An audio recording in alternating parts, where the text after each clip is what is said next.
Enough. A Perfect Life is a Mirage. By Frank Parwas. Copyright 2025. Frank Parwas. All rights reserved. No part of this publication may be reproduced, distributed, or transmitted in any form or by any means, including photocopying, recording, or other electronic or mechanical methods, without the prior written permission of the publisher or author, except in the case of brief quotations embodied in critical reviews and certain other non-commercial uses permitted by copyright law. This book is a work of fiction. Any resemblance to actual persons, living or dead, or actual events is purely coincidental. For permissions or inquiries, contact parwakba@gmail.com. Author's note and disclaimer: this novel is a work of fiction. While it draws inspiration from real-world events, cultures, and experiences, all characters, organizations, and situations portrayed are entirely products of the author's imagination. Any resemblance to actual people, living or dead, or real events is purely coincidental. Although Enough is a work of fiction, the emotions at its core are deeply real. It was born out of a question I believe many of us silently carry: what happens when the life we've built no longer feels like it belongs to us? This story isn't about one family, it's about many. It reflects the pressures we face to perform, to accumulate, to chase the next best thing, even when it costs us the very connection and contentment we're seeking. Through Sophia, Michael, and Alex, I hope to explore what it means to dismantle perfection and discover something far more meaningful underneath. If you see pieces of yourself in these pages, in the struggle, the silence, or the small moments of grace, I hope you'll feel a little less alone. This is a story not about arriving but about choosing differently. Thank you for joining me on this journey. Frank Parwas. Dedication to everyone trying to let go of more and find peace in enough. Preface to the ones questioning the race, the pace, and the price: this story is for you. Enough is not about perfection. It's not about finding the right answer, the right lifestyle, or even the right version of yourself. It's about peeling back the layers we've been taught to display, the curated smiles, the quiet exhaustion, the need to constantly prove we're doing just fine. It's about what happens when those layers fall away. To anyone who ever looked perfect on the outside but felt like they were unraveling within, you're not alone. To the ones quietly asking, is this it? You're not crazy for wondering. And to those building quiet lives of meaning in a world that glorifies noise, I see you. This is not just a story about a family in crisis. It's about what we lose when we chase too much, and what we can find when we finally stop running. Thank you for reading. That in itself is more than enough. Frank Parwas. Table of Contents: Chapter 1, Picture Perfect. Chapter 2, The Wake-Up Call. Chapter 3, Reality Check. Chapter 4, Financial Honesty. Chapter 5, The Decision. Chapter 6, First Steps. Chapter 7, Rose. Chapter 8, The Shift. Chapter 9, Rose's Wisdom. Chapter 10, Crisis of Identity. Chapter 11, Clutter and Freedom. Chapter 12, Loss and Gain. Chapter 13, Breaking Point. Chapter 14, Facing Judgment. Chapter 15, Emotional Repair. Chapter 16, True Connections. Chapter 17, New Purpose. Chapter 18, Rose's Legacy. Chapter 19, Advocacy and Influence. Chapter 20, Challenges Revisited. Chapter 21, Inner Happiness. Chapter 22, Full Circle. Chapter 23, Epilogue, Enough. Chapter 1, Picture Perfect. Breakfast at the Carters began not with coffee or food but with Sophia's camera perched like a hawk, ready to pounce on her family's image before they ate it. She moved silently around the kitchen, more stage director than mother, eyeing her actors as they assumed their morning roles. Michael sat at the long marble counter, a mannequin in an executive suit, his phone an extension of his manicured hand. Alex slouched beside him in private school uniform, hair disheveled in the way that only came from the careful tousling of a mother's touch. But they weren't ready. Not yet. Not until Sophia's artistry made them worth documenting. She glanced through the lens, dissatisfied, and swooped in to rearrange them once more. The kitchen gleamed like a showpiece, with all glossy surfaces and high-end appliances. It was the kind of room that should have been filled with warmth and morning chatter but instead held the stiff silence of an art gallery before the opening. Sophia flitted between the two men, arranging the scene with obsessive precision. She moved Alex's chair slightly, aligning it perfectly with the edge of the countertop. "Sit up straight," she murmured, nudging his shoulder like she was perfecting a sculpture. "And Michael, can you just angle a little more towards the window? The light is better." Her voice was as polished as the stainless steel fridge, with no room for dissent. Her own appearance was another piece of the composition. An elegant dress and artfully styled hair, carefully constructed for a life that looked effortless. She caught her reflection in the mirrored backsplash, pausing to smooth a strand that defied her vision. Behind her, a bowl of fruit lay slightly askew. She frowned and straightened it, adding a vibrant orange for color balance, then wiping the counter to erase a barely visible coffee ring before it stained more than the countertop. Alex sighed dramatically. "Can we eat yet? I'm starving." Sophia didn't answer, adjusting his collar and smoothing it against his chest. "We need to get one nice shot first," she insisted, like she had every other morning, as if breakfast would ruin them before they were captured. Michael glanced at his watch, the subtle flick of his wrist and an unscripted admission of impatience. "I've got an early meeting, Soph," he said, but the protest fell flat, smothered by years of conceding to her rituals. She picked up the camera, taking in the scene with a critical eye. "Just one more minute," she said, as she had 100 times before. "We have to get this right." There was no arguing. In Sophia's world, pictures weren't moments captured, they were realities created. The shutter clicked, freezing the family in mid-inauthenticity. She lowered the camera, scowling as she checked the display. "Michael, you blinked," she said, more accusation than observation. "Alex, stop making that face." "I'm not," Alex retorted, but the teenager's rebellious streak showed in the barely contained smirk that said he knew exactly what he was doing. He reached for a piece of toast, but Sophia moved it just out of reach, resetting the scene for another take. Michael leaned back, the tightness in his jaw betraying the tension behind his obliging exterior. "Let's make it quick," he said, but it was less a request than a conditioned response, a line he'd learned from repeating this performance day after day. Sophia took another round of photos, adjusting settings and coaxing cooperation from her unwilling cast. Michael's expression hardened as his thoughts drifted to the office. Alex stared blankly into the distance, dreaming of something more real than this curated life. Finally, she exhaled, satisfied with the latest attempt. "There," she declared, more to herself than to them, relief washing over her features as if she had just closed a major deal. "That's the one." Michael dropped the act, slipping off his stool as if she'd just released him from a contract. Alex lunged for the toast, stuffing it into his mouth with exaggerated gusto. But Sophia was already elsewhere, immersed in the digital realm as she edited the photo on her phone. Filters softened the edges of their artificial bliss. She added a caption, #morningbliss, and hit post, more committed to this moment than the real one passing her by. Michael kissed her cheek, distracted and already half out the door. "See you tonight," he said, grabbing his briefcase and escaping into the morning that lay beyond her camera's reach. She looked up just long enough to watch him leave, the back of his head the only part of him she had memorized unedited. The Tesla whispered out of the driveway, leaving a puff of exhaust and status in its wake. As Michael made his way to the office, he saw not the meticulously crafted world around him but the invisible clock he was always racing.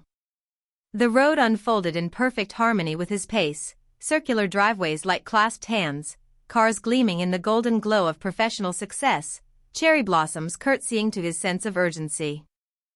But Michael was already 10 minutes ahead, past the high gates and the breakfast ritual that left him unsatisfied. He glanced at his watch, accelerating through the upscale sprawl where ambition matched curb appeal. The digital dashboard hummed like a second heart, mapping the route he could drive blindfolded. Michael thought not of the emerald lawns and designer boutiques but the meeting that lay beyond them. His mind rehearsed scenarios as the Tesla consumed distance in sleek, controlled gulps. The city rose to meet him, glass towers punctuating the skyline with silent authority.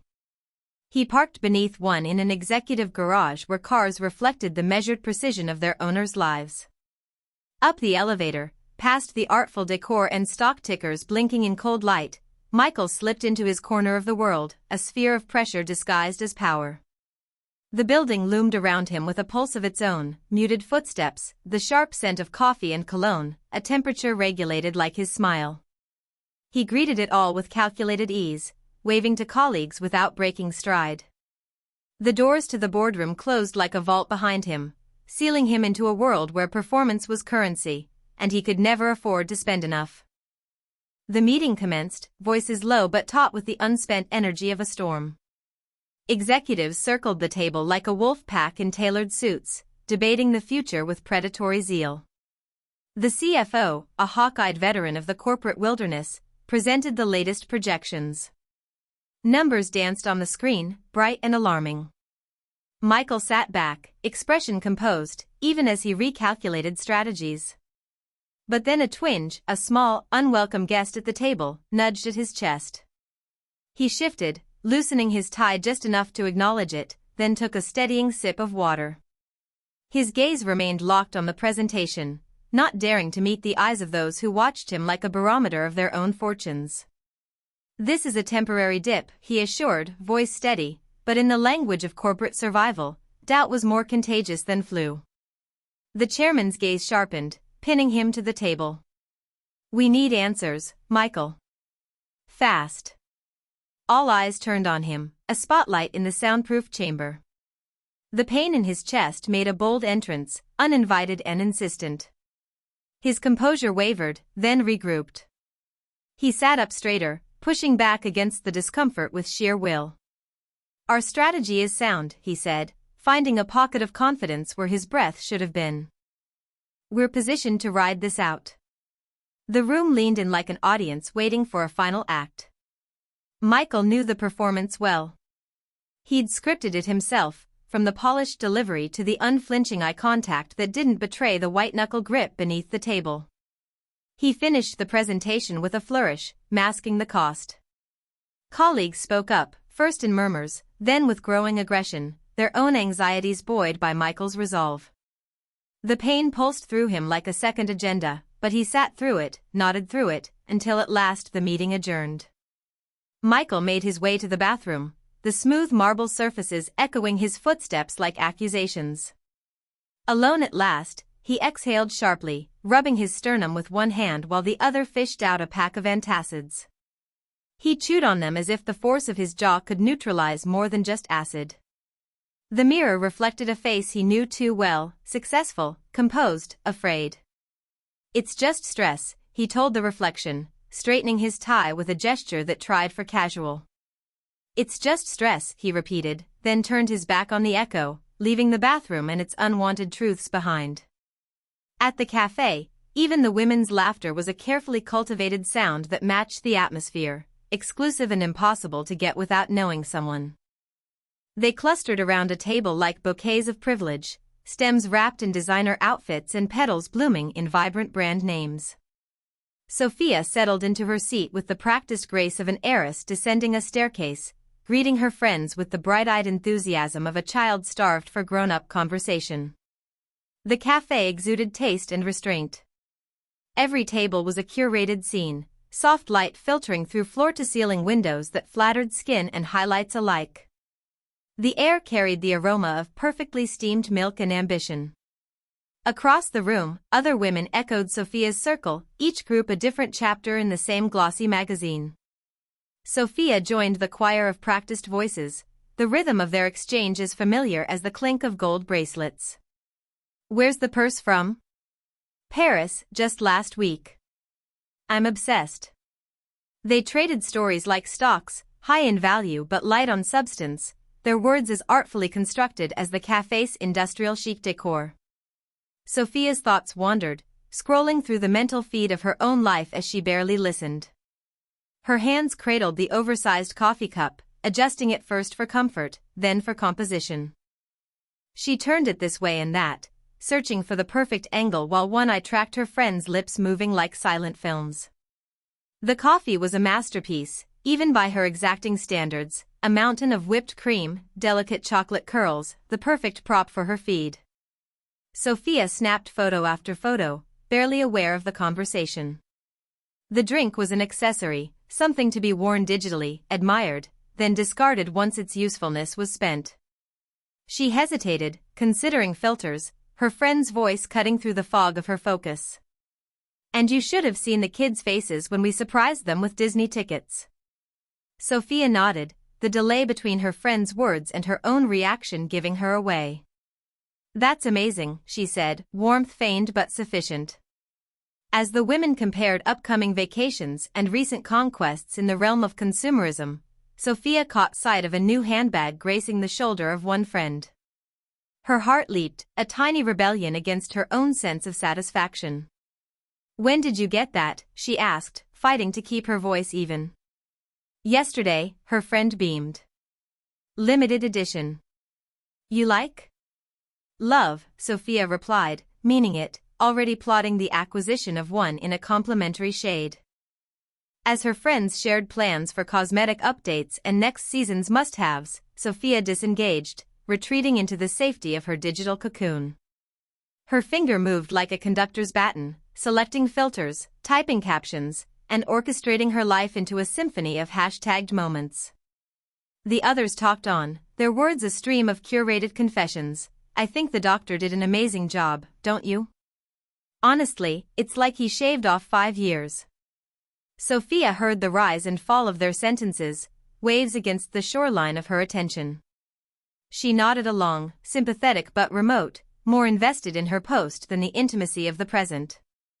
Hashtag blessed, she added, tapping the screen with finality. The thrill of sharing filled her, but it was fleeting, barely a flutter before her attention jumped to the next task, the next post, the next moment to stage. Just then, a text from the caterer pulled her back to reality. Tonight's dinner, unforeseen complications. She froze, fingers hovering above the screen as she read the words again, a small but seismic tremor shaking the perfect surface of her life. The message fractured her composure like a pebble thrown at a flawless window, and for a moment, her friend's laughter was a far-off sound in a different world. The Carter's house looked like an Instagram feed come to life, complete with stylish guests and an over-polished finish. As they moved through the rooms, they might as well have been double-tapping every surface. Everything was staged, from the designer vases overflowing with precisely arranged blooms to the imported decor that screamed both wealth and restraint. The air shimmered with the sound of cultivated chatter and the delicate clink of crystal, a gallery of curated interactions in the showcase home. Sophia drifted among the guests like an elegantly dressed apparition, her smile a fixed accessory as she orchestrated the evening. Welcome, she said, her voice like the opening bars of a symphony she had practiced to perfection. Make yourselves at home, though she never truly did. The rooms filled with people as photogenic as they were, the living embodiment of social media's favorite moments, effortless, enviable, too perfect to be real. Wine glasses sparkled in the warm light, expensive laughter bubbled, and everywhere, the subtle scent of material success masked the fear of not having it. Sophia's smartphone was an extension of her hand, ever ready to capture a hashtag-worthy scene. The table setting was opulent to the point of absurdity, with fine china arranged with military precision around floral centerpieces and engraved name cards. Catered food arrived like edible art, meticulously plated but lacking in flavor. The visual feast was what mattered, taste was secondary, just another detail to check off the list of perfection. Michael moved among business associates, an actor reprising a role he'd outgrown but couldn't abandon. His confidence was as much a part of his ensemble as his tailored suit, and he wore it with practiced ease. But beneath the surface, another story played out, the persistent throb in his chest that dared to unravel his composure. He smiled through it, the pain an unwelcome but familiar guest. You won't believe the quarter we're having, he said to a colleague, laughing a bit too hard, a bit too forced. He pressed his hand to his sternum when no one was looking, then straightened, dismissing the intrusion as easily as he would a bad investment. Meanwhile, Sophia collected moments with the precision of a thief, careful never to let reality spoil her perfect haul. "The house looks amazing," one guest complimented, and she beamed, though her eyes never left her phone. "Doesn't it?" she replied, already framing the next photo, a dessert spread worthy of its own gallery opening. Her delight was genuine but shallow, a pool of emotion that never deepened past what others could see and envy. She swirled through the evening with the grace of a seasoned performer, spinning compliments into social currency. Each guest's flattery was another shot for her feed, each toast another moment to preserve and post. But when the catering faltered, Sophia's facade cracked just enough to show the woman behind it, desperate for everything to be as it seemed. Michael fought his own battle, every smile concealing the growing storm in his chest. The pain crescendoed as he spoke, the room tilting ever so slightly, and for a moment, he thought the polished floor might swallow him whole. He doubled over, just briefly, a mere blip in the night's narrative, then forced himself upright with a grin that cost more than he dared admit. Sophia saw the moment unfold, a small tragedy she could not and would not document. She hesitated, torn between love and legacy, before choosing the latter with a pang of guilt. #perfect evening, she typed, ignoring the less than perfect one unraveling before her eyes. Michael's health scare came and went like an errant note in their otherwise flawless symphony. Guests continued their laughter, unaware or unwilling to disturb the picture of prosperity the Carters painted so well. Even Alex, in a rare appearance, stayed at the periphery, a teenage shadow too cool or disinterested to mingle with the grown-ups. As the evening wound down, Michael and Sophia reconvened, partners in both ambition and denial. "You okay?" she asked, genuine concern in the edges of her voice but not yet at its center. "Fine," he said, the lie so well practiced it felt like truth. He adjusted his tie, the last bit of fabric holding him together, then added, "We nailed it, didn't we?" "We did," Sophia agreed, her smile finally reaching her eyes but bypassing her heart. The night was theirs, even if reality wasn't. As the last guests departed, leaving a trail of compliments like breadcrumbs, Michael and Sophia surveyed their carefully constructed kingdom. Neither spoke the words aloud, but they hung between them nonetheless, enough at least for tonight. Chapter 2, The Wake-Up Call. The silence in the car stretched, tightening like the knuckles on Sophia's hands as they gripped the wheel. The perfect houses of the estates at Oak Ridge Manor blurred into irrelevance, rows of status fading in the rearview mirror. "Mom?" Alex's voice wavered from the back seat, fragile and barely more than a whisper. She didn't answer, her attention fixed on the horizon as if willing the hospital to materialize out of the morning haze. The phone on the dashboard vibrated insistently, a digital pulse of pending messages and missed calls. Still, Sophia ignored it, her thoughts colliding with memories of Michael's last text. She drove with a desperation that clashed with her need for control, a chaos of contradictions encapsulated in a single tear she refused to acknowledge. When she finally spoke, her words were stiff and unconvincing, more of an echo than a reassurance. "We'll be there soon." Alex didn't reply. The car sped forward, an arrow shot from the manufactured calm of their neighborhood toward the unknown reality that awaited them. Traffic thickened as they left behind the comfort of imported cherry blossoms and automated garage doors, Sophia weaving through lanes with manic precision. Her knuckles blanched against the leather, mirroring the paleness of Alex's face. His wide eyes followed the outside world, usually so familiar and Instagram perfect, now reduced to an anxious blur. "Dad's gonna be okay, right?" he ventured again, his voice louder but still quivering, a stark plea in the manufactured silence. Sophia swallowed, the words lodged in her throat. She wished she had more to say, more to give, but her mind spiraled through a script of perfect family photos and Michael's last-minute gift from Christmas, a blood pressure monitor he laughed about but never used. A red light stopped them momentarily. The world outside moved in slow motion, commuters oblivious to the chaos inside the car.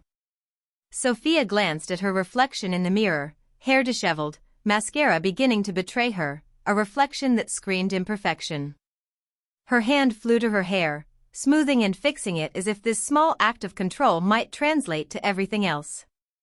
Alex watched, his silence heavy with observation.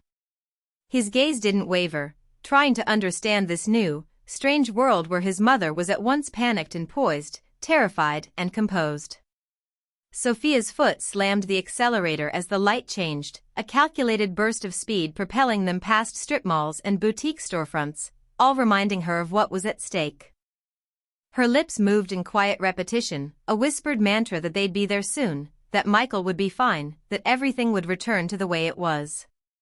Alex huddled against the seatbelt, feeling the weight of every unspoken word. He pulled out his phone, its reassuring glow the only thing familiar in this new reality. It felt cold in his hand. As they hit another intersection, Sophia remembered Michael's last text, working late, don't wait up, and the irony cut deep. He wasn't supposed to be vulnerable and expose them to anything less than perfect. She pushed the thought away, the light ahead turning yellow. The decision to speed through came without hesitation, a reckless defiance of uncertainty. The hospital loomed in the distance, sterile and unfeeling against the morning sky, a reminder of how little control she had. He's strong, Sophia said finally, breaking the silence with a conviction she didn't feel. He'll be okay. The car swerved slightly as she took another corner, the edges of panic fraying her carefully composed exterior. She tried to catch Alex's eyes in the mirror, but he looked away, the weight of fear too much to meet. The phone continued its relentless buzzing, a soundtrack to their unraveling. Sophia almost reached for it, the compulsion to respond to something, anything, nearly too strong to resist. But she stayed the course, pushing the car faster as if she could outrun the fear. Her mind split between the road and her son. She almost missed his whisper, I don't want him to die. It hung in the air, a ghost of a plea she couldn't answer. Minutes stretched like hours, the hospital creeping closer through layers of traffic and expectation. Alex clutched his phone tighter, an anchor in the chaos, while Sophia's hand trembled against the wheel, her manicured facade beginning to crack. She tried to make more small talk, to fill the emptiness with plans and distractions, but her voice sounded hollow even to herself. The parking lot came into view, a sprawling testament to other people's emergencies. Sophia whipped into a space with a screech, the momentum carrying both her and Alex into a shared, breathless pause. She sat for a moment, unmoving, reality hitting in waves that splashed against her well-constructed walls. Her hands shook as she fumbled with her seatbelt, catching her reflection once more. Even now, she couldn't let it go. Lipstick, a swipe of mascara, a quick adjustment of her designer blouse. Alex watched from the back seat, his fear mingling with something else, something that looked almost like pity. Come on, she said, her voice stronger than she felt. But before opening the door, she turned and really looked at him for the first time. In his eyes, she saw the raw, unfiltered truth of their situation. They were just as vulnerable as anyone else. It was a moment without pretenses, a moment that made all others pale in comparison. Alex blinked, breaking the connection, and they both rushed from the car, leaving behind the echoes of their former lives. Everything moved in fragments, a blur of sounds and lights, voices half-formed and faces unfinished in Sophia's mind. Her husband's name was a constant in the chaos, shouted across the emergency room with a mix of urgency and detachment. He was barely recognizable on the gurney, his complexion the color of resignation, his eyes sealed against the fear she'd only just begun to understand. Cardiac enzymes are elevated, someone said, and the words hung like question marks, strange and floating. She tried to stay out of the way, a ghost hovering on the edge of a life-or-death moment. A nurse motioned her toward a chair, but she remained standing, poised and fragile as if any sudden move might shatter her thin composure. Her phone continued its silent vibration, notifications stacking one on top of another, digital proof of the world she'd left behind. In a controlled panic, she ducked into the restroom, smoothing her hair with trembling hands and reapplying her emotional armor. The door swung open to a voice calling, "We've got him stabilized, but he's not out of the woods." The reassurance was more alarming than the crisis. Michael's world teetered on the brink, and Sophia felt herself teetering with it. She tried to grasp the meaning in the doctor's clipped sentences, the intensity of the moment disconnecting her from everything she thought was real. A young man in scrubs spoke over his shoulder while adjusting Michael's 4. Get a 12-lead EKG. Now. She flinched at the urgency, her polished exterior cracking under the pressure of raw, uncurated life. Even the other patients seemed to shrink away as if giving space to an unraveling that demanded its own orbit. Sophia clung to the fragments she could understand, words like unstable angina and myocardial infarction swirling around her, more alien than the universe they'd just left behind. She'd always been adept at managing appearances, at turning every imperfection into a picture-perfect moment, but here she was unmasked and exposed. Michael lay at the center of the storm, and for the first time, she realized she couldn't filter this. Her phone buzzed like an insistent child at her side. Still, she ignored it, fearing what might happen if she acknowledged anything beyond the immediate chaos. A man with kind eyes and a white coat approached, gesturing her toward the waiting area. She wanted to protest, to insist that she could handle it, but her voice failed her. Instead, she floated toward the door, feeling each step stretch across an impossible distance. In the women's restroom, the mirror reflected the stark truth she couldn't escape. She reapplied her makeup with shaking hands, each stroke an attempt to regain control, to rewrite a story she no longer recognized. Her breath came in shallow gasps, and she realized she was crying. The tears, unlike anything she'd experienced before, felt unfixable. She re-emerged just in time to hear a voice state with clinical precision, "We've got him stabilized, but he's not out of the woods." The words were meant to comfort, but they frightened her more than anything else. If he wasn't out of the woods, where was he? Where were they? Alex sat motionless in a molded plastic chair, the bright colors of the waiting area doing little to ease the tension. He'd watched the scene unfold, each piece of the chaos imprinting itself with painful clarity. His mother had always seemed infallible, her world carefully constructed, but now he saw something he'd never noticed: cracks. Each time she ducked out of the room, each time she touched her hair or clothes, the cracks widened, revealing the struggle beneath. For once, he didn't feel like a prop in their perfect family tableau. He felt like the only one truly seeing. A nurse approached with a clipboard, a barrier of professionalism and efficiency. "I need you to fill out these forms," she said, her eyes soft with understanding that only intensified Sophia's sense of being exposed. She fumbled with her purse, the familiar weight of her platinum card offering false reassurance. Realizing the nurse expected signatures, not payment, she stumbled over the simplest tasks, her polished world further out of reach than ever. Alex watched in silence, a witness to the unraveling, his perspective shifting with each moment. The things that once seemed important, his phone, clothes, carefully curated life, felt different now, somehow lighter, less binding. He noticed his mother's hands shaking as she filled out the forms, a detail that burned itself into his memory with a clarity nothing else had. "Mom," he said, his voice carrying an unfamiliar strength. "Do you think he's okay?" She looked at him, but the answer was nowhere to be found.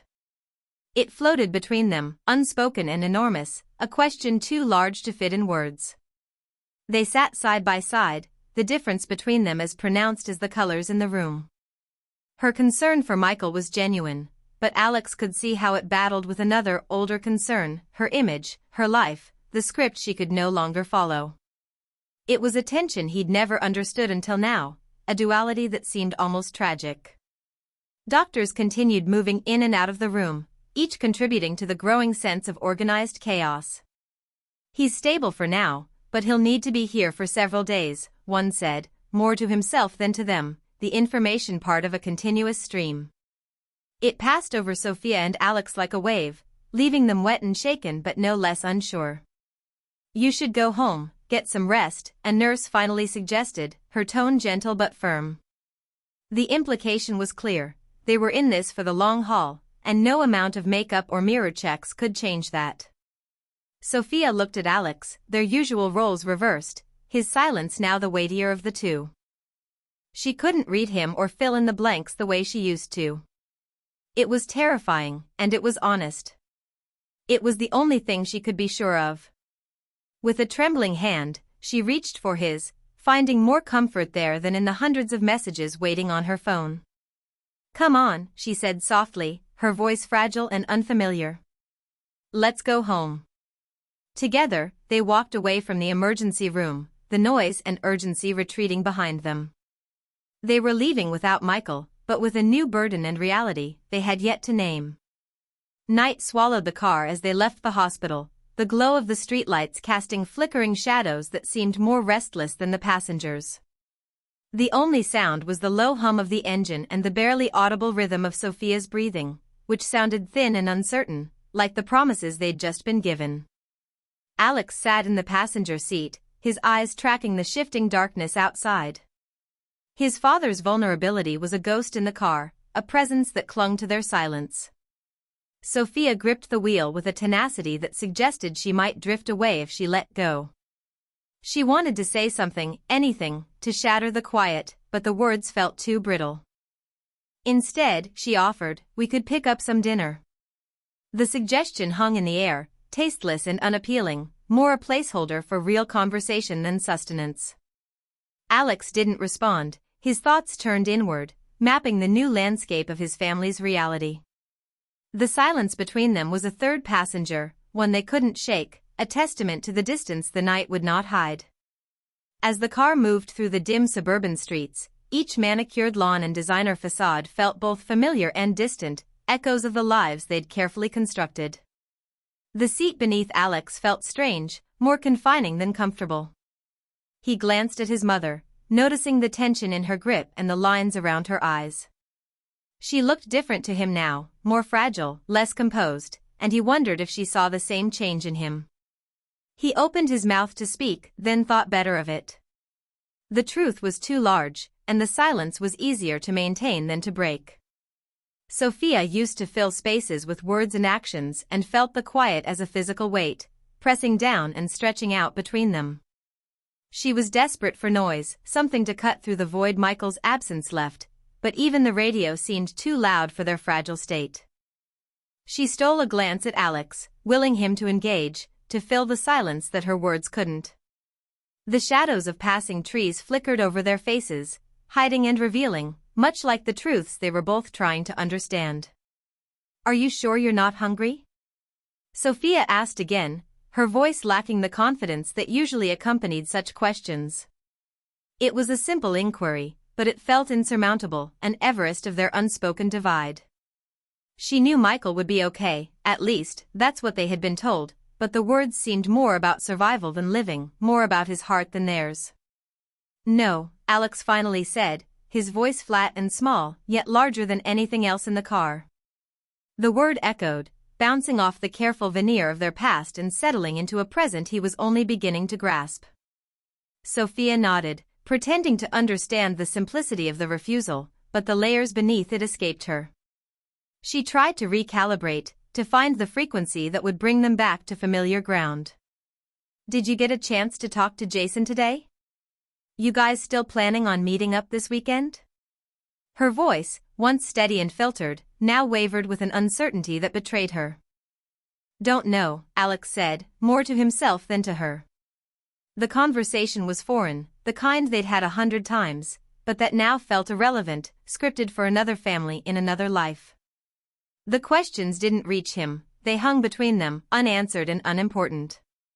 Sophia clung to the act of driving, the small control it gave her over a night that otherwise had none. The landscape of the estates at Oak Ridge Manor was a stark contrast to their emotions, pristine and polished while they were anything but. Each street they passed bore the names of English estates, but to Alex, they felt more like ghosts than heritage, more like reminders of the world they'd left behind than directions to the one ahead. He didn't notice when they turned onto their street, the houses lined up like solemn judges, each with its own declaration of affluence and excess. But Sophia felt it, the immense weight of expectation, the towering measure of what it meant to be the Carters. She hesitated before pulling into the driveway, the massive home more like an accusation than a refuge. It seemed oversized and underpopulated, a contradiction they could no longer afford to ignore. "Well," she said, more to fill the air than to convey anything real, "here we are." They stayed in the car for a moment, both unwilling to confront the emptiness they knew waited inside. Alex's eyes were on the house, but his thoughts were on the hospital, on the truth he'd seen in his father's eyes and his mother's behavior. The polished exterior they'd always maintained was now a hollow shell, and he wondered if Sophia realized how visible it had become. He wondered if she saw him the way he saw her, exposed and unsure. Finally, he opened the car door and stepped into the night.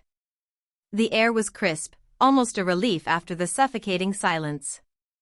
Sophia followed, her movements slow and deliberate as if she were entering someone else's home for the first time. They walked to the front door without speaking, each step a reminder of the ground they had yet to cover. Once inside, the vastness of the entryway struck them both.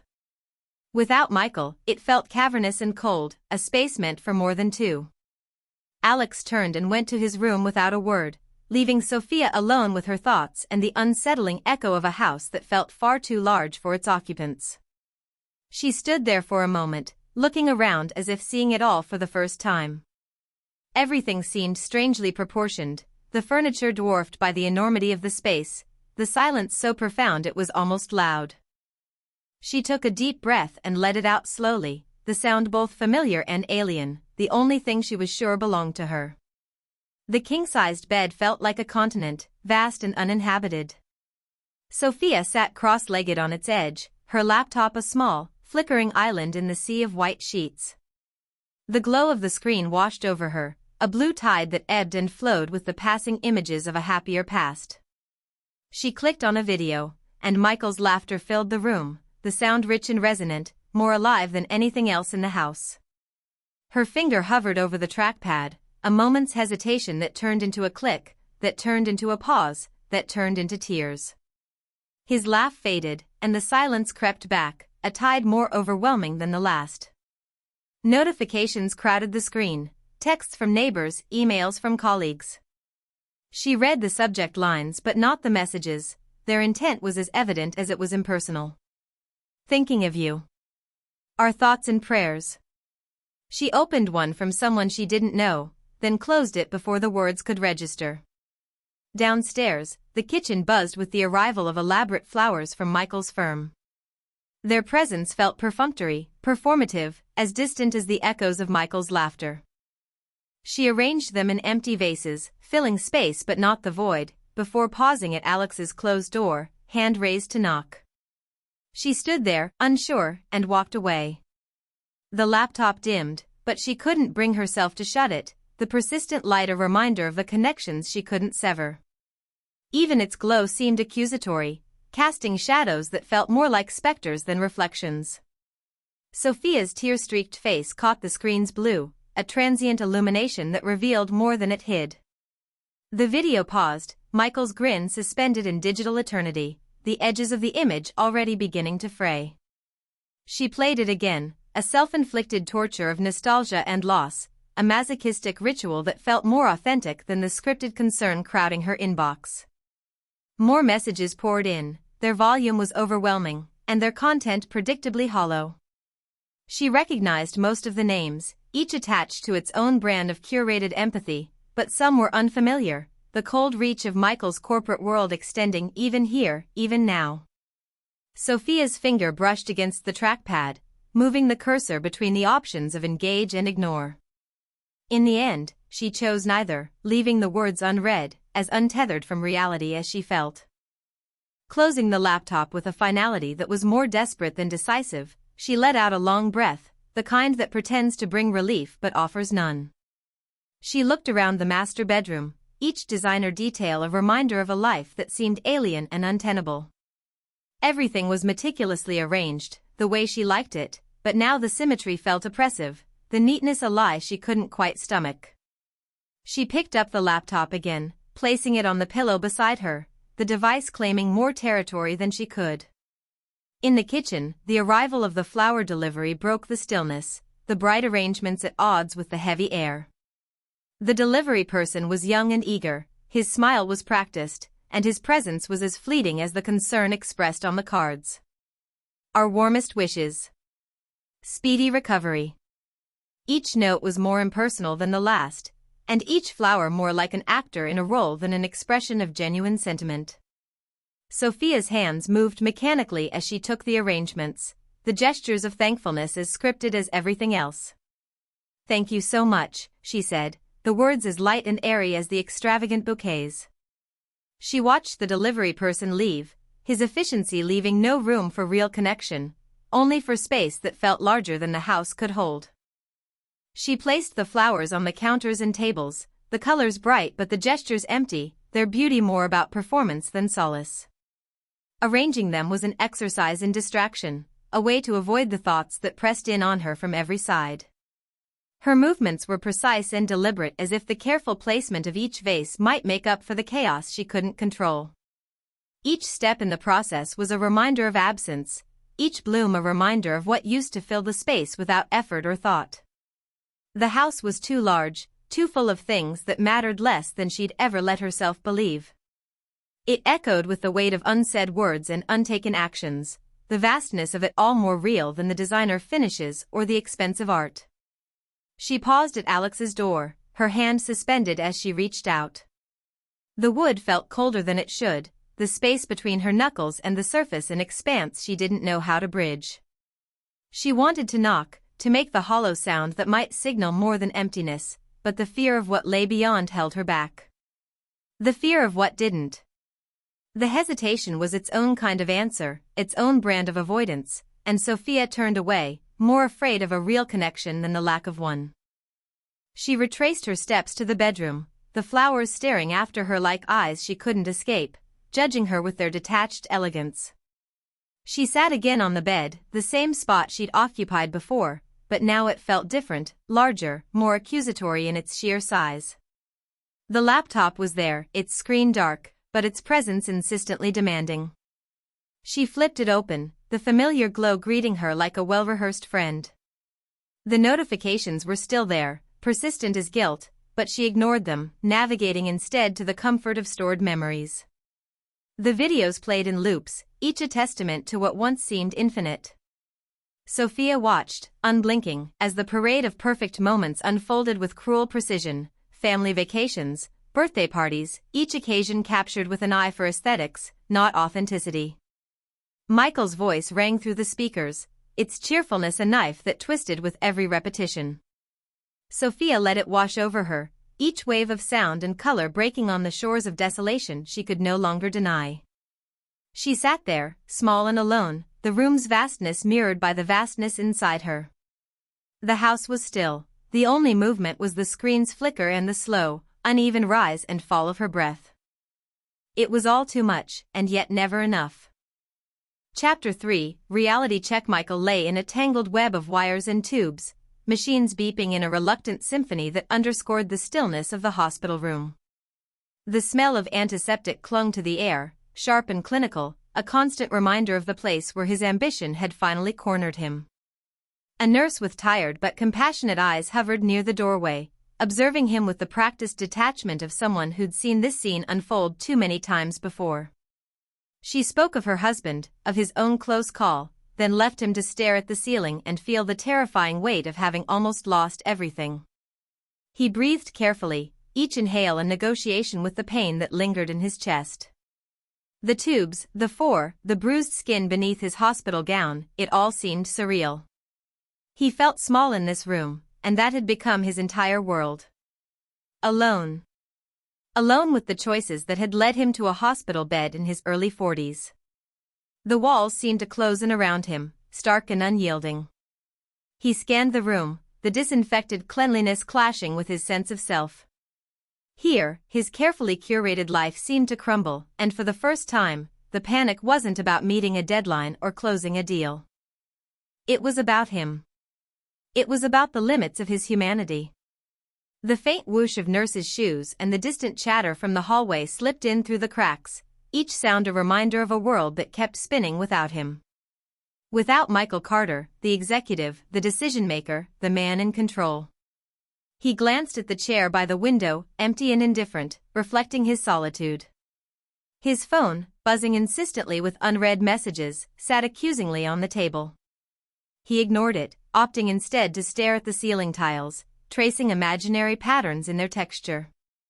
Each line seemed to map out his relentless drive, refusal to stop, and blind pursuit of everything he thought mattered. The nurse returned, her presence a calm disruption. In her 50s, with a seasoned face that had weathered many storms, she adjusted his fore with a practiced hand. Her name tag read a simple first name, but her eyes spoke volumes. They settled on him, and she hesitated, choosing her words carefully. "You got lucky," she said, her voice steady and clear as if delivering a diagnosis. Michael swallowed, the movement awkward with the oxygen tubes that grazed his cheeks. "That's what they tell me," he replied, his voice barely more than a whisper. She tilted her head slightly, a gesture of empathy rather than pity. "Is it worth it?" He blinked, caught off guard. "Is what worth it?" Her gaze shifted to the objects that defined him, the designer watch clinging to his wrist and the mountain of emails blinking for attention. "All this. The stress that put you here." He opened his mouth to respond but found no words. What could he say? That it was part of the job? That he was too important to slow down? The excuses tasted hollow even before he formed them. The nurse smiled, a knowing curve of the lips. "My husband was just like you," she continued, the weight of personal history grounding her voice. "It took a heart attack for him to see the truth." "What truth?" Michael asked, more earnestly than he intended. Her eyes softened, a mix of warmth and something else, perhaps hope that he'd figure it out. "That nothing matters more than being there for the people who love you. He got a second chance, but not everyone does." With that, she moved to the next patient, her footsteps receding but leaving behind a presence that filled the room more completely than before. Michael watched her go, an unexpected heaviness in his chest that had nothing to do with blocked arteries. He returned his gaze to the ceiling, letting it pull him into a trance where time was suspended. Her words echoed around him, amplifying in the silence. A second chance. Was that what this was? He let the question roll over him, examining it from every angle, the layers peeling back with each rotation.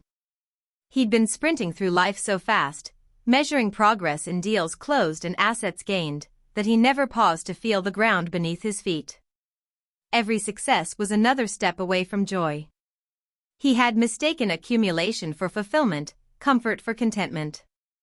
In the race for material possession, he had forgotten how to enjoy anything at all. He was chasing a mirage, and the closer he got, the further it receded. Now, face to face with the painful truth of his own mortality, it struck him, he didn't need more to be happy. He could have died never knowing the difference between having everything and having enough. The truth hit him with terrifying clarity, and it was brutal in its simplicity. The bustling activity of the ward slipped into focus. Michael watched other patients, their beds surrounded by worried faces, and held hands. He saw them in pairs, in threes, in entire clusters of people holding vigil, their love a visible lifeline to the ones who fought to recover.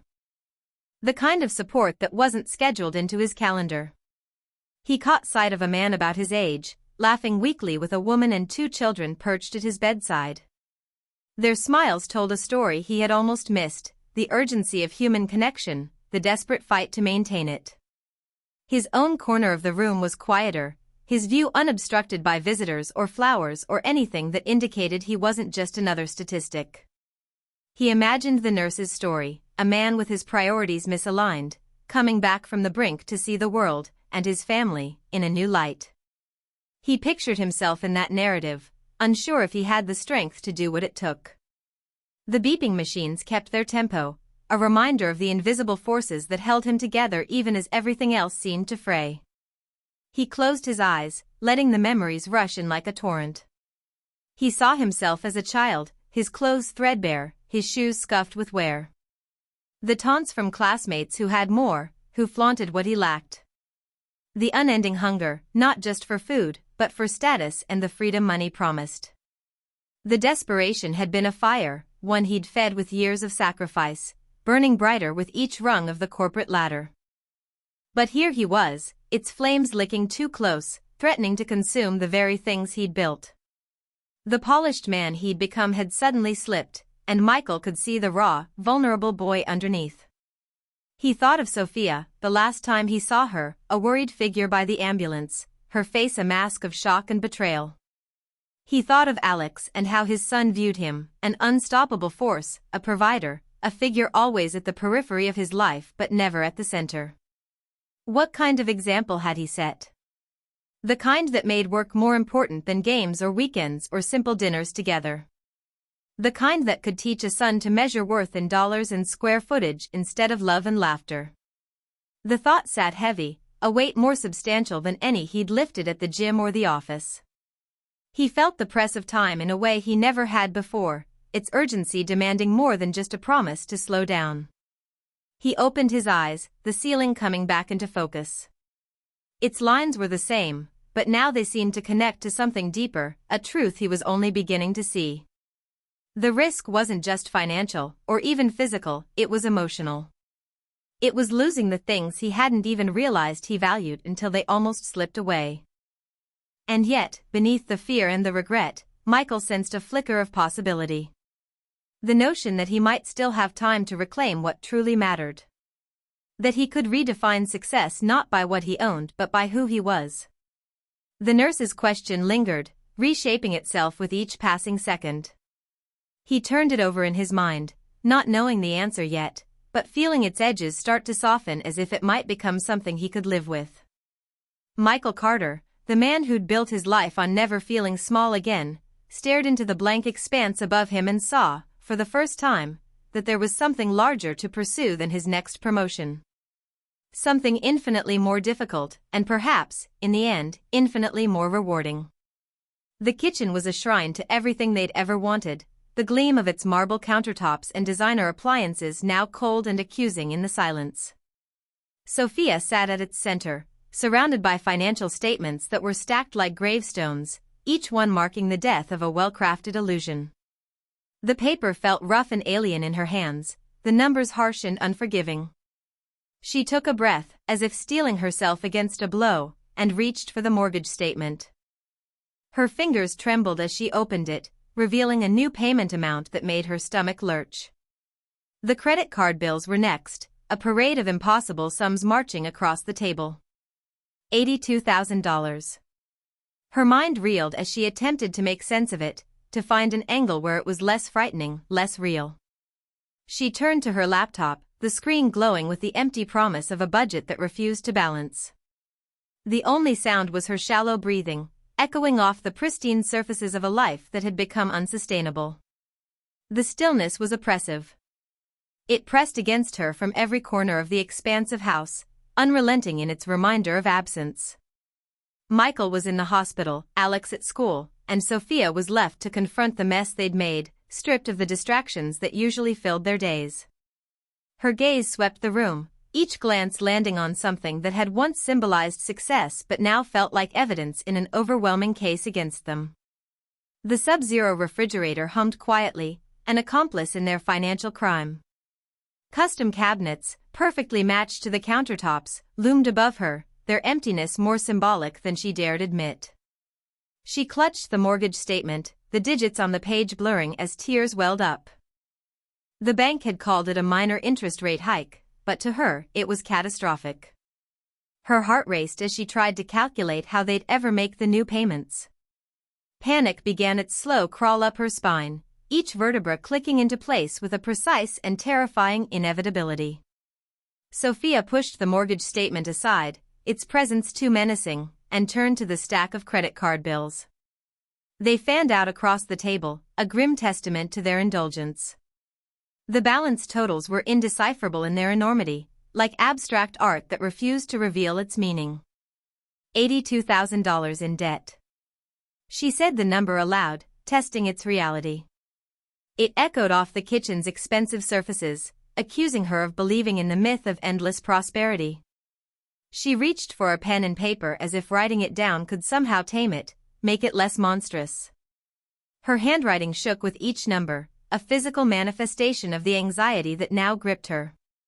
This couldn't be possible.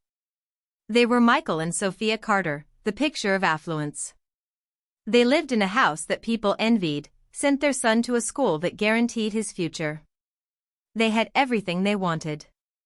Everything but a way to pay for it all. The luxury around her mocked her desperation. She'd curated this life like a social media feed, only showing the best parts. But there was no filter to make these bills look better, no clever hashtag to spin this disaster.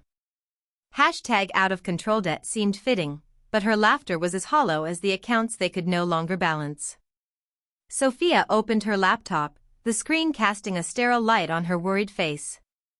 She created a spreadsheet, populating it with numbers that should have made sense, that should have aligned into neat columns of solvency.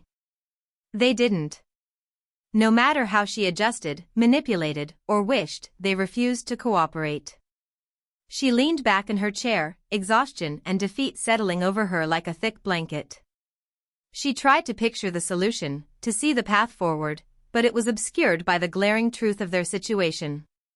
She and Michael had built a life on appearances, and now the reality of it was threatening to collapse everything they'd constructed. Credit cards had been an easy answer to the question of more space, more things, more status. Each purchase had been justified by a promotion, a bonus, and a boundless future. But the future had arrived in the form of a heart attack and a stack of bills, and now it demanded payment. Sophia's thoughts flickered back to simpler times, but even those memories felt artificial, staged for effect rather than lived. She couldn't remember a moment that wasn't orchestrated for perfection. When had they lost the ability to be happy without all of this? Had they ever had it to begin with? The quiet of the house pressed harder, the absence of Michael and Alex stretching into something almost tangible. She had never felt this alone.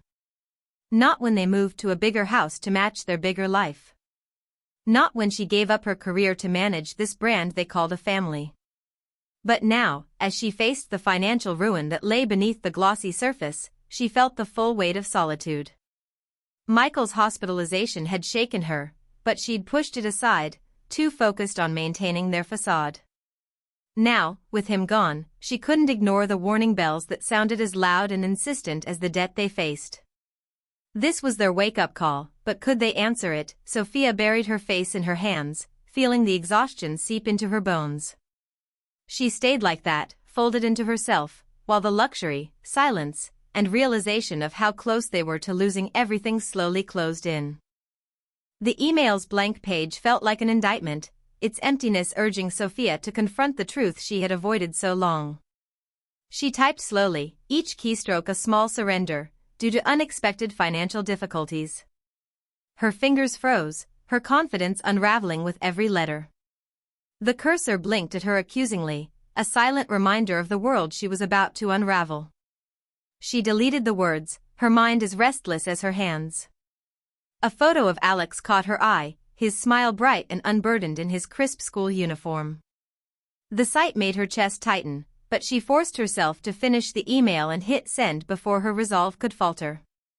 The silence of the house enveloped her, deepened by the absence of everything she'd worked for.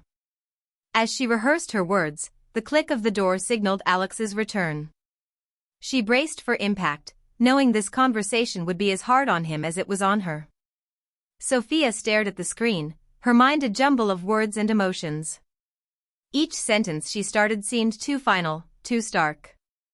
She closed her eyes, trying to block out the doubt that crowded in, but it seeped through, insistent and unyielding.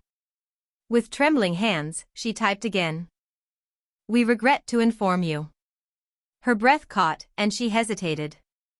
She could almost hear the disapproval from the mothers at school, their carefully veiled judgment lurking behind sympathetic smiles. But there was no way around it. Not anymore. She forced her fingers to move, her heart pounding with each keystroke. She hit send, watching the screen confirm her betrayal. It was done. A chapter closed. Their lives changed with the simple click of a button. The house seemed to expand around her, its emptiness growing more pronounced with each passing second. It had never felt this quiet, this devoid of certainty. She imagined Michael coming home to this news and how he'd react to the decision she'd made without him. But what choice did she have? He wasn't here, and neither were the funds to keep pretending. Sophia rubbed her eyes, trying to clear the fog of anxiety that had settled over her like a stubborn mist. She looked at the family photos scattered across her desk, each one a reminder of what they'd had and what they now stood to lose. In the center of the arrangement was a picture of Alex, taken on his first day at the prestigious school.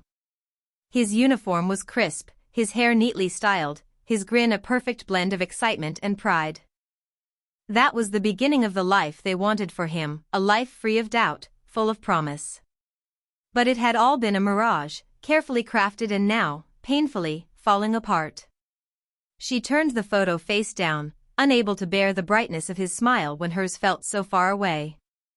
The enormity of it all pressed in, but she pushed back, focusing on the one thing she could still control, telling him.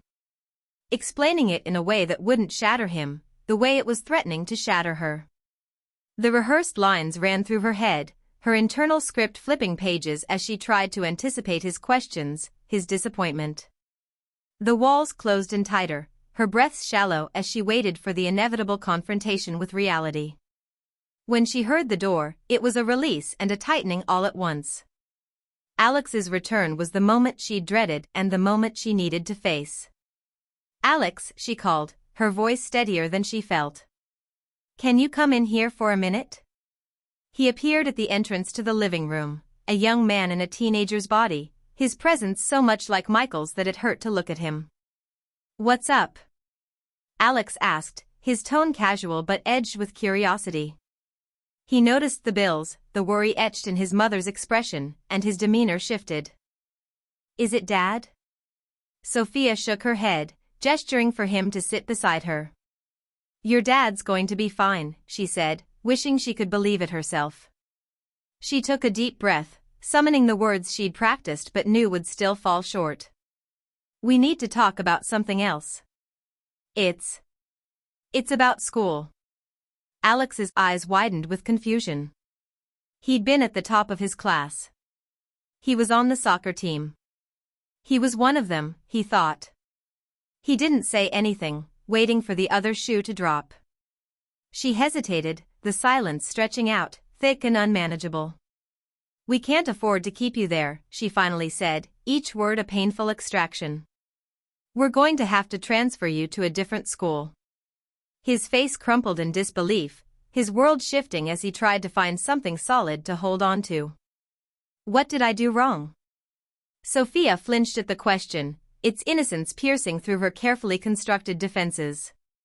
This wasn't how she imagined the conversation. She hadn't anticipated the depth of his investment, the way he'd internalized their values so completely. "Oh, honey," she said, reaching for him but stopping short, unsure if he'd accept the comfort she so desperately wanted to offer. "You didn't do anything wrong. This is about us. About me and your dad. We've been..." She searched for the right words, ones that wouldn't expose their failure. "Reckless." Alex stared at her, his eyes dark pools of accusation and hurt. The image of Michael, the sound of his voice, echoed in her mind. She wasn't trying to be a bad mom. She was trying to be a rich one. "All my friends are there," Alex said, his voice a mix of anger and desperation. "I thought you said we'd always have enough. You promised." His words hit her harder than any bank statement or credit card bill. The promises. The ones she'd made so easily, so carelessly, believing that the money and the means would never run out. "I know, Alex," Sophia said, her voice cracking under the weight of his disappointment. "I know, and I'm so sorry. But things are going to change for a while. Your dad's sick, and we have to fix this," he finished for her, his expression hardening as he pushed away the confusion and pain, replacing them with a more familiar resentment. "Like you fix everything else." Sophia watched him leave, her heart sinking as he retreated to his room, to the world he could control behind closed doors and closed hearts. She wanted to follow, to keep explaining until he understood, but knew he needed space. Space she couldn't afford him in any sense of the word. She sat alone, surrounded by the remnants of their lavish life, its veneer now transparent and flimsy under the strain of honesty. The emptiness that had begun as a whisper now screamed around her, each echo another reminder of what they'd built on the quicksand of debt. The email was sent. The words were spoken. But the consequences, like the bills still scattered across the table, remained. She thought of Michael and wondered how he would take the news. She thought of their life, of how fragile it suddenly seemed. And for the first time, Sophia admitted to herself that it might not have been perfect, but it had been theirs. She wasn't ready to lose it, not yet. Chapter 4. Financial honesty. After a tense week of hospital corridors and whispered updates, Michael was finally home. The relief of having him back was real but fragile, shadowed by the mountain of problems waiting for them outside the sterile calm of the hospital. Recovery wasn't just about his heart now, it was about their life, their choices, and the mess they could no longer ignore. That was why they found themselves here, stepping into the modest office of a financial advisor, ready, or at least willing, to confront what came next. The financial advisor's office was cramped, tucked away in a strip mall next to a discount shoe store. The harsh fluorescence cast an unforgiving glare on Michael Carter's shoes as he walked in, illuminating a dull spot he'd never noticed before. He shifted uncomfortably, and used to the practical seating and scuffed laminate floors. Sophia smoothed her skirt, eyeing the framed certificates on the wall as if they were enemy combatants. She caught a glimpse of herself in the reflection of the advisor's desk and quickly looked away. Alex trailed behind, fidgeting with his phone, the rhythm of a distant beat bleeding through his oversized headphones. Ms. Patel, their advisor, gestured for them to sit. Her unassuming presence and lack of designer branding made Michael's stomach churn with vague unease. "Please, take a seat," Ms. Patel said, her voice even and composed. She was a no-nonsense woman in her 50s, her salt-and-pepper hair pulled into a tidy bun. Michael fumbled with his jacket, folding it awkwardly before sinking into a chair that felt as rigid as his posture. Sophia hesitated, then perched on the edge of hers, a polished statue in her designer wear. Alex plopped down with the gracelessness of teenage rebellion, letting his backpack drop to the floor in protest.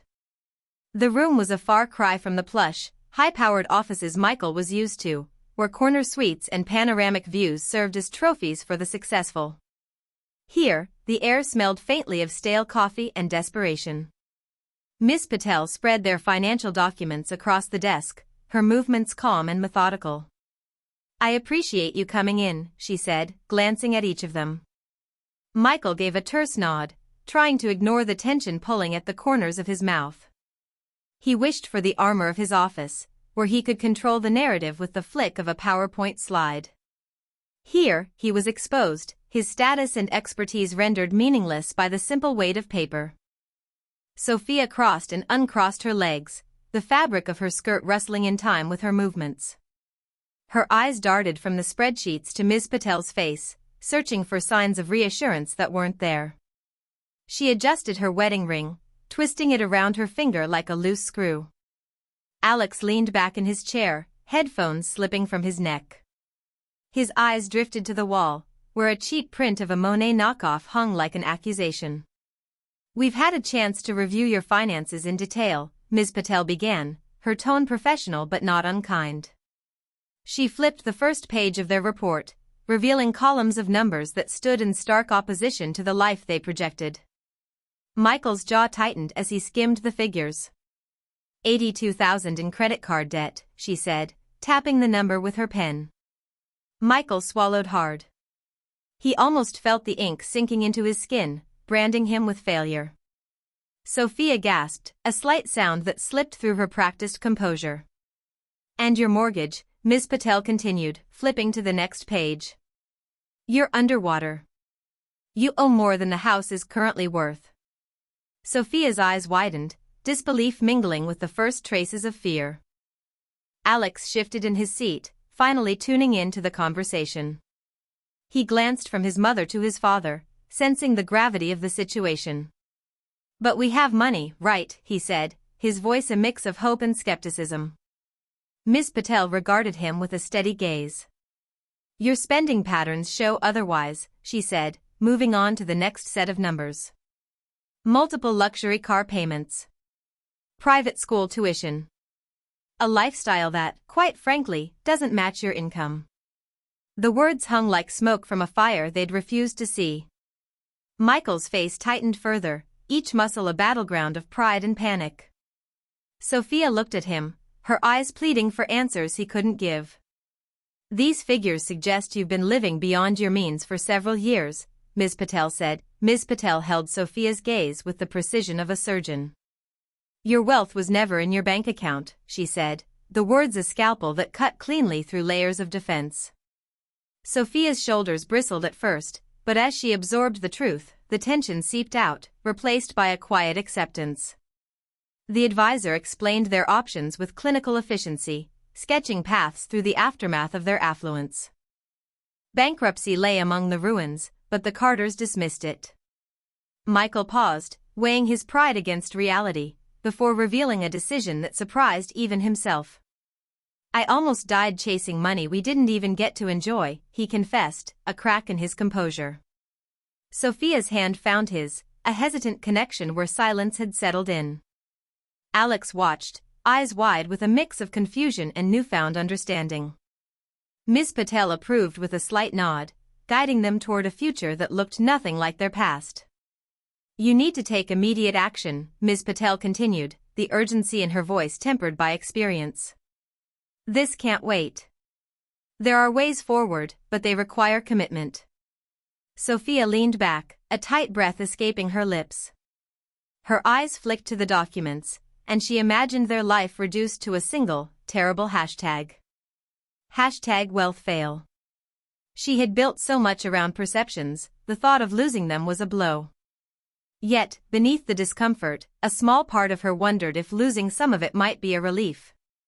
Her hand fell to her side, clutching at nothing but air. Bankruptcy is an option, Ms. Patel said, her tone unwavering. She paused, letting the words settle over the room. Alex shifted in his seat, glancing at his parents as if waiting for them to deny what they'd just heard. Sophia sat forward, a mix of panic and determination setting her jaw. Isn't there another way, she asked, desperation threading her words. We can't just lose everything. Ms. Patel folded her hands, a hint of empathy breaking through her professional demeanor. It's not about losing everything. It's about finding a path that allows you to rebuild. But yes, there are other options. They're just harder and take longer. Michael stared at the papers, his mind a tangled mess of figures and failures. Bankruptcy meant public acknowledgement of what he had tried so hard to conceal. Yet the alternative seemed equally daunting.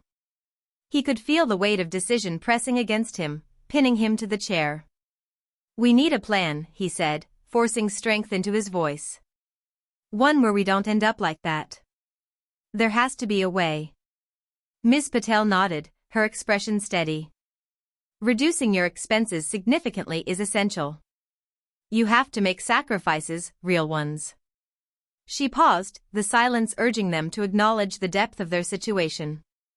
Sophia felt Michael's hesitation before he spoke, a pause that stretched and lingered in the air. She watched him, the familiar mask slipping as he wrestled with himself. Then, finally, his decision broke through the surface. I'm cutting back at work, Michael said, his voice barely louder than a whisper but filled with resolve. I can't keep this up, not after everything. I almost died chasing money we didn't even get to enjoy. Sophia's eyes widened, the words like a jolt to her system. She reached for his hand, an instinctive gesture bridging the distance between them. Michael, she said softly, the connection as unexpected as it was comforting. Alex's headphones slipped, and he pushed them away entirely. Wait, he said, disbelief mingling with the start of respect. You're serious? Michael nodded, more certain now. If we don't make changes, nothing else will matter. Ms. Patel picked up a pen, her approval evident in the slight curve of her lips.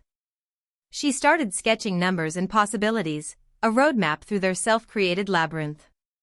It will be hard, she said, glancing at each of them, but it's doable if you're committed. The family watched as new figures took shape, so different from the ones that had filled their lives with silent dread. the clean lines of possibility where chaos had reigned. Alex leaned forward, more engaged than they'd seen him in months. Cutting down the luxury spending will be crucial, Ms. Patel explained, her pen moving swiftly across the paper. You'll need to redefine what necessary means. Sophia listened, absorbing the reality of a life without the trappings she had thought defined them. The idea scared her, but not as much as she had imagined.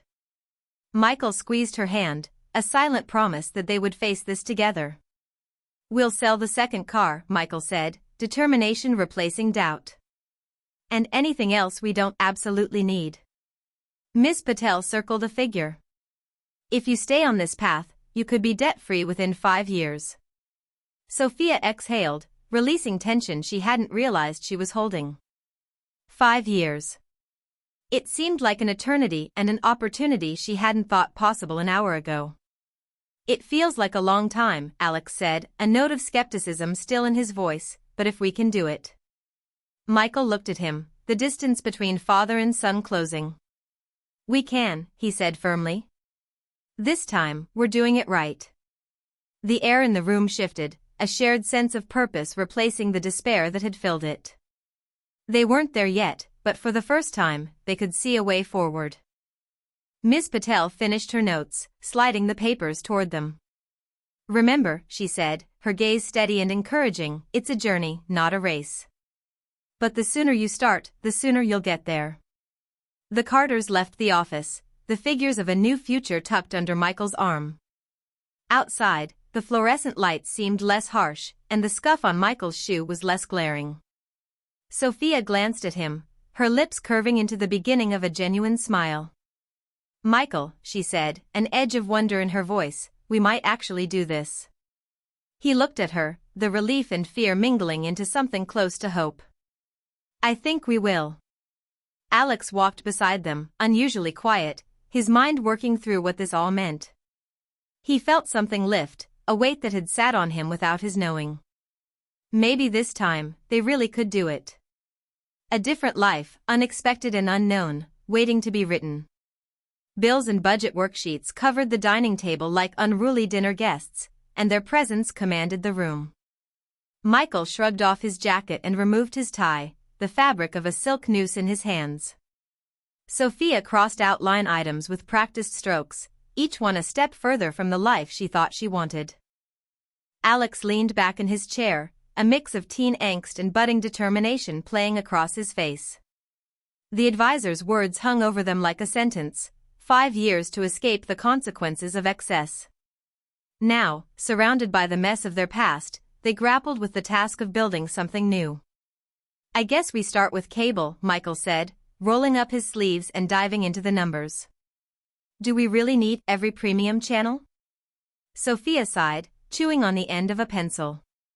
The shows are practically Alex's babysitter, she said, a touch of reluctance in her voice. Alex smirked, earbuds dangling. Try finding a kid who still watches TV, he said, injecting the room with his teenage cynicism. That's what YouTube is for. Michael scribbled a note, calculating savings with the precision of a surgeon but without the precision of Ms. Patel. Cutting the subscription saves us $100 a month. Sophia hesitated, then drew a bold line through it, her grip tightening on the pencil. It felt like erasing more than just a number. They moved to other expenses, crossing them off with grim determination, monthly clothing allowances, extravagant restaurant bills, and Alex's music downloads. Each line cut through layers of entitlement, reducing their past excess to a single column of needs. Michael watched Sophia closely, recognizing her struggle as she eliminated items that once seemed essential. The only way we make this work is if we cut deep, he said, trying to balance empathy with necessity. We need to rethink what necessary means. Sophia nodded, a little more at peace with every line she drew. Her expression was a mix of fear and relief, each emotion fighting for dominance. Maybe it'll be easier once we get used to it, she offered, the hope in her voice more fragile than she'd have liked. Michael checked off more items, calling out expenses with new authority. He glanced at Alex, sensing resistance. Anything you can pitch in with will help, he said, trying not to sound demanding. Alex's eyes flicked from the table to his father, measuring his sincerity. He had never seen Michael like this, so open and vulnerable. Like what? Alex asked, feigning indifference but unable to mask his curiosity. Get a part-time job, Michael suggested, careful not to push too hard. It'll give you extra cash and help us stay on track. Alex hesitated, the weight of expectation heavy in the room. Maybe, he said finally, testing the word on his tongue. Maybe I can work weekends. Sophia looked at Alex, surprised by his concession. If you could help, that would be incredible, she said, gratitude and amazement softening her features. Don't get too excited, Alex warned, though the hint of a faint smile crept across his lips. But yeah, okay. They continued down the list, the reality of their situation sinking in with every decision. Selling the second car came next, a tangible sacrifice that underscored their commitment. Michael calculated the savings in insurance and maintenance, making quick notes beside each figure. It's an extra $500 a month, he said, the numbers speaking to him in a language he was just beginning to understand. Sophia considered the inconvenience of sharing a single vehicle and how it would alter their meticulously scheduled lives. She took a deep breath, steeling herself against old habits. I can deal with it if you can, she said, an edge of challenge in her voice. Michael smiled, the first genuine one in weeks. We'll figure it out, he said, confidence slowly replacing doubt. Alex watched his parents, their newfound determination strange but oddly reassuring. He had grown used to their silence, the way it filled every room with absence. Now, the air buzzed with possibility, the words "we can do this" ricocheting between them. I guess it's happening, Alex said, leaning forward to see what was left of the list. It is, Sophia replied, the fear in her eyes softening into belief. Michael nodded, more certain with each passing minute. Once we adjust, it'll get easier. Sophia reached for Michael's hand, this time with intention rather than instinct. Her grip was firm, the touch solidifying their shared resolve. I was terrified you'd change your mind, she admitted, her voice steady. But seeing you like this, it makes me think we might actually pull it off. Michael squeezed her hand, a promise in the gesture. After everything, he said, I know what's important now. Alex listened to his parents, their voices different somehow. More real. More human. He wondered if they had always been this way beneath the surface. I might even have some ideas, Alex said, surprising himself as much as them. Michael looked at him, curiosity piqued. Yeah? Alex nodded, the confidence building in his voice. I could sell some old games or something. Sophia beamed, the smile reaching her eyes for the first time. That's brilliant, Alex, she said, pride and hope blending into something new. With a collective breath, they finished their budget plan, a stark contrast to the unchecked indulgence that once ruled their lives. They taped it to the refrigerator, a monument to both the challenge and the opportunity ahead. 5 years, Michael said, stepping back to admire their handiwork. We can do this. Sophia joined him, a cautious optimism taking root. It feels possible, she said, the word tasting like freedom. Alex added his voice to the mix, less sarcastic and more genuine than he was used to. At least now we know where we stand. They stood together, side by side, the weight of anxiety lifting with each second. The room was still chaotic with paper and figures, but underneath it all was a newfound clarity, a shared vision of the life they might build if they had the courage to see it through. Chapter 5. The decision. The flat screen flickered in the corner, muting its colors in a sulk as the family gathered in the living room. They settled onto the leather couch, its surface smooth and unworn, like the worry they'd so carefully avoided. Michael's temples throbbed with each heartbeat, the stress leaving its premature mark in shades of gray. He and Sophia exchanged a look that hung between them like the chandelier they'd never paid off. Across the coffee table, Alex picked at the frayed seam of his jeans, eyes darting with the quick suspicion of the young and entitled. We have to talk about our situation, Michael said, his voice tight as if choked by his collar. He fanned out credit card bills like a gambler with a losing hand. It's worse than we thought. Alex's mouth fell open, but no words followed. The sudden uncertainty hovered, thick and disbelieving. The words slipped awkwardly from Michael, each sentence forced and unfamiliar. We need to discuss. Changes, he said, leaning forward as if to bridge the gap the years had built between them. Sophia watched Alex with wide eyes, searching his face for signs of understanding. Things can't continue like this, Michael continued, his gaze locked on the designer carpet, unable to meet his son's bewilderment. Sophia nodded in silent agreement, her practiced smile nowhere to be found. Alex looked from one parent to the other, the quiet desperation almost comic. What's going on? He finally blurted, impatience tainting his voice. Michael cleared his throat, unfolding papers that suddenly felt heavier than his promises. Our finances, he said, letting the words dangle, incomplete. We're in a difficult position. We must make sacrifices as per what we discussed with Ms. Patel. The silence that followed was an indictment, leaving Alex with uncharacteristic speechlessness. He stared at the bills Michael had laid out, each a small window into a world he hadn't realized was collapsing. Finally, words formed around his growing panic. I don't understand. What does this mean? Michael exhaled slowly as though expelling years of denial. It means selling some things, he admitted. It means changes. Serious ones. Alex's face transformed, his confidence shattered and reassembling as something fragile. So it's true? We have to leave Westfield? Sophia shifted, reaching a careful hand toward Alex. We can't keep up with, but why? Alex interrupted, jerking away from her touch. What did I do wrong? Nothing, son, Michael said, trying to imbue the words with conviction. This is on us. Not you. He paused, allowing space for the truth to sink in. We overspent. We lived beyond our means. Alex absorbed the information like a blow. The certainty of his world crumbled with each admission, the conversation shifting his reality more violently than he'd expected. But you said.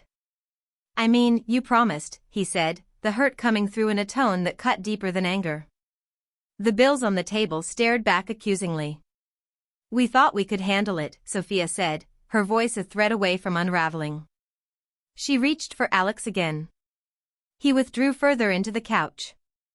My whole life is there, he said, pain wrapping itself around each word. All my friends are there. Everything. Sophia blinked rapidly, her emotions nearly breaching her carefully maintained exterior. We're trying to do what's best, she managed, though it seemed she was trying to convince herself as much as him. Michael interjected, hoping to provide something solid for Alex to grasp. We need to get back on track. It means downsizing, it means selling my stuff? Alex snapped. His confusion turned to anger, simmering at first but threatening to boil over. I'm being punished because you can't manage money? Michael winced. We're trying to fix it, he said softly, knowing how weak it sounded.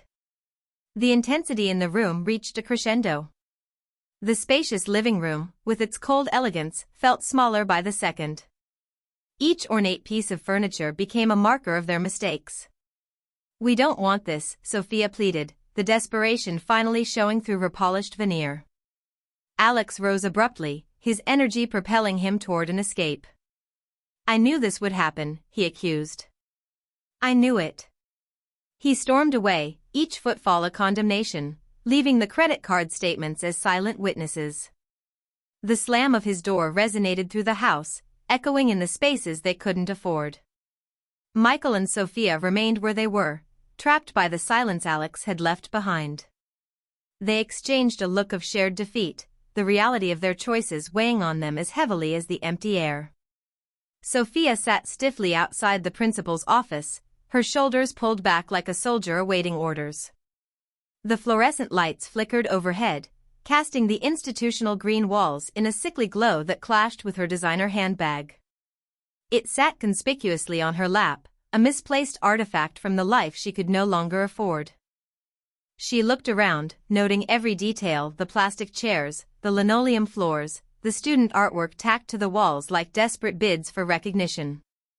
Her unease was palpable, and she resisted the urge to flee. Principal Ramirez, a no-nonsense woman with graying hair and an air of confident competence, ushered her into a modest office. "Let's talk about Alex's transfer," she said, gesturing to a seat. Sophia took a breath, steeling herself for the unfamiliar. Inside, the office was a world away from the carefully curated spaces Sophia was used to.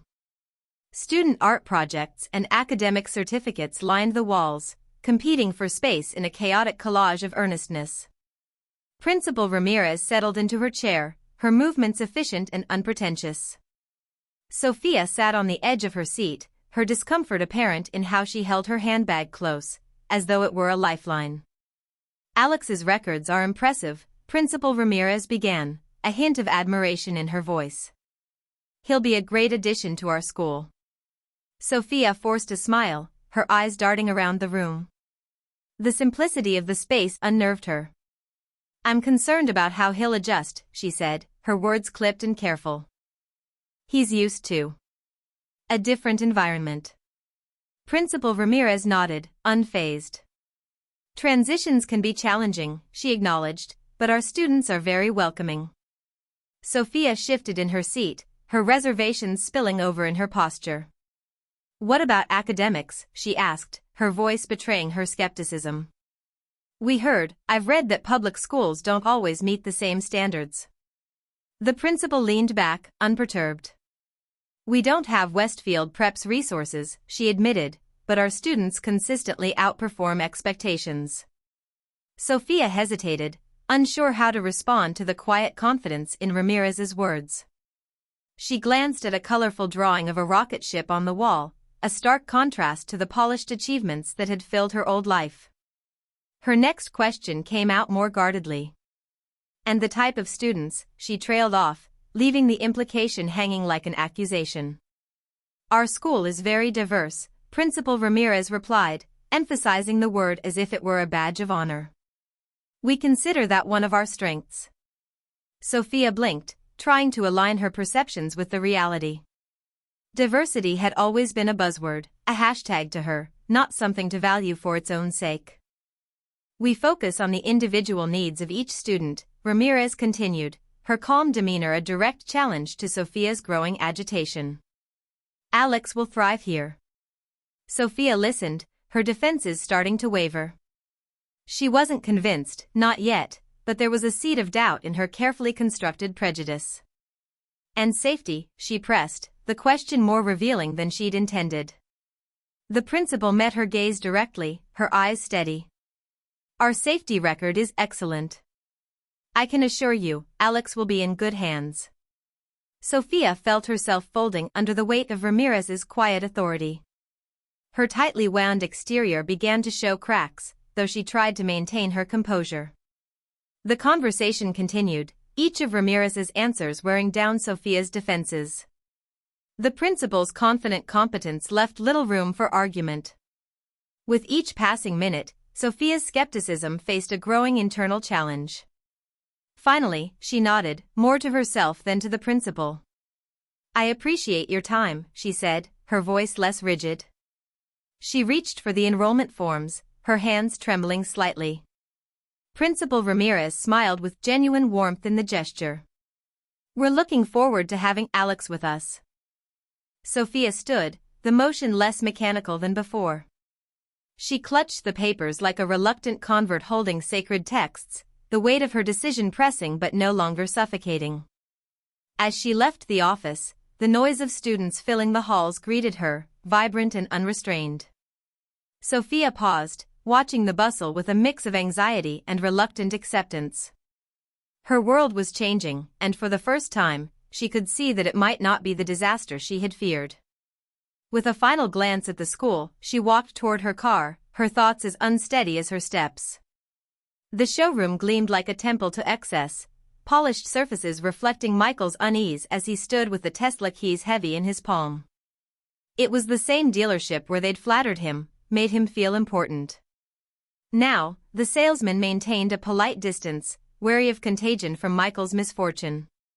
His designer suit, once a shield, looked threadbare beneath the fluorescent lights. The manager called Michael over, spreading the paperwork like a ritualistic offering. "The market's changed," he said, his voice free of apology. "This is the best we can do." 40,000 less than last year? Michael repeated, his protest lacking conviction. He sounded like a child demanding the impossible, unaware or unwilling to accept the rules had changed. "Depreciation hits these hard," the manager replied, his indifference as polished as the cars he sold. Michael picked up the pen, its weight unfamiliar in his hand. He signed the documents, the act feeling like a betrayal of the self he used to know. Each signature was a concession, an acceptance of the new realities he was being forced to face. He handed the keys to the manager, feeling a piece of himself go with them. The manager's curt nod was all the acknowledgement he received, the transaction stripped of any warmth or recognition. An employee approached the Tesla, removing the last traces of Michael's personal life from it. The custom floor mats that once boasted his success. The family photo that now felt like a relic of a bygone era. The sunglasses that had once been a status symbol, now a mocking reminder of what no longer mattered. Michael watched, each item a silent witness to the distance he'd put between himself and everything else. His chest tightened as he realized how little those things meant without the context he'd wrapped around them.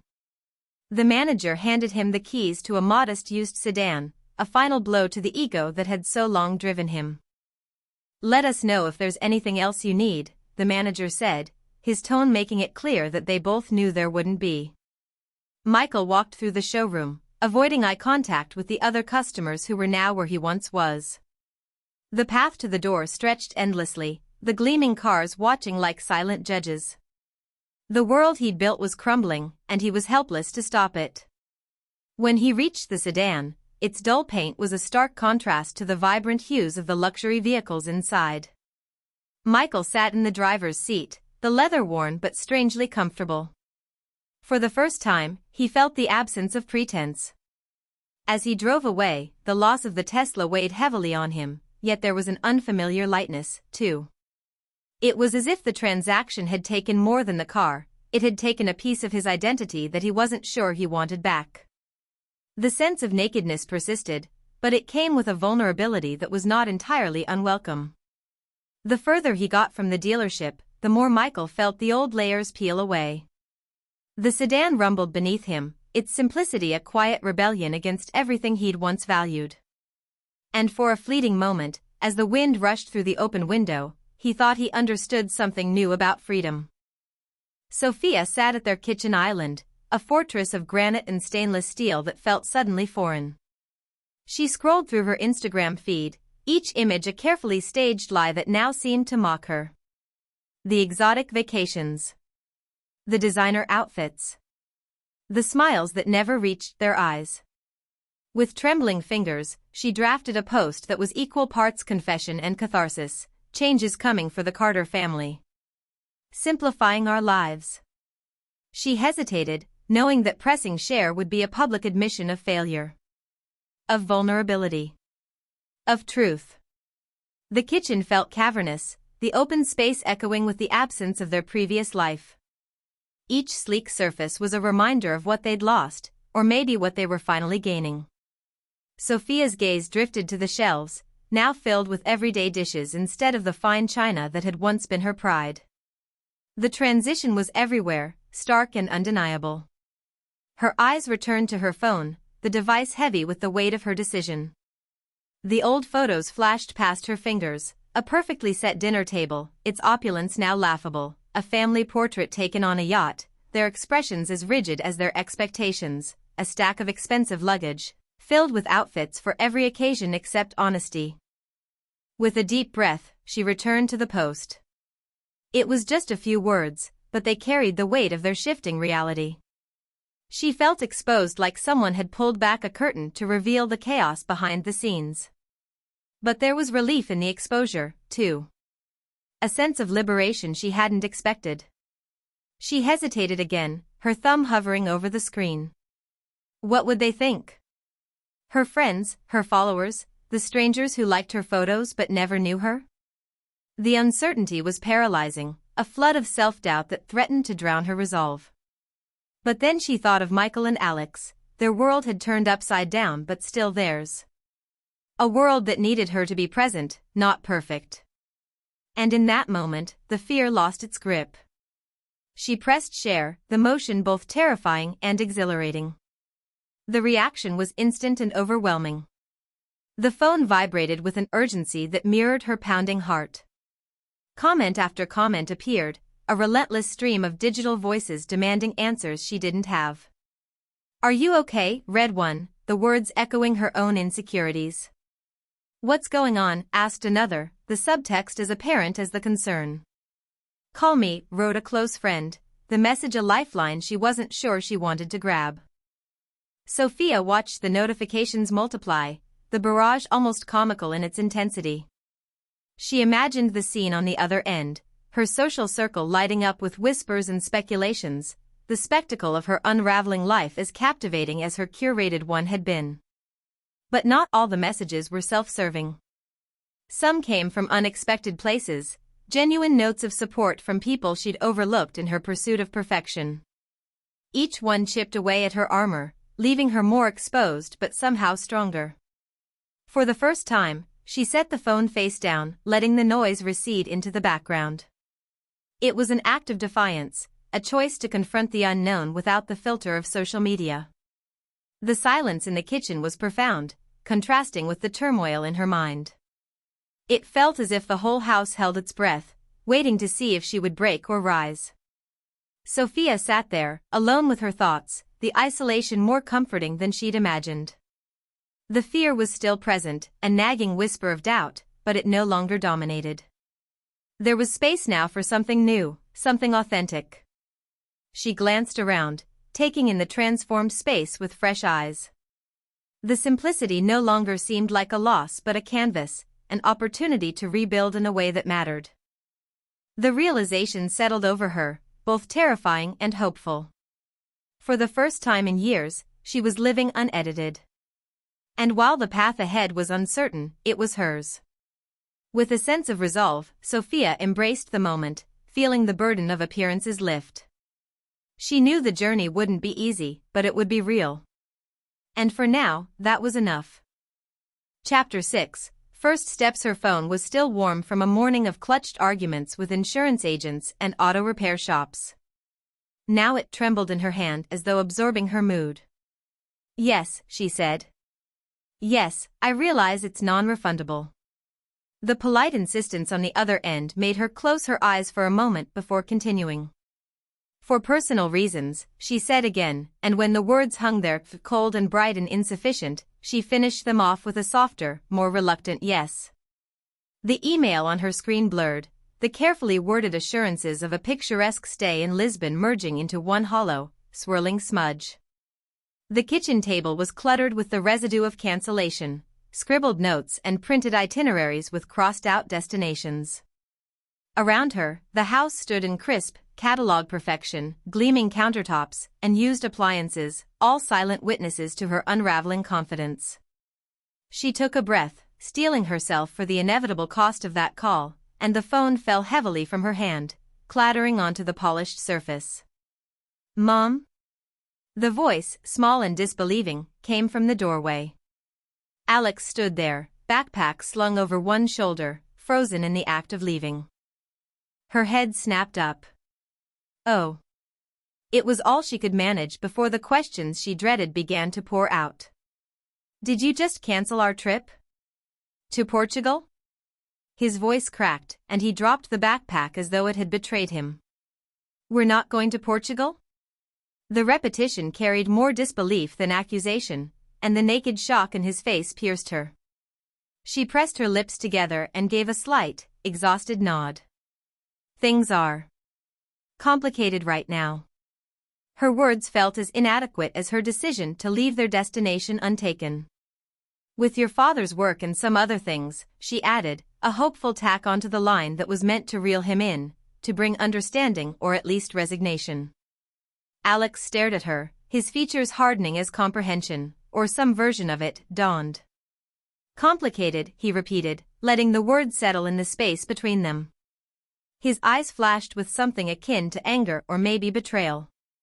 So what else are we giving up? His question held more challenge than curiosity, and she flinched at the edges of it. I think we should all sit down and talk, she began, hating the carefulness in her own voice. Tonight, with your father. He'll explain everything. So there is more, he cut in, almost triumphantly. She could see the scenarios spinning through his mind, one loss after another. I knew it, he said. We're making some changes, Sophia conceded, wishing she could make it sound positive or temporary. But she could see from the set of his jaw that he was already several steps ahead, anticipating the full, miserable truth of it. This is so unfair, he said, reverting to the words of a much younger child, even as his expression had the certainty of someone much older.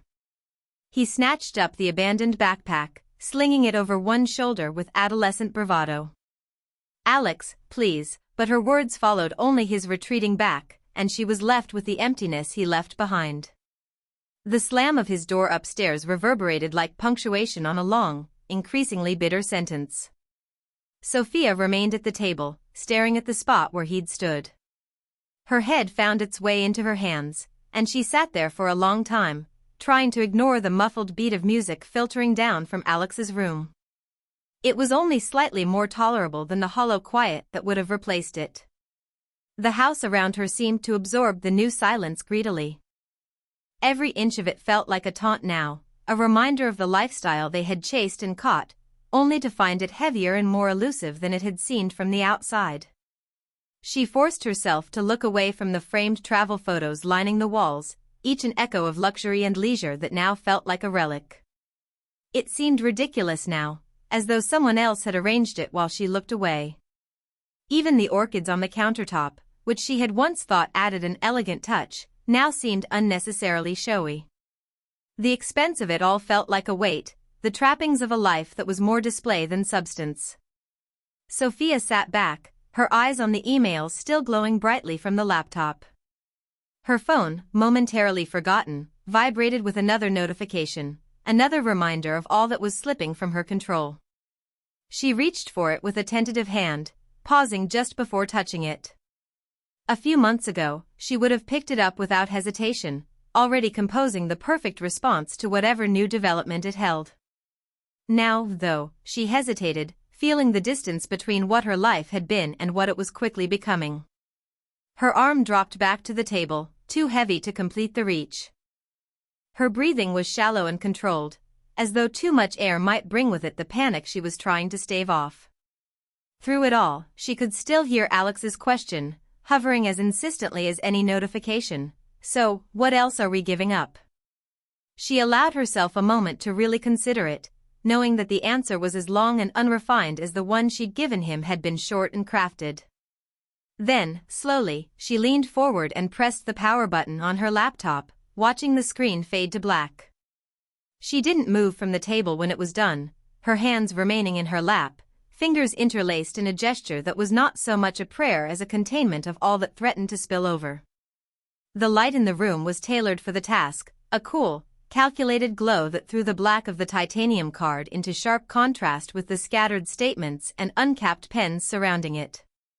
He tried to convince himself it was just another cut to make, another precise severing. But his grip on the scissors told a different story, and he felt the small betrayals of sweat slicking his palms, a thin and unrelenting reminder of his hesitation. Michael's home office, once a corner of order and efficiency, had turned chaotic under the pressure of their reeling finances.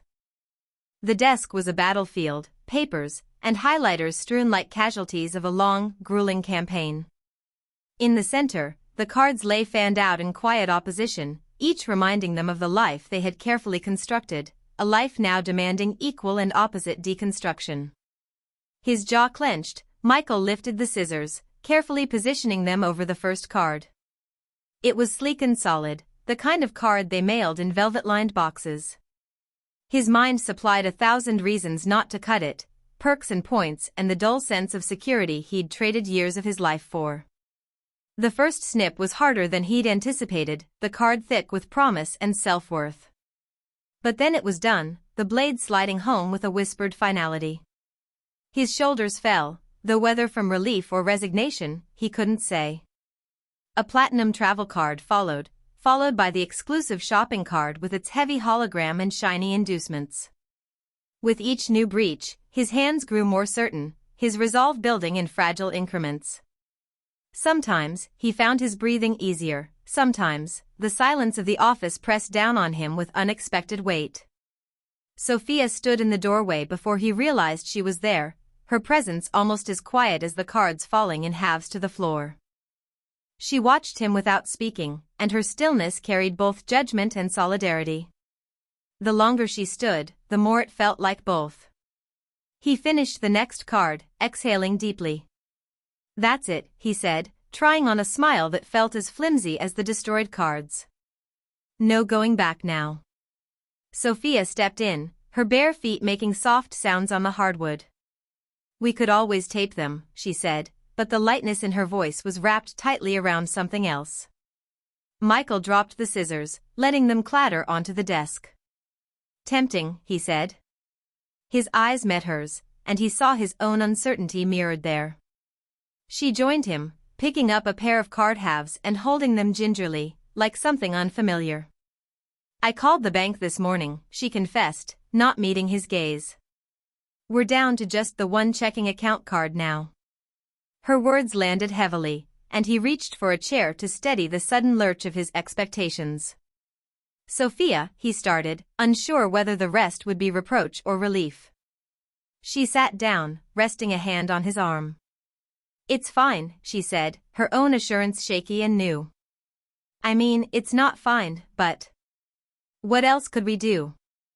Michael looked at the pile of plastic remains, the cards with their clean breaks and no-guilt policies. "I thought I'd be relieved," he said, each word testing the air before landing. "But it feels like losing everything," she finished for him, her eyes finally meeting his. They sat there, the broken cards in a heap at their feet, and let the enormity of it wash over them. It was as if they were waiting for some new version of their lives to step in and tell them what came next, some simplified, downsized variant of the narrative they'd been following for so long. Michael found Sophia's hand, and for a moment, that seemed like enough. More than enough. "It's hard to believe we let it get this far," he said, his voice a tight, quiet thread. Sophia nodded, the acceptance in her silence as tangible as any response. She leaned against him, her presence both reassuring and poignant, and he thought of how long he'd spent away from this house, this family, chasing everything except the simplicity of right now.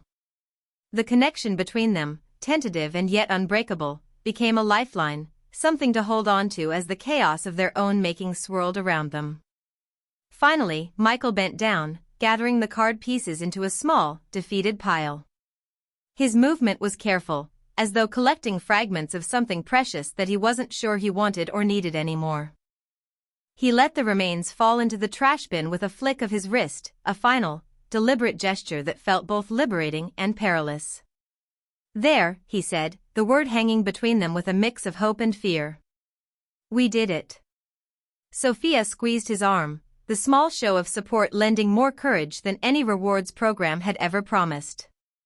Together, they looked at the empty desk, at the cleared surface that was both a loss and a beginning, and felt the sharp edges of change take root. The dining room was designed for show, an elegant exhibition of all that had gone unsaid and uncounted, all that now crowded the table and laid bare the price of pretending. Michael sat at its head, pages of neatly printed debt staring up at him, daring him to blink or turn away. For years, he'd found the solution to every problem by working harder and more. He wished he could apply the same approach now. "Okay," he said. "Here's where we are." Sophia was at his side, poised like always but without her usual sheen. Her support was both a comfort and a reminder of their combined failures. Alex slouched across from them, a surly guest at a party he hadn't wanted to attend. bills and bank statements littered the once pristine surface, with a yellow legal pad waiting to record the fate of their dwindling fortune. "We're going to be honest here," Michael continued, the words as much a warning to himself as to the others. "No sugarcoating." Alex's eyes flared at the implication. "Right, because you've been so honest up till now," he shot back, his sarcasm cutting through the tension like a jagged blade. Sophia placed a calming hand on the stack of papers between them. "We wanted to wait until we knew exactly what we were dealing with," she said, trying to smooth over the edges of his accusation. Alex wasn't buying it. He kicked a stray bill with the toe of his sneaker. "Doesn't look like it's getting any better," he muttered. Michael leaned forward, his expression a mix of determination and guilt. "You're right," he said. "It's not. We've been living way beyond our means." Alex looked up, startled by the admission. The rebellious set of his shoulders softened, and Michael seized the moment to push through. "We've had to make some hard choices," he continued. "Like the trip to Portugal. But it's going to take more than that." "Like what?" Alex's question was suspicious but not as hostile as before. Michael took a deep breath, willing himself to continue. "We've got to rethink everything," he said. "The cars, the vacations, everything. It's all on the table." "We're going to do everything we can," Sophia assured him. "But we have to make some sacrifices. All of us." Michael watched as Alex absorbed her words, his teenage certainty dissolving into something far more fragile. He reached for a printout and held it up like evidence in a trial, something that could be argued or disproven. "This is serious, Alex," he said, steadying his voice. "We're over 6 figures in debt. It's not going to disappear overnight." Sophia reached for her own stack of papers, trying to shift the focus before it turned on them. "I looked at where we're spending," she said. Her voice was calm, though her eyes showed the strain of the past few days. "We can cut back on a lot of things. Starting with the little luxuries." Alex's brows furrowed in confusion. "Like what?" "Like the $800 a month we've been spending on takeout," she replied. "That's almost 10 grand a year." His eyes widened, momentarily thrown by the number. "You mean that's not normal?" Sophia couldn't help a small, wry smile. "Not for most people," she said.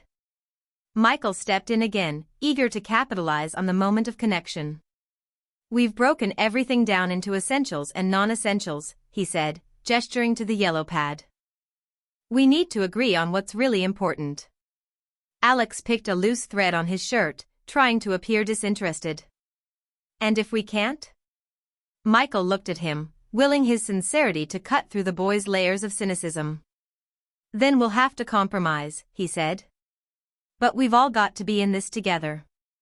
The words lingered in the air, a challenge and a plea wrapped in a father's expectation. Alex shifted in his seat, unsure how to respond. Sophia turned the page on her notes, carefully keeping the conversation moving. "I've started a list," she said. "Dining out, subscriptions, clothes, cell phones. Anything we don't absolutely need." Alex leaned forward, surprising them both with his sudden interest. "And video games?" he asked, testing the waters. Michael hesitated, and the pause said more than any explanation could. "It depends on the month," he said finally, hoping to stave off another confrontation. The brief flare of hope in Alex's expression faded, replaced by a resignation that seemed both premature and world-weary. He slouched back, but the gesture lacked its previous conviction. "Fine," he said. "Just tell me what to do." They continued through the list, arguing and negotiating, each family member contributing their own perspective. Michael struggled to maintain control of the discussion, his usual confidence shattered by the reality he was forced to acknowledge. Alex wavered between anger and understanding, occasionally slipping into teenage defiance but increasingly invested in the outcome. Sophia filled in the gaps, offering solutions and soothing tempers with a skill honed over years of smoothing wrinkles in their perfect, outward lives. By the time they reached the end of the list, something unexpected had emerged, a fragile sense of teamwork, a shared purpose that hinted at a new way of being. The legal pad was covered with notes, a testament to their willingness to confront the unthinkable. Michael summarized the numbers one more time, his voice tired but unwavering. "If we stick to this, we can be debt-free in 2 years," he said. The declaration was both a promise and a warning, the tightrope they would have to walk. Alex looked at his father, really looked at him, and nodded. "I get it," he said. "I mean, I don't, but I will." Sophia reached for Michael's hand, a gesture of unity that transcended the silence that followed. Together they stared at the austere budget, feeling both pride and fear at what they'd created. The table around them, once a shrine to abundance, now stood as a monument to something entirely different. They left the paperwork where it was, letting it sit among the remains of their previous life, a constant reminder of what they'd agreed to face. As they filed out of the room, the papers rustled with the promise of a leaner, truer future. The house seemed to shrink with each step, contracting around them as they moved into their new reality together. The recipe trembled slightly in her hands, whether from uncertainty or the earlier confrontation with Alex she wasn't sure. It felt strange to hold anything handwritten, the blue ink shaky and imperfect compared to the sanitized fonts she was used to. It was a simple recipe: lentils, carrots, onions. Items Sophia had in her pantry, but not her practice. She stared at the recipe as though it were written in a foreign language, the kind of unassuming detail that shouldn't carry weight, and yet somehow did. It amazed her how something so basic could feel so daunting, how a small square of paper could weigh more than years of orchestrating elaborate, picture-perfect meals. The ingredients were stark in their simplicity. No brand names, no carefully sourced gourmet spices. She let the recipe fall to the counter, and her eyes found their way to her phone. The app was there, one touch away from salvation in the form of a perfectly plated, minimally effort-required dinner. She picked up the phone, thumb hovering over the icon that had long been her go-to escape from real cooking. But something stopped her. Maybe it was the presence of the handwritten instructions, imperfect but grounded. Or perhaps it was the echo of Alex's voice, challenging her resolve as much as their bank balance. She couldn't quite place what made her do it, but the phone landed back on the countertop, and she reached for the lentils instead. The process was awkward from the start. She fumbled through the cabinets, collecting cans and bags with an air of self-conscious inexperience. The sound of each item hitting the counter seemed to amplify her discomfort, a staccato soundtrack to a task she was sure she couldn't complete. Sophia gathered the carrots and onions, the celery, and spices. She laid them out like a lineup of suspects, unsure of what they might be guilty of. The kitchen, usually pristine, began to betray her clumsy attempts. She picked up the knife, hesitated, then started chopping with all the confidence of a child pretending to cook in a play kitchen. The results were uneven and haphazard, orange and white chunks scattered across the cutting board. Her progress felt slow and unsteady, each slice another reminder of how much she'd come to rely on convenience and appearances. She paused, surveying the mess she'd created, and almost laughed at the absurdity of it. Here she was, paralyzed by a simple recipe, overwhelmed by an unfamiliar sense of inadequacy. The irony wasn't lost on her, and for a moment, the quiet hum of the stove filled the silence like a soft kind of encouragement. Sophia moved to the stove, setting pots and pans with clattering motions. Her hands were less sure than they were in front of a camera, more used to posting and posing than to practical work. She measured the water and double-checked the shaky instructions, half expecting it all to somehow end in failure. But slowly, something shifted. The aroma began to fill the kitchen, rich and comforting, the opposite of everything she'd imagined when she first read the list of ingredients. It wrapped around her like an unexpected embrace, softening the hard edges of her doubt. She stood back, staring at the steam rising from the pot, watching the simple ingredients transform into something more. Her skepticism melted into genuine surprise, a slow awakening to the possibilities of less. When she ladled the soup into a bowl and took the first tentative taste, her expression shifted again. The flavor was nothing short of a revelation. It was more than she'd hoped for, and for once, that was not a prepackaged phrase. Michael entered the kitchen, following the aroma with a curiosity that surprised them both. He stopped, taking in the scene, the cluttered counter, the uncharacteristic disarray, the sight of his wife holding a spoonful of something homemade. Sophia's eyes met his, and she couldn't contain the wonder in her voice. "It's just lentil soup," she said, offering him a taste. He took a bite, his own surprise matching hers. "But it tastes like..." He paused, searching for the right word. "Like home," she finished for him, the admission a soft, startled echo of his earlier statement. The moment was small, almost fragile, but it marked something significant. They stood there, two novices in a new world, sharing more than just a meal. It was an understanding, a connection that had eluded them through years of material distractions. When Alex joined them, lured by the same inviting aroma, the sight of his parents at ease with each other, and with their home, seemed to catch him off guard. He watched as Sophia filled bowls for them all, the casual warmth of it slowly easing his teenage tension. They sat together, the table bare except for the steaming soup. There were no centerpieces, no curated images, no need to document or display, just three people relearning how to be a family. As they ate, the house around them seemed to shift. The crisp edges and polished surfaces took on a softer, more welcoming feel. The perfect order that had once been their armor now revealed itself as more of a constraint. In its place, something new began to settle, a comfort, an authenticity they hadn't known they were missing. The last spoonfuls disappeared, and so did the lingering traces of their doubt. They stayed at the table, talking and laughing, sharing plans and stories with ease no curated moment had ever given them.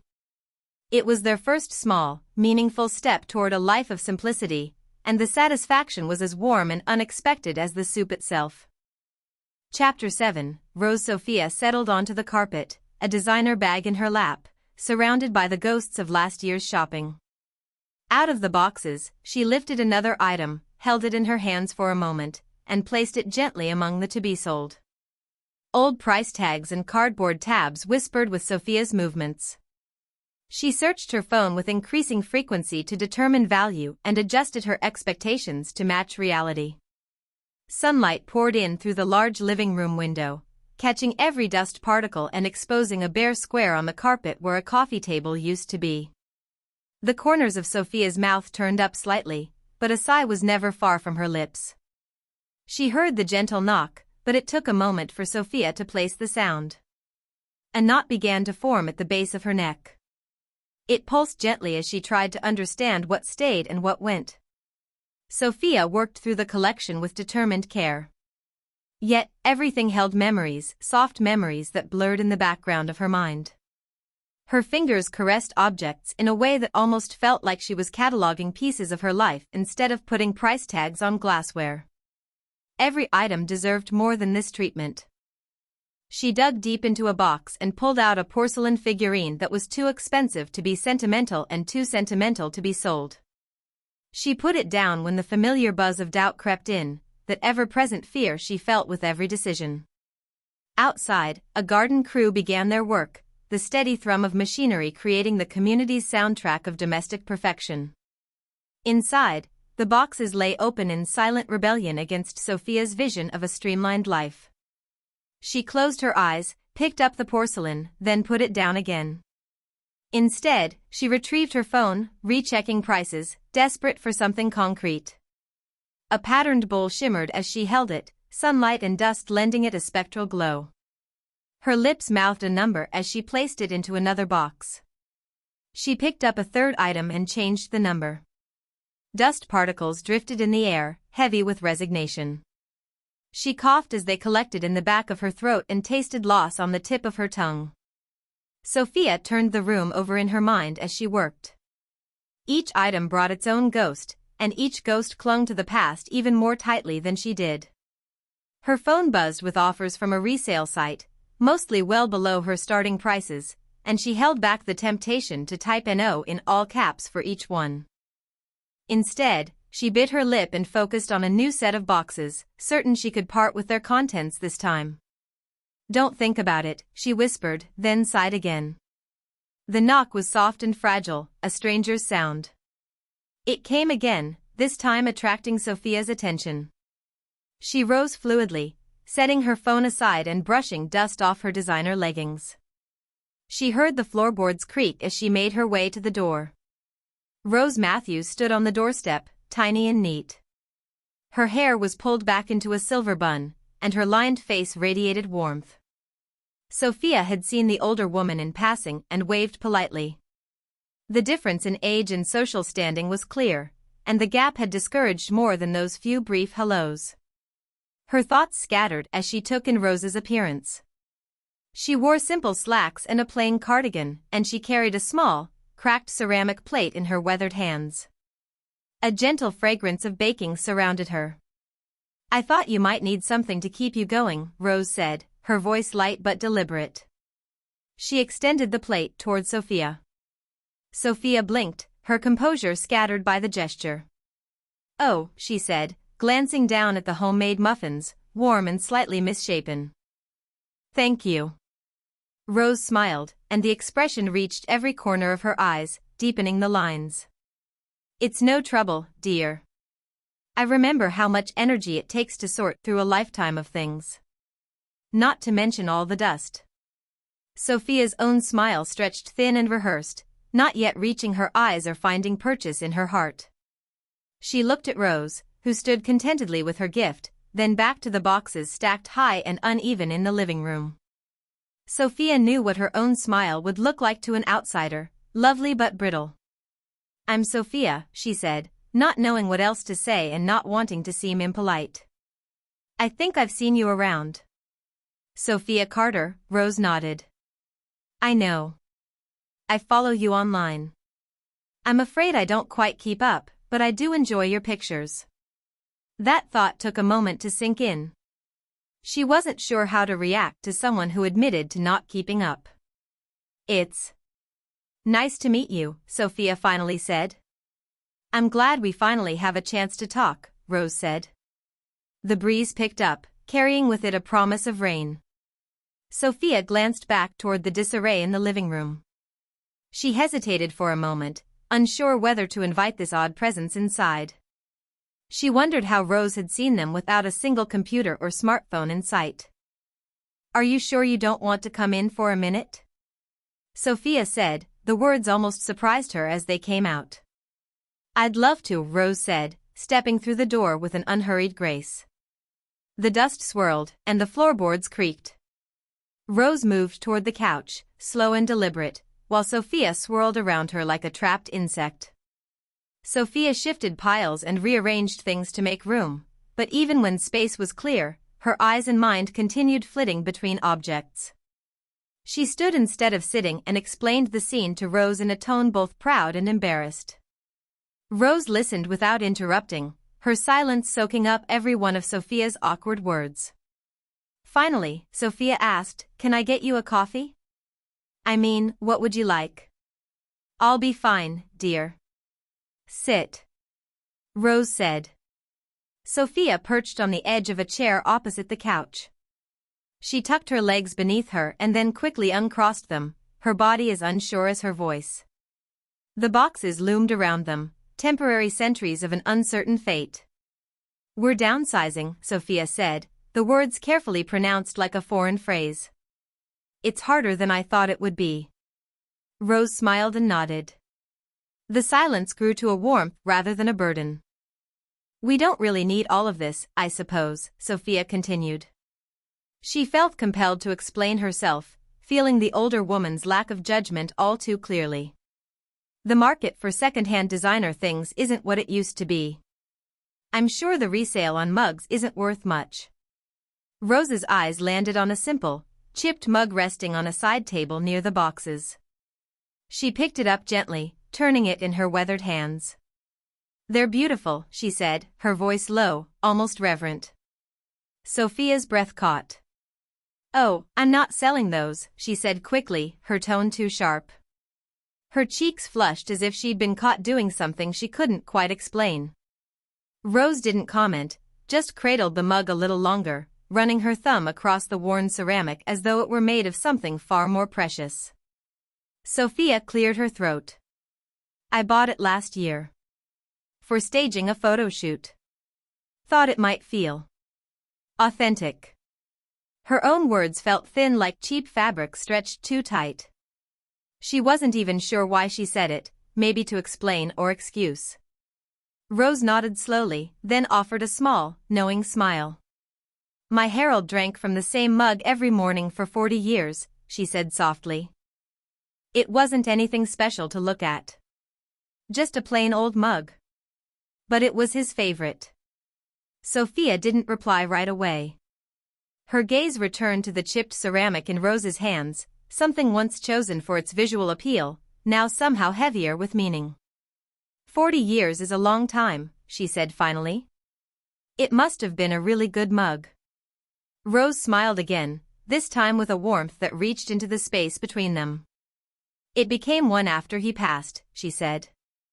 After all the big things that felt so important at the time, I realized it was the small things that truly mattered. It wasn't the mug, dear.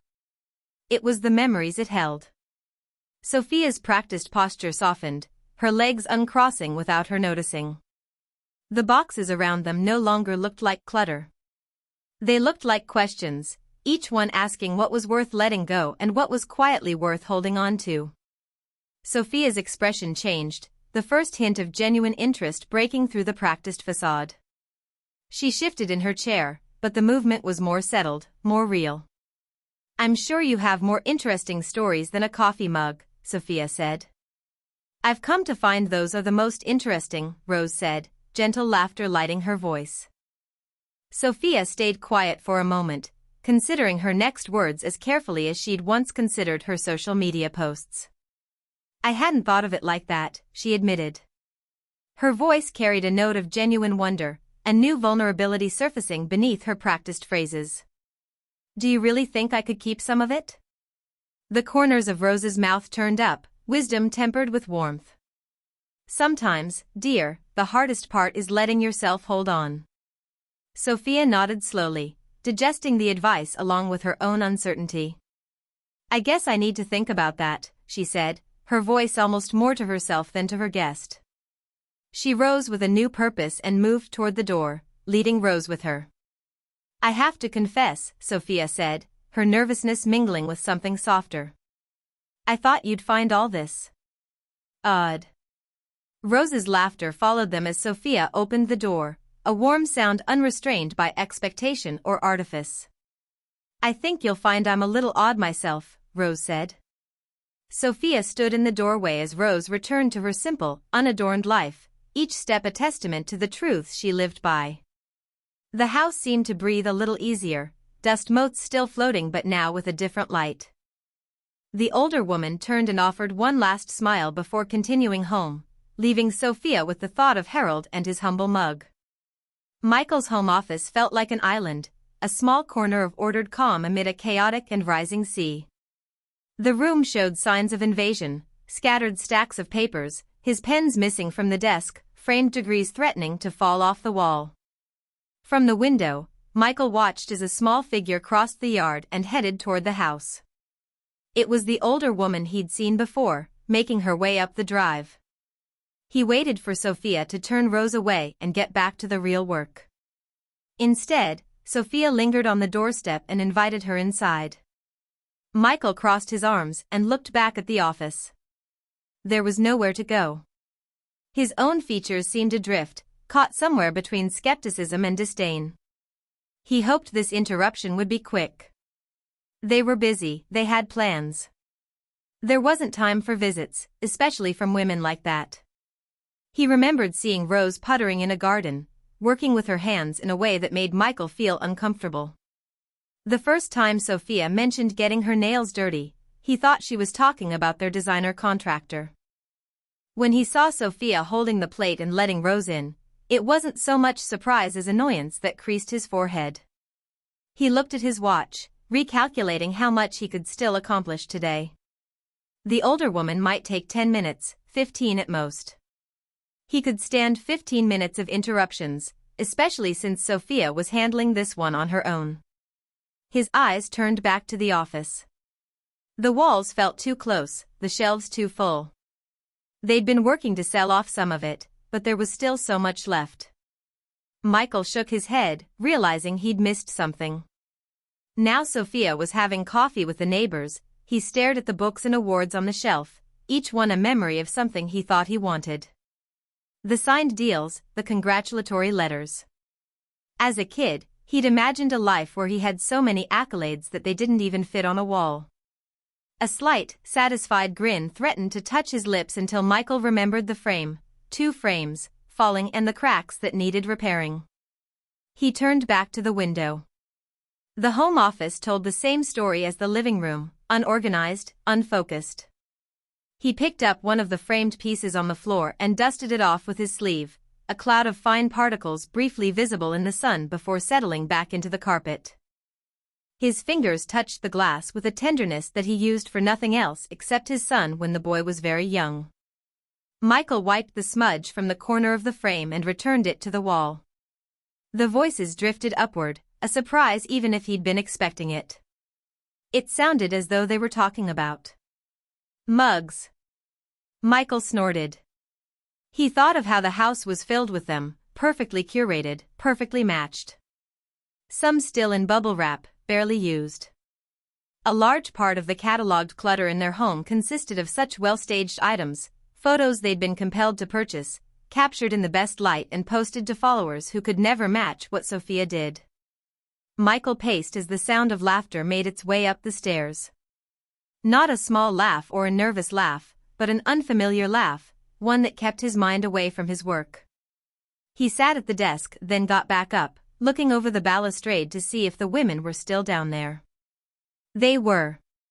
Sophia hadn't found an excuse to leave yet. Maybe Rose's plainness was a curiosity. Maybe she thought the woman would provide material for another post. Michael adjusted the blinds and fidgeted with a stack of papers, unable to concentrate on anything. The room was stifling, more like a cage than an office, but it was also the only refuge left in the house. If there was any escape from this current life, from the downfall, it had to be in here. His fingers traced the edge of the desk, a massive piece of dark oak that Sophia insisted on. This time, Michael did laugh, just a small laugh that didn't carry very far, but it still felt odd in the space. Theirs was the house she always wanted. He'd had his doubts when she first saw the brochure and fell in love with the cherry blossoms and the towering ceilings. In love with a photo of a life Michael had always been afraid of losing. He remembered those early discussions and how she convinced him that the community would be good for Alex and the family. How could he refuse when it seemed to bring her so much happiness? He had forgotten how it felt to give Sophia anything that mattered. He walked over to the door and listened. He expected the encounter would end soon. He counted silently to 15 and was about to leave when the silence was broken by Rose's gentle voice. They weren't talking about mugs then. They were talking about something deeper, something that captured Sophia's attention. After all the big things that felt so important, I realized it was the small things that mattered most. Michael held the door frame with a loosened grip, unable to do anything but let her words take hold of him. He heard Sophia's hesitant reply and was ready for her to make an excuse to finally say she had work to do. Instead, the conversation continued. "Do you really think I could keep some of it?" he heard her ask, an edge of vulnerability in her voice. The sound of their guests' unrestrained laughter made its way to Michael's ears again. It didn't belong in their home, not here. But here it was. He had to know more. He couldn't stop listening, trying to make sense of the growing feeling that there was something important he was missing. He was drawn toward the hallway, toward the simple clarity in Rose's words and the new curiosity he heard in Sophia's voice. As he got closer, he caught a glimpse of his wife. She had the plate of muffins in one hand and was closing the door with the other. It was an expression that seemed almost unfamiliar on her face, genuine interest, warmth, maybe even relief.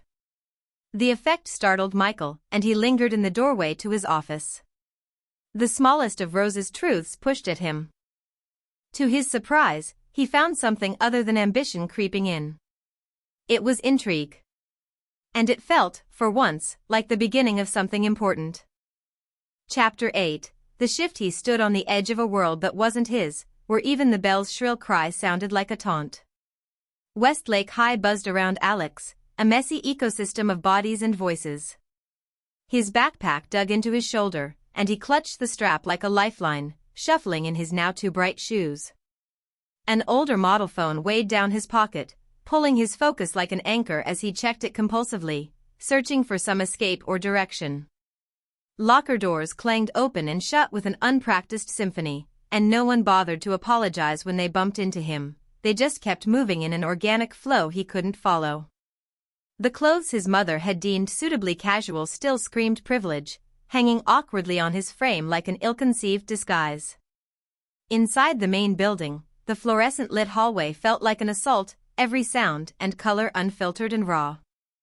Unlike the private school where students spoke in modulated tones, here voices ricocheted off cinder-block walls, a constant barrage of greetings and insults.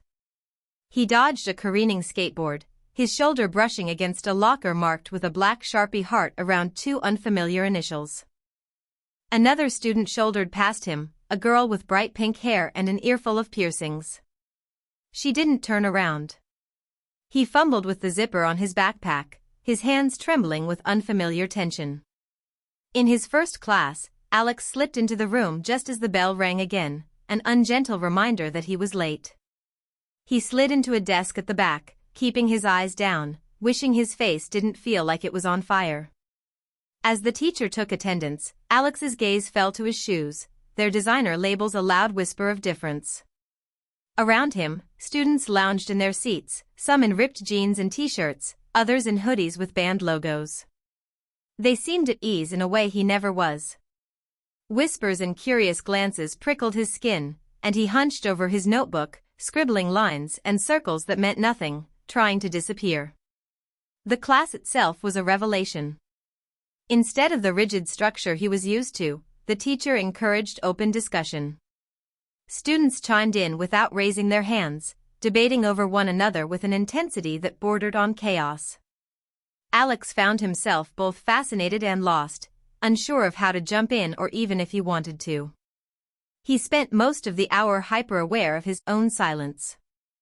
When the bell released them, he lingered until the room was almost empty before venturing back into the hallway. The crowd thinned as students streamed toward the cafeteria. Alex's stomach growled, but he hesitated, watching them go.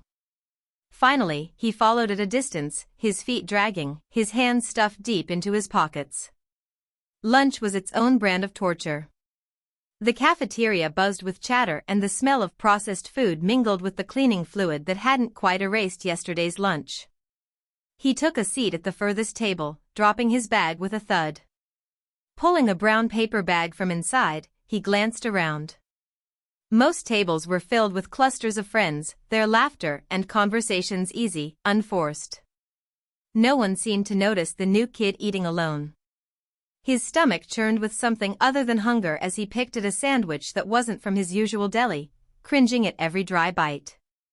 Across the room, a group jostled and joked, their noise a constant reminder of what he was missing. He stared at them, longing etched in the tension of his posture and how his fingers curled tightly around the sandwich. He looked back at his phone, wishing for a text, a call, anything to cut through the isolation. But the screen stayed stubbornly blank, and he shoved it back into his pocket, deflated. His mind drifted to the conversation that had led him here, his parents' polished explanations, the businesslike tones that made him feel like a line item on their spreadsheet. "It's for the best," his mother had said, her voice cool as they sat around the kitchen island, the granite gleaming under recessed lighting. A fresh start. "The market downturn has affected us more than we anticipated." His father had nodded, already scrolling through emails on his phone. "This will be a good experience for you, Alex." Builds character. He had wanted to scream that he wasn't some side project, that they couldn't just swap his life out like an old model phone. Instead, he'd swallowed his words, given a tight nod, and watched as they moved on to their next topic with seamless efficiency. Back in the cafeteria, he blinked, the memory dissolving into the present chaos. He took another bite of his sandwich, chewing slowly, the dry bread sticking to the roof of his mouth. He forced it down, his eyes flitting back to the crowd of students, drawn to their animated gestures and unreserved laughter. The contrast between here and his old school was jarring. At St. Luke's, everything was curated and controlled. The hallways smelled of lemon polish and imported wood, and the lunchroom was more like a bistro, with chefs preparing custom orders for students in blazers and ties. Even friendships felt curated, relationships as carefully maintained as GPA averages. This place was wild, unpredictable. He told himself he hated it. Yet a part of him, the part that felt more like Alex and less like a Carter, was drawn to its authenticity, to the unfiltered lives these students seemed to lead. He pushed his food away and leaned back, scanning the room one more time. The noise and chaos were no less overwhelming, but now there was something else there, too, a flicker of curiosity, of possibility. Maybe he was a world away from where he wanted to be, but the world was big, and maybe, just maybe, it could hold a place for someone like him. As the lunch period wound down, he sat alone, his presence both out of place and newly intrigued, straddling the line between past and present, waiting to see where he would land. "You stick out like a sore thumb, new kid." The words landed like a dare, but Kai's grin diffused their sting. He dropped a tray piled with food across from Alex, each clatter and thud broadcasting easy confidence. His hair was an unintentional shade of purple, fading into his forehead like watercolor bleeding into paper. With mismatched socks, a band shirt that might have belonged to his father, and a well-worn hoodie, Kai wore his difference like a badge, daring anyone to care. Alex froze, caught between surprise and suspicion. He hadn't expected anyone to approach him, let alone someone who radiated such unapologetic presence. Yeah. "Hi," Alex mumbled, glancing at the other tables. "Didn't realize I was that obvious." "Obvious? Dude, you glow in the dark." Kai grinned wider, stuffing a fry into his mouth. "You're not from around here, are you?" Alex shifted in his seat, uncomfortable under Kai's direct gaze. "What gave it away?" he said, trying for sarcasm but sounding more unsure. "Everything," Kai replied with a shrug. "I'm Kai, by the way. Welcome to the circus."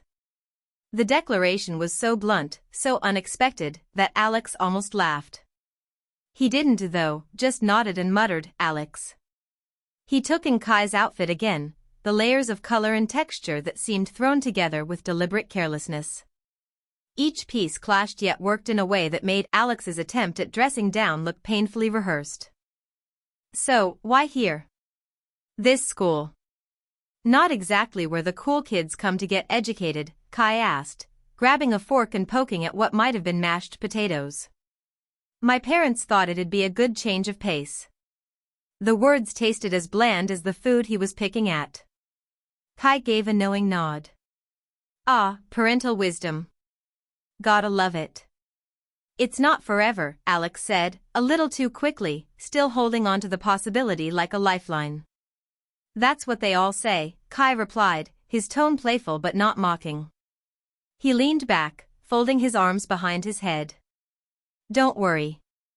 It's not the end of the world. Just a different one." The ease with which Kai navigated the conversation, not asking too much but still understanding more than Alex was willing to admit, both irritated and intrigued him. He wasn't used to this kind of casual intensity. Alex looked away, unsure how to respond. His eyes landed on Kai's socks, one bright green, the other striped orange. "Your socks don't match," he said, more to deflect than anything else. "Neither do my parents," Kai shot back, completely unfazed. "That's what makes them interesting." Alex almost choked on his sandwich.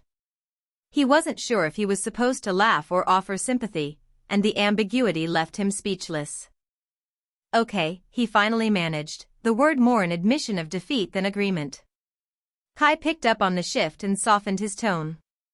"Look, I get it. New school, new scene. I know you think it sucks now, but you'll get the hang of it. Alex shrugged, the motion more resigned than indifferent. It's just different. Private school, huh? Kai said, not so much asking as confirming. Yeah. Alex waited for the judgment, the usual mix of envy and resentment. But Kai just nodded, an unreadable expression crossing his face. Must be weird, switching worlds like that, Kai said, and there was no edge to the words, just genuine curiosity. More than you know, Alex admitted, surprised at his own honesty. For a moment, it felt like a relief to say it out loud. He found himself wanting to explain, to make Kai understand what it felt like to be uprooted and dropped into an alien universe, but the impulse caught in his throat. Kai seemed to sense the hesitation. He switched gears, nodding at Alex's feet. Those are some pretty slick kicks. Alex glanced down at his shoes, then back at Kai. He braced for admiration, the kind he was used to when people noticed his things. Yeah, he said, trying to sound casual. They're from Milan. Fancy, Kai said with a raised eyebrow. They comfortable? The question threw Alex off balance. No one ever asked if his stuff was comfortable, just expensive. I guess. Haven't really thought about it. Kai chuckled. You should. That's kind of the whole point of shoes, right? Or are they just for show? The words landed harder than they should have, unsettling Alex in a way he didn't expect. It wasn't an accusation, just a simple, unsettling observation. I don't know, he said, more to himself than to Kai. Think about it, Kai said with a grin, scooping up his tray as the lunch bell rang. See you around, new kid. Alex watched him go, the cafeteria slowly emptying out. He sat alone at the table, his thoughts more tangled than ever. Kai's questions hung in the air like uninvited guests refusing to leave. Maybe he did stick out like a sore thumb, but for the first time, he wondered if it mattered as much as he thought. The thrift store smelled like other people's lives. To Alex, it was the smell of failure. He trailed behind Kai, who navigated the crowded aisles with unshakable confidence, a pirate in search of buried treasure. Jackets, shirts, and mismatched pants spilled from racks, a patchwork of forgotten fabrics and textures. It was a riot of disorder, a far cry from the immaculate displays and subtle perfumes of the boutiques Alex knew. He could almost feel the weight of history in the air, the tangible ghosts of past owners lingering in every worn collar and frayed hem. Each item seemed to have a story. For once, it wasn't Alex's story being told. The place was cramped, cluttered, and filled with what he would have called junk. But to Kai, it was a playground. Check this out, Kai said, pulling a faded denim jacket from a rack and holding it up with a grin. This is the real deal, man. It's probably been to concerts, protests, maybe even jail. He said it with the same enthusiasm Alex's mom had when she found an imported vase at the latest high-end boutique. Great, Alex muttered, forcing a smile. Sounds like a steal. You never know what you'll find, Kai continued, unfazed by Alex's sarcasm. That's the best part. He tossed the jacket over his shoulder and dove back into the racks while Alex lingered at the edge, uncertain and uncomfortable. Kai wore the chaos like a second skin. He pulled out shirts, tried on hats, and sifted through piles with practiced ease. Alex followed reluctantly, the sensory overload pressing down on him. The clothes felt like they were swallowing him whole, and he shoved his hands into his pockets to avoid touching them. The cloying smell of mothballs mixed with something more organic and human, a scent he associated with lesser things, with things not new. Why are you so freaked out? Kai asked, catching Alex's expression. Not freaked, Alex replied, a little too defensively. Just different from what I'm used to. Different's not always bad, Kai said, rifling through a box of mismatched shoes. It's just, different. Alex stayed silent, watching as Kai's unerring hands plucked a plaid shirt from a rack and slipped it on over his band tee. He wore the layers with a style that defied all rules and somehow made perfect sense. "Don't worry, you'll catch on," Kai added as if reading Alex's mind. "Just give it a chance." Alex took a deep breath and reached tentatively for a flannel shirt hanging nearby. He ran his fingers over the fabric, surprised by how soft it was, how unlike the stiff, new clothes he always wore. He dropped his hand quickly, glancing around to see if anyone had noticed. Kai was busy trying on a beat-up leather jacket, oblivious to Alex's struggle. "This stuff has character," Kai said, shrugging into the jacket and striking a pose. "A history. Not like that designer crap that looks old but isn't." Alex bristled but said nothing.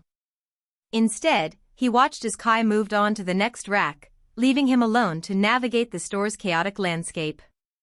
The more he looked, the more he noticed things he hadn't at first: a worn bomber jacket with military patches and vintage hats that seemed to carry stories in their creases.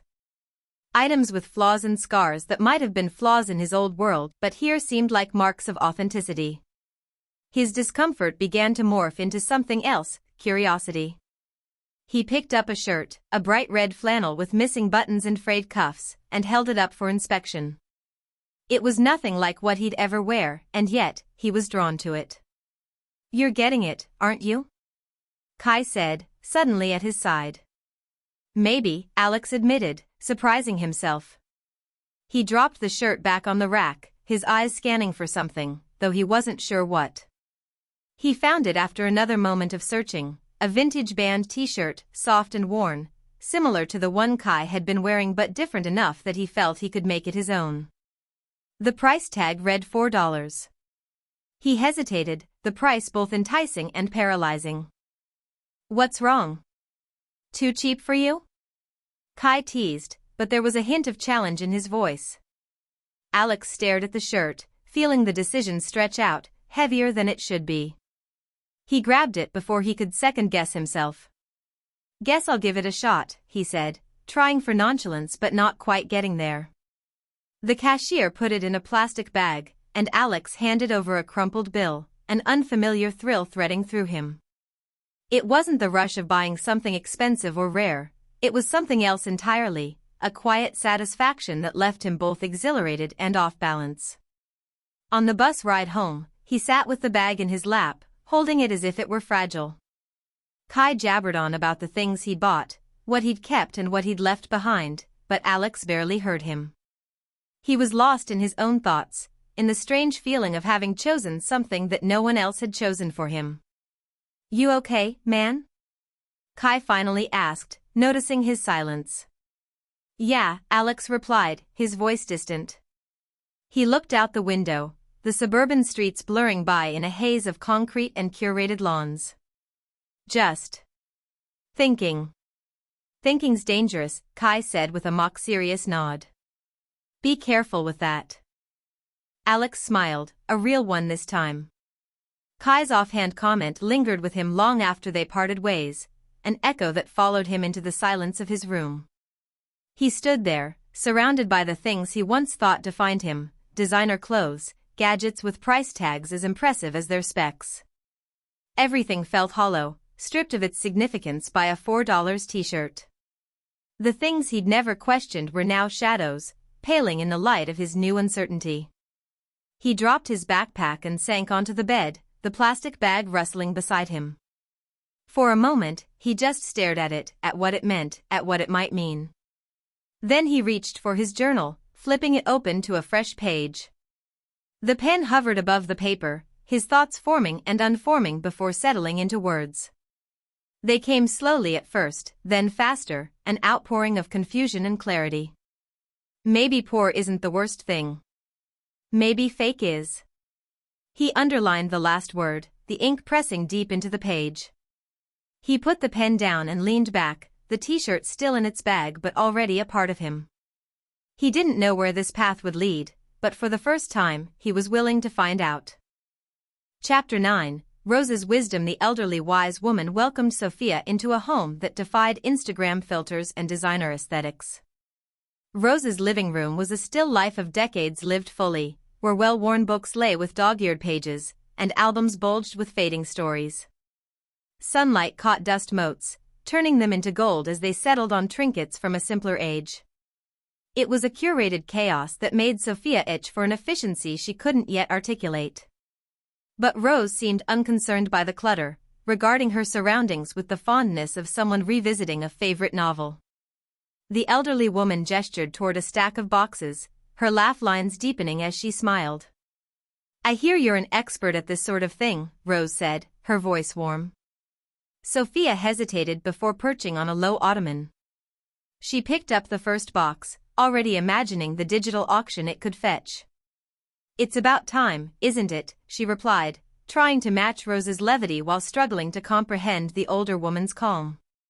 They set to work, Sophia with a swift certainty and Rose with the patience of someone unfazed by the urgency of modern life. Sophia opened a box labeled books in looping, deliberate handwriting, revealing more books than she thought one person could own. Stacks of literature, each spine cracked with affection, threatened to spill onto the threadbare carpet. "How do you manage to keep track of all these?" Sophia asked, eyeing the stacks with a mixture of awe and disbelief. "With difficulty," Rose admitted, laughing. She selected a copy of Pride and Prejudice, its cover soft from use. "But they don't mind waiting for me to return." Sophia placed a stack by the doorway, her movements purposeful. She imagined them replaced by digital files, and neat, space-saving, and efficient. "You know, a Kindle could store a whole library," she suggested as if offering a valuable trade secret. "But could it tell you stories like this?" Rose countered, holding up a battered first edition of The Grapes of Wrath. Sophia recognized the book from the older woman's photos. It seemed to pulse with untold history. They worked side by side, Sophia's pace rapid, Rose's more contemplative. Items found their way into piles, keep, donate, questionable, each representing lifetimes of choices and memories. Rose touched each object with care, her hands showing the same tenderness she must have once used on students' essays and fragile young spirits. "These are beautiful," Sophia said, opening an album filled with black and white photographs. Each picture was a moment preserved, Rose and a man with kind eyes on a porch swing, the same man balancing a laughing child on his shoulders, a Christmas tree surrounded by grinning faces. "Thank you," Rose replied. Her voice was soft, nostalgic. "Harold loved that old camera of his." Sophia raised an eyebrow. "And you're sure you want to part with these?" Rose smiled a little sadly. "I suppose it's like a story. You can't read the next chapter if you're stuck on the last one." Sophia considered this as she moved to a dusty display of ceramic birds. Each figure was unique, frozen in time. She held one up. "This too?" Her surprise was evident. "Especially that one," Rose said with a knowing look. It was Harold's idea to start a collection. He saw the first at a flea market and thought it was funny.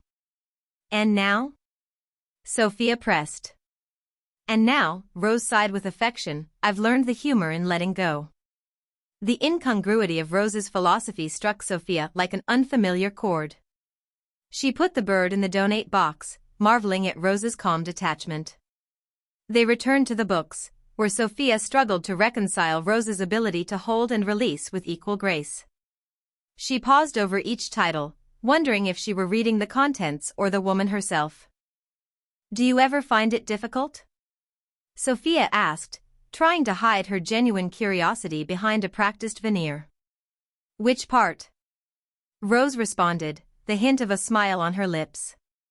"Getting rid of things that mean so much." Rose thought for a moment, then nodded. "The hardest part is deciding what truly means something and what simply takes up space." Her gaze rested on Sophia, gentle but probing. "What about you? Is your home filled with treasures or just things?" Sophia was taken aback. No one had ever questioned her belongings like this, each piece curated, each room styled for maximum impact. "I guess it depends on who you ask," she said finally, unable to meet Rose's eyes. Rose watched her, eyes full of quiet understanding. "Sometimes it takes another person's perspective to help you see," she offered, her tone as soft as the dust settling on the books. Sophia's pace slowed as they continued, her efficiency waning under the weight of new contemplation.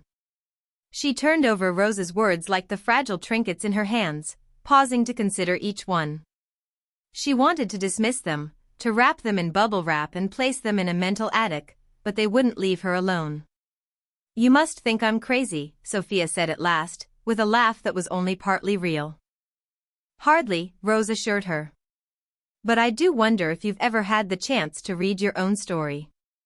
The question hung in the air, as tangible as the dusty motes that had begun to settle on the books again. Sophia took a deep breath, inhaling a lifetime she didn't recognize. "Maybe," she conceded, almost to herself, "I should find some time." They worked in companionable silence, the absence of chatter more telling than words could be. For the first time, Sophia found herself not measuring the silence in likes and followers but in moments, each as unique and invaluable as Rose's precious mementos. Rose moved with certainty, leaving behind spaces as uncluttered as her mind. Sophia watched, trying to mimic her calm and failing.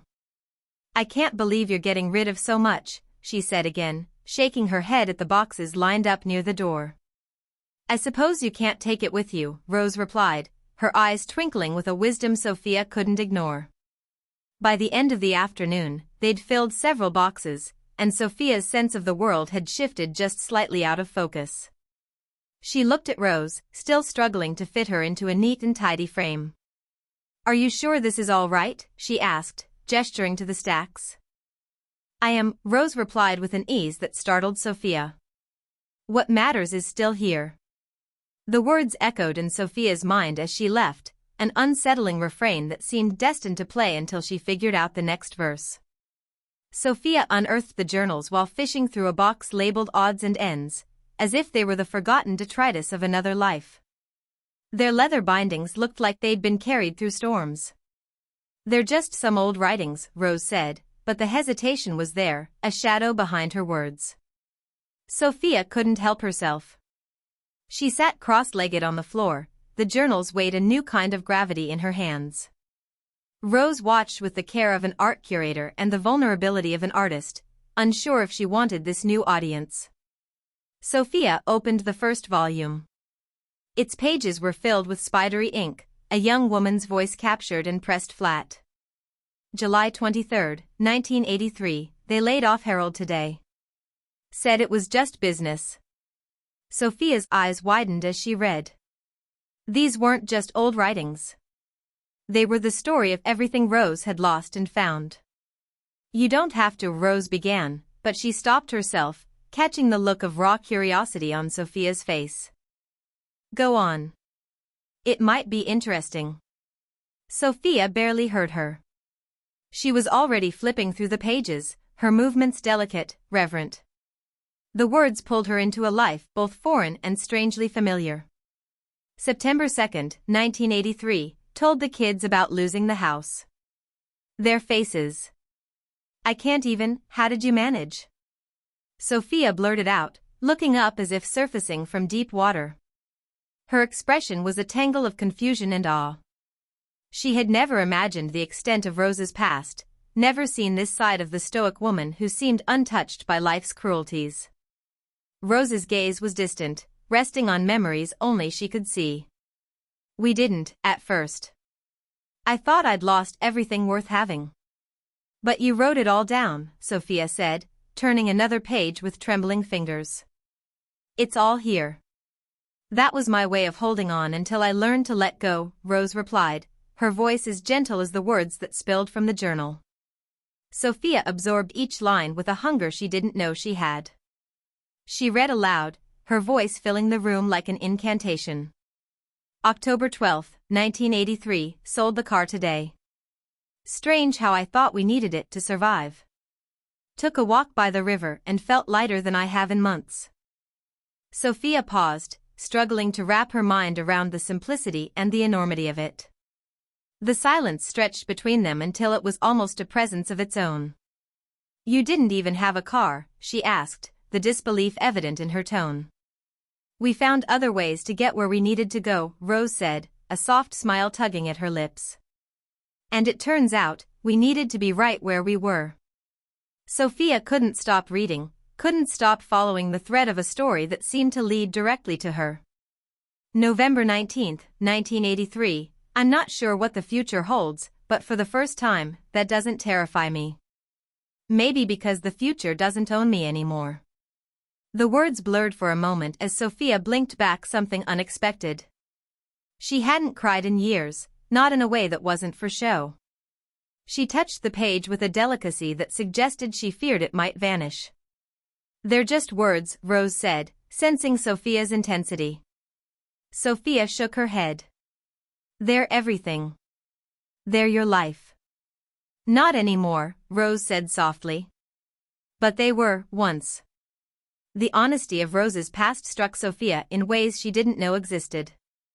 It was a jarring contrast to the polished perfection she had so carefully constructed for herself. She continued reading, the words pouring into her like a river over parched earth. March 10, 1984, we bought a second-hand table today. Ate dinner together for the first time since moving. Harold said it tasted like hope. Is that when you started feeling like we'd found a new way of living? Rose interjected, finishing Sophia's question. It took a while longer, but yes. That table held us together. Sophia closed the journal, overwhelmed by the sheer weight of Rose's transformation. She held it to her chest as if trying to absorb its lessons through osmosis. I can't imagine what that must have been like. No, Rose agreed, I suppose you can't. Her tone was free of judgment, but it lingered with a knowledge that Sophia found hard to face. Did it ever get easier? Sophia asked, desperation threading her voice. Not at first, Rose admitted. But one day, it stopped being hard. Sophia opened another journal, its pages whispering secrets that had been tucked away for decades. She read more slowly now, each sentence a small explosion of truth. July 23, 1984, spent the day reading old letters. Couldn't believe how easily we'd said I need. Trying to say I have instead. There's freedom in knowing you have enough. Sophia's hands trembled, her grip unsteady under the force of realization. Her own words came back to her in ghostly echoes, the endless I want and I must have that had defined her carefully curated life. She let out a shaky breath, the sound like a release. What did you do with it all? She asked, her voice quiet, unsure. Rose looked at her, eyes steady, unwavering. We let it go, she said, with a certainty that struck Sophia like a chord. And you were happier? Rose offered, raising an eyebrow. In ways I couldn't have imagined. The afternoon light faded into a softer glow, filtering through the windows and casting gentle shadows across the room. Sophia sat in the center of it all, surrounded by stories that were Rose's but were becoming her own.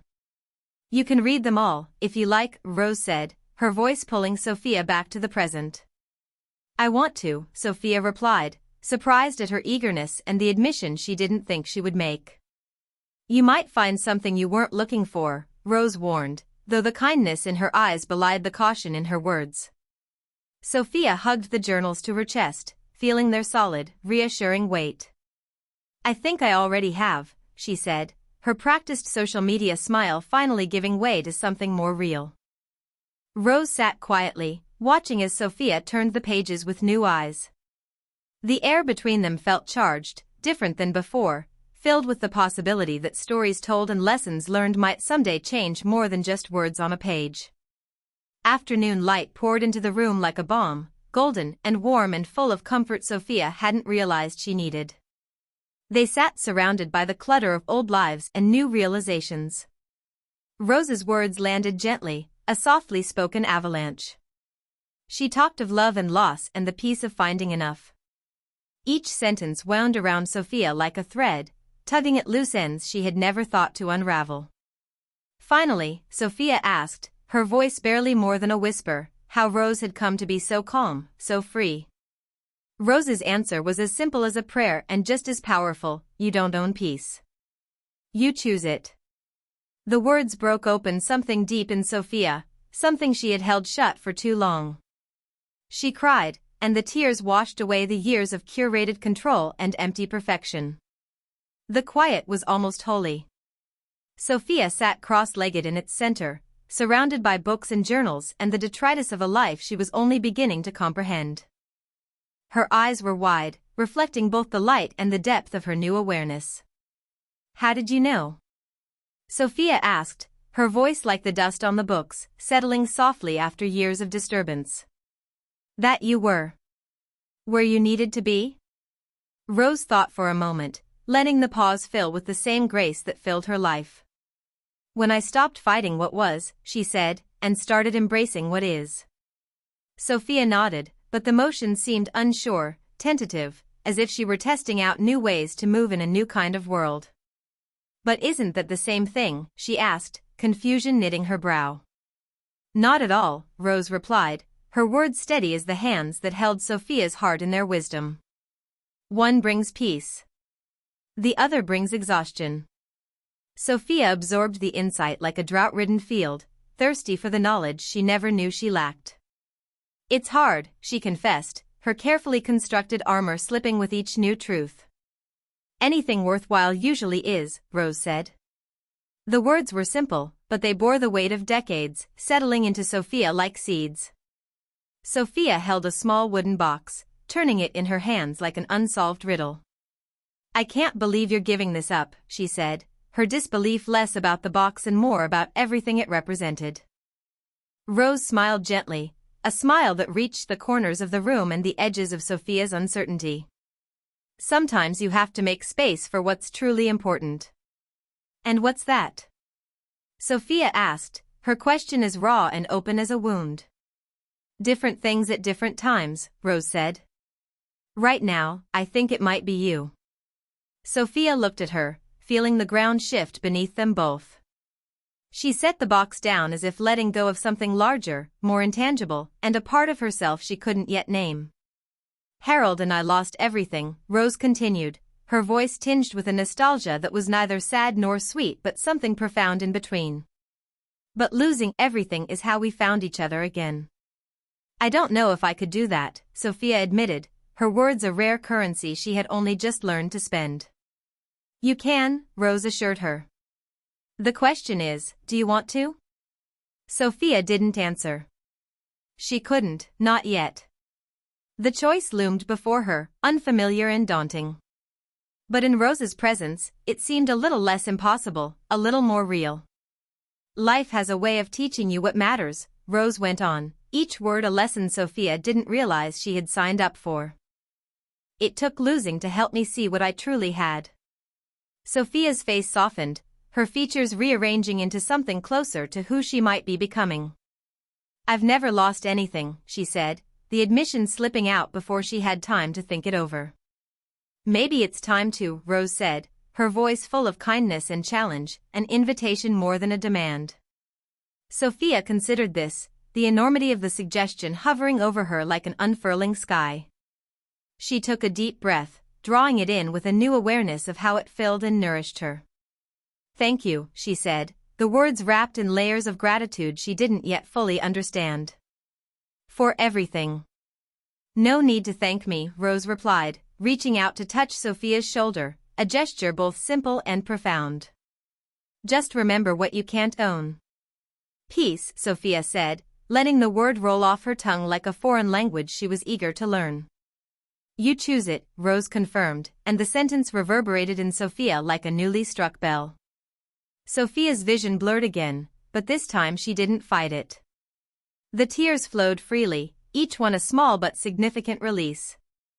Her body language shifted, her shoulders sagging, the tension of a lifetime finally unwinding. "I'm sorry," Sophia mumbled, trying to hide her face, her manicured hands instinctively moving to cover her vulnerability. "No need to apologize," Rose said, sitting beside her on the floor. Her presence was a quiet comfort, her touch a weathered but steady anchor. "It's a good start." Sophia laughed through her tears, a sound so unfamiliar that she almost didn't recognize it. "I must look ridiculous," she said, wiping mascara-streaked cheeks with the back of her hand. "Hardly," Rose said, and the assurance was like a gift. "I think you look beautiful." Sophia leaned into the compliment, feeling its warmth as it settled over her like the sunlight through Rose's windows. She wept until there were no tears left, and in their place, something new began to grow. Rose remained silent, the peace in her eyes speaking volumes. She watched as Sophia collected herself, each piece a little more authentic than the last. Having enough, Sophia whispered as if the concept were as delicate as the trinkets surrounding them. Rose nodded, her face a map of experience and hope. It sounds like so little, but it's more than you think. Sophia exhaled slowly, feeling lighter than she could ever remember. She met Rose's gaze with something she hoped was courage. I want to learn, she said, her voice steady now, her resolve a quiet but insistent flame. Then you're already on your way, Rose replied, and the two women sat together, surrounded by everything they needed and nothing more. Chapter 10, Crisis of Identity. The office loomed around him with all the familiarity and menace of an old adversary, glass and steel stretching upward in contemptuous disregard for anything as pedestrian as human frailty. Michael stood at the entrance, the silence before opening hours pressing against his eardrums. The acrid scent of ambition curled through the air, seeping from the polished floors and the muted walls, leaving a bitter tang at the back of his throat. The desk on which he'd left his health 2 months before still bore a faint ring from his abandoned coffee cup, a mark on its otherwise immaculate surface. He walked through the executive floor, the whisper-quiet whoosh of automated doors announcing him as though nothing had changed. Michael's eyes traced the familiar path of marble and mahogany, and a fleeting chill brushed his skin. For so long, these halls had been a second home, the only home, and yet now, each step felt unfamiliar, like a return to a place inhabited by ghosts. He paused by a floor-to-ceiling window, watching the city wake below him, and ran a hand along the collar of his shirt, its once customary crispness suddenly strangling. The conference room filled with the polished voices of his colleagues. They gathered around the expansive table, placing luxury watches and elite club memberships on display like soldiers laying down arms before a battle. Michael settled into his chair, feeling the tug of tension across his chest as the others exchanged pre-meeting bravado. James started in almost immediately, puffing up with the unrestrained satisfaction of a man who'd just won a race. Got the corner office while you were away, Michael. We'll have to get the decorators in for some of your taste, James said, his grin just a little too wide. Michael forced a smile, the practiced expression of a man too well-versed in corporate politeness. Sounds like you're making yourself comfortable already, he replied, though his words felt brittle as they left his mouth.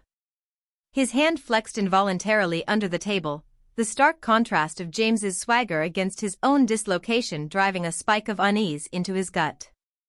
He looked down and noticed his empty wrist, the absence of his Rolex as visible to him as a scar. The meeting surged forward, each colleague taking a turn to trumpet their latest triumphs. Victoria was next, her voice smooth as silk and just as calculated. She lifted her wrist with practiced nonchalance, the massive face of a new Patek Philippe glinting in the overhead light. Anniversary gift from Ethan. Made me promise not to buy my own next time, she said, with a light laugh that lingered just long enough for admiration. Michael nodded, feeling the weight of unspoken expectations drape across his shoulders. The room vibrated with the quiet thrum of competition, every declaration an unspoken challenge.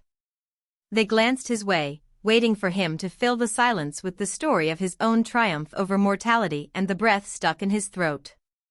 Just recalibrating a few priorities, he said at last, hoping the clinical language would disguise the weakness he felt creeping into his bones. His hand trembled slightly as he reached for his water, the only crack in his otherwise stoic facade. Derek leaned back, his voice heavy with the satisfaction of conquest. Picked up a little spot in the Caymans, he said, tapping a stack of papers that Michael guessed were contracts. Thought it was time to expand the portfolio. That's why we work this hard, right? The laughter was muted and knowing, each colleague caught in the throes of the shared delusion that things equated to worth. Michael tried to join in, but his voice caught in his throat. The eagerness of their boasts turned toward him, their curiosity another chain to throw off. Michael met their gaze with effort, each set of eyes an anchor holding him to the life he'd constructed so carefully. He opened his mouth to speak, but the words refused to come. Still finding my footing, he managed after a pause that stretched long enough to raise eyebrows. The conversation spun on without him, leaving Michael adrift in a sea of luxury and status. The calculated choreography of their posturing began to blur at the edges, and he felt the familiar tension coil through his chest. A light sheen of sweat formed on his brow, and he was suddenly sure they could see every inch of his discontent. His pulse thudded loudly in his ears, drowning out Derek's words about beachfront properties and strategic investments. "Excuse me," Michael said abruptly, his chair scraping back against the marble floor as he stood. He steadied himself with one hand on the table, drawing a deep breath to settle the slight dizziness that threatened to pull him under. He lingered by the doorway, watching them through the glass partition. They bent over quarterly reports and performance projections, dissecting each number with a clinical detachment that belied the personal stakes woven through every calculation. It was as though his absence had been a mere footnote, a parenthetical in the larger story of their relentless pursuit. Michael sat down again, but the questions followed him like ghosts. When would he be ready for a full return? How had he adjusted to being away from the action? Each inquiry drew him further into a web of expectations he no longer felt capable of navigating. He parried them with generalities, offering just enough to deflect suspicion while keeping his own uncertainty at arm's length. As the meeting drew to a close, his colleagues filed out one by one, leaving behind the faint trace of expensive cologne and the lingering tension of unspoken judgment. Michael remained in his chair, staring at the sleek, impersonal table as though it might hold the answer to a question he wasn't ready to ask. The emptiness of the room expanded around him, echoing with the dull throb of everything he'd once considered success. He leaned back, his chair offering less support than it had before, and pressed the heel of his hand against his eyes until he saw stars. Richard tapped the edge of his menu with impatience, the rhythm quickening each time the maitre d' approached another table. Michael entered and spotted his friend, who looked up with an exaggerated wave and a flash of white teeth. Their greeting was loud, the embrace hollow, a display for the benefit of patrons who pretended not to notice. They settled into their seats with the practiced ease of men accustomed to public rituals. "We'll have the usual," Richard instructed the waiter with a nod, not bothering to check if the menu or Michael had changed. The words left his mouth like a seal of certainty, unaware of how quickly they would unravel. The restaurant hummed with quiet sophistication, the clink of glasses and the low murmur of voices blending into a soothing soundtrack of affluence. Michael glanced around at the familiar scene, marble floors and crystal chandeliers, a grand piano softly working through a Gershwin number in the corner. How often had they sat in these same leather-bound chairs, toasting the close of a deal or the acquisition of a new account? "Hope they didn't charge you extra for parking that thing outside," Richard joked, taking a sip of his mineral water with the easy arrogance of a man who had never considered selling a car for reasons other than upgrading. Michael forced a laugh, feeling the weight of the room press down on him. "Thought I'd see how the other half lives," he replied, though the jest caught in his throat like a splinter. He couldn't ignore Richard's sideways glance, his friend's eyes narrowing as they settled on the word. "So, what did happen to the beast? In the shop?" Richard asked, the casualness of his tone failing to mask the curiosity underneath. "No, actually, I sold it," Michael said, attempting a nonchalance he didn't feel. The confession landed between them like a live grenade, its implications buzzing in the air. The smile slipped from Richard's face like oil from water. "Why? Is everything?" He stopped himself as though the question might contain a contaminant and started again. "I mean, are you in trouble?" Their food arrived, and Richard's eyes remained on Michael even as he speared a piece of asparagus with calculated indifference. The lamb on his plate steamed softly, filling the silence with the scent of rosemary and thyme. "I'm fine, Richard. Just making a few adjustments." Michael picked up his fork but didn't use it, the polished metal suddenly alien in his hand. Richard leaned forward, dropping his voice as if to prevent eavesdropping from the ambient noise. You didn't take some crazy pay cut or anything, right? You know, if you need help, I'm here. Michael nodded, though the gesture felt foreign. Appreciate it, he said, his words as unsteady as a novice's first steps. He felt the chasm between them widen, filled with the echoes of shared victories and shared illusions. The awkwardness seeped into his skin, the discomfort of a man trying to squeeze into a suit he'd long outgrown. Michael could see Richard recalculating, trying to fit this new version of his friend into the familiar box they'd built together. This isn't like you, Richard said finally, studying Michael as though he were an anomaly, a deviation in a predictable pattern. So, what's really going on? Michael took a deep breath, considering his reply. How could he explain the gnawing emptiness that followed him through the glass tower of his office, the sense of displacement that now settled in this restaurant like an unwelcome guest? He realized there were no words that wouldn't sound foreign, even to his own ears. Just re-evaluating what matters, he said at last, aware of how much that revealed and concealed in the same breath. The tremor of uncertainty was back in his hands, and he clasped them together on the table to keep it at bay. Richard shook his head with a disbelieving chuckle, the sound more genuine than any other they'd shared since sitting down. Wow, Mike. Sounds like a midlife crisis. The word stung more than Michael cared to admit. He stared at the steak before him, its pink center untouched, a stark reminder of indulgences he'd once consumed without thought. The truth unfurled slowly in his mind, a banner of realization that marked this meal as different from the hundreds before it. For years, their friendship had been woven from the fabric of mutual ambition, stitched together with threads of competition and validation. Every lunch, every drink, every inside joke had reinforced the narrative of success they'd written together. But now, Michael saw the hollowness of those threads, the spaces between them larger than he'd ever imagined. He pushed his plate away, the richness of the meal suddenly nauseating. Maybe, he said, trying for a levity that wouldn't come. Richard checked his watch, a reflex as natural to him as breathing. I'd better get going, he said, his voice slipping into a businesslike cadence. Got a client call I can't miss. Michael watched him rise, the other man's haste to leave underscoring the fragility of their connection. Richard clapped him on the shoulder, the gesture more awkward than reassuring, and left Michael sitting alone in a room filled with the sounds of satisfaction. He took one last look at the luxury around him, each detail a small indictment of the life he'd crafted and the relationships it had fostered. He flagged the waiter, leaving enough cash to cover the bill, and walked out into the afternoon sun with the taste of ash in his mouth. The rain came down in relentless sheets, a gray curtain that turned the streetlights into muted blurs of color. Michael stood on the sidewalk, collar up against the cold and wet, his breath fogging the glass of the toy store window as he leaned closer. A red bicycle dominated the display, chrome wheels, a shiny bell, something special, something unattainable. His reflection stared back, pale, hollow-eyed beneath a worn cap. Raindrops traced slow paths down his skin, each one a quiet surrender. He could almost hear his father's voice through the downpour, "We can't afford that. We can't afford anything."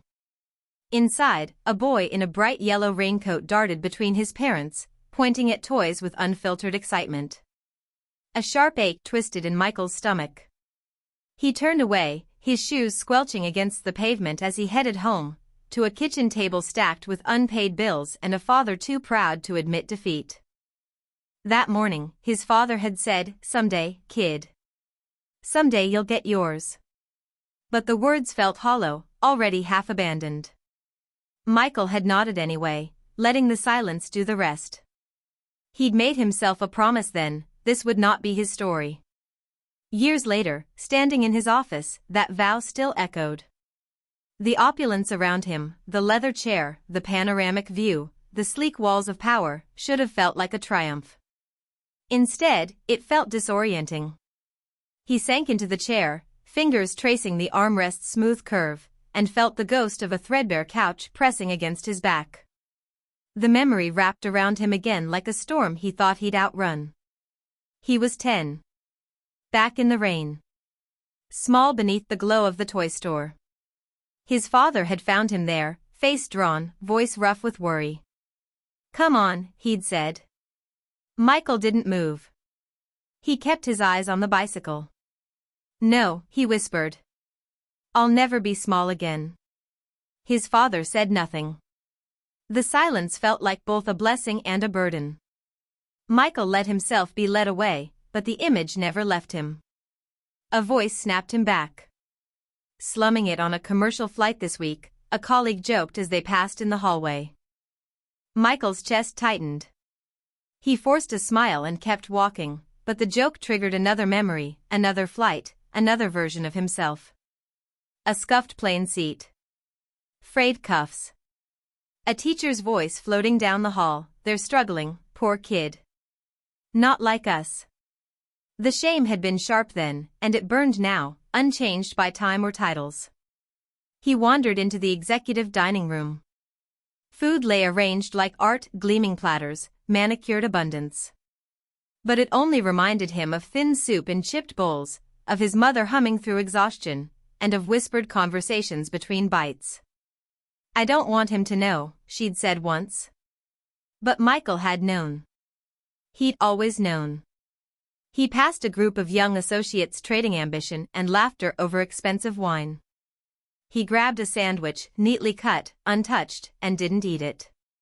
He stepped outside, the wind colder than he expected, slicing through the thin material of his coat. The present blurred at the edges, and another memory rushed in, sharp and unresolved. He was 13. His mother's beat-up sedan, a sedan that rattled at every red light, pulled up outside their apartment. She parked hastily, hands tight on the steering wheel, and stared at the eviction notice fluttering on the front door. "Is this how you want to live?" she asked, her voice trembling with a mix of desperation and quiet reproach. Michael had nodded, swallowing the words he wanted to say. "I'll do better. I'll do more. I won't let this happen again." They sat in the car for a long time, the heater clicking and coughing, struggling against the November cold. His mother's silence wrapped around him like a blanket that didn't quite reach the edges. He pressed his face to the fogged window and watched the paper curl in the wind. That night, he made the vow that would shape everything that came after. Back in the present, another voice broke in. "Seriously, Michael, how did you manage before private jets?" He laughed politely, but his mind stayed behind, with that boy in worn shoes, that house straining under the weight of dreams, and the decision he'd made not just to survive, but to rewrite the ending. Chapter 11. Clutter and freedom. Alone in her home office, Sophia tapped a well-manicured nail against the glossy surface of her phone. The hesitation was unfamiliar and irritating, like a fly at a five-star resort. She was a woman who always knew exactly what to say, and here she was, stuck. Vulnerability was not her thing, but there it was, coiling through her carefully constructed life like a wisp of smoke. She wrote a few words. They looked clumsy and scared, like naked dolls without their clothes. She deleted them and started again. It should have been simple: post, #share. But she felt the weight of this message like a millstone around her designer neck. The words danced in her head but refused to line up in a perfect, Pinterest-worthy row. She set the phone down, taking a deep breath, feeling the unfamiliar sting of panic prickling beneath her skin. Her mind flitted back to a conversation with Michael, his voice serious but calm as he spoke about their next steps, about redefining what mattered. Now, staring at the empty screen, she was a tightrope walker with no net, balancing between the life she showed the world and the life she was about to reveal. She picked the phone up again, her finger hovering, finally typing a tentative, vulnerable start: "Big changes coming for our family." She bit her lip, pausing as the cursor blinked expectantly. That one sentence felt like standing on the edge of a cliff, her pristine world teetering on the brink. Sophia exhaled, the sound like a balloon losing air, and hit delete once more. Trying something new, she typed, feeling as if she were speaking a foreign language. Downsizing and simplifying. She watched the words appear on the screen, plain and unfiltered. For a moment, she missed the gloss, the spin, the safety of smoke and mirrors. A simple announcement was terrifying. But there it was, like a whisper in the wind, daring her to speak louder. In a burst of determination, she added, letting go to find what matters. Her finger shook slightly as she hovered over the post button. The urge to edit one more time, to wrap the raw honesty in a prettier package, was strong. She closed her eyes, pressed post, and let the digital winds carry her confession away. Sophia sat back, her heart pounding like an overzealous personal trainer. There was no going back now. She braced herself for the tidal wave she was sure would follow. She didn't have to wait long. Her phone vibrated and danced across the table, notifications flooding in like a sudden, violent rainstorm. She hesitated, part of her wanting to let the device drown on its own, but her fingers had a will of their own, reaching for it like a lifeline. "Are you guys okay?" read the first message, a comment from a follower who often liked to be the first to comment, as if claiming social media dibs on empathy. "Did Michael lose his job?" asked another, the words carrying an unspoken, curious weight. There were others too, from people who felt like strangers despite their years of online intimacy. Some offered support with emojis of encouragement, while others lurked beneath a veil of digital pity, dressed as concern. "If you need help, let me know," came another. Her eyes lingered on that one, parsing its intentions, trying to decide if it was genuine or a shiny, well-intentioned dagger. As more messages poured in, her hands trembled with a mix of panic and relief. Each word on the screen seemed to wrap itself around her, sometimes squeezing, sometimes soothing. Her world had been so orderly, so predictable, and now it was exposed, messy, real. She realized with shock that she didn't know what to do with that. Setting the phone aside, Sophia took a long, slow breath. It felt different, somehow, inhaling a kind of air she hadn't breathed before. It was terrifying. It was exhilarating. She looked around at the boxes, neat and orderly, in a way that her thoughts were not. Donation, read one. Storage, read another. Not sure, read a third, and she smirked at the uncertainty it represented, so much like her own life at that moment. Her home office, once a bastion of curated perfection, now seemed to echo with possibility. The designer desk, the chic shelving, and the tasteful decor that had all played their parts in the performance of her life now felt like extras in a new production. She glanced again at the phone, which sat silent now, exhausted from its outburst. She didn't rush to pick it up. Letting it rest felt like allowing herself to relax, if only for a moment. As the sun slipped through the blinds, casting gentle stripes across the room, Sophia felt something unexpected. It was like discovering a forgotten gem at the bottom of an overstuffed jewelry box. It was hope, glinting just enough to catch her eye. It wasn't pretty yet, and it wasn't polished, but it was real. The SUV crawled into the parking lot, past a disinterested knot of teenagers who might have been there to volunteer, and past a delivery truck with its rear end gaping like a hungry, corrugated mouth. The shelter was more lively than Sophia had expected, and she felt a pang of guilt for thinking it would be otherwise. "I guess this is it," she said to Alex as she pulled into a space marked donor parking. He offered a non-committal grunt from the passenger seat. Alex shifted uncomfortably, adjusting the cuff of his designer hoodie. Sophia glanced over, seeing her son's discomfort stretched across his face like an ill-fitting mask. "Come on," she urged, pushing the driver's side door open. The air smelled of something warm and reassuring, like soup or bread, and she inhaled deeply. "Let's just get this over with," Alex muttered, still in his seat. The place buzzed with the kind of energy they weren't used to, a kind that wasn't captured in Instagram photos or perfectly timed posts. It was a chaos of the warm-blooded kind. Sophia moved to the back of the SUV, opening it to reveal an avalanche of designer clothes and neatly labeled boxes. Alex finally emerged, casting wary glances at the volunteers scurrying around like busy ants on a dropped piece of fruit. He shoved his hands into his pockets, lingering near the car. "I could use some help," Sophia called, her voice a mix of coaxing and command. She pulled out a box marked Winter Boys and set it on the ground. Alex approached slowly, eyeing the contents with something between embarrassment and resignation. They began unloading in silence, the clink of hangers and the rustle of tissue paper serving as an awkward soundtrack.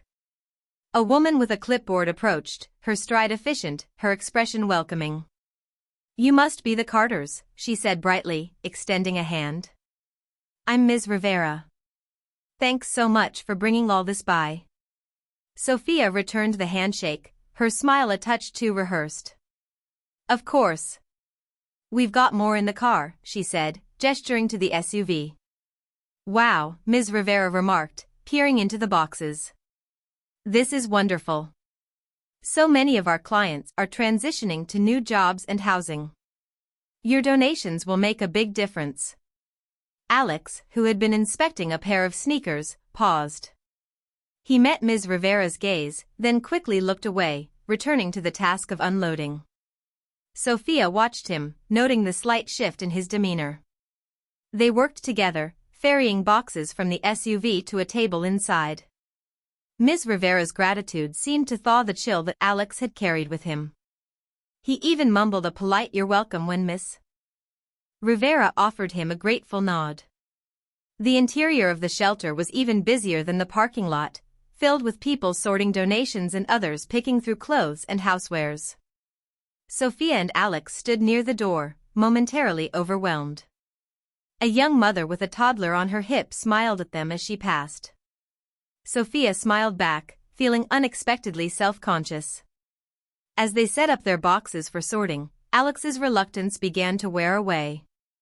Ms. Rivera was nearby, helping another family, but she shot the Carters an encouraging smile. Alex turned to Sophia, the words tumbling out almost apologetically. "I never even wore half this stuff," he said, holding up a jacket with the tags still attached. His voice was low, just for her to hear. Sophia paused, a blouse dangling from her hand. "I know," she replied gently. The reality of their excess felt different here, among people for whom a simple donation meant much more than just another outfit. Alex tossed the jacket into the pile, but this time, his gesture was more intent than indifference. He watched as another boy about his age picked it up, his eyes wide with delight. Alex's expression changed, thoughtful and surprised, as if he were seeing his life through someone else's eyes. They continued sorting, gradually shedding their initial discomfort. A group of volunteers worked nearby, and Alex joined in, chatting with a girl about his age who admired a pair of sneakers. Sophia watched him, feeling a warmth that wasn't just from the busy, crowded room. Sophia leaned against the table as the last box emptied, catching her breath. Alex was laughing with one of the volunteers, holding up a shirt he used to complain was too small.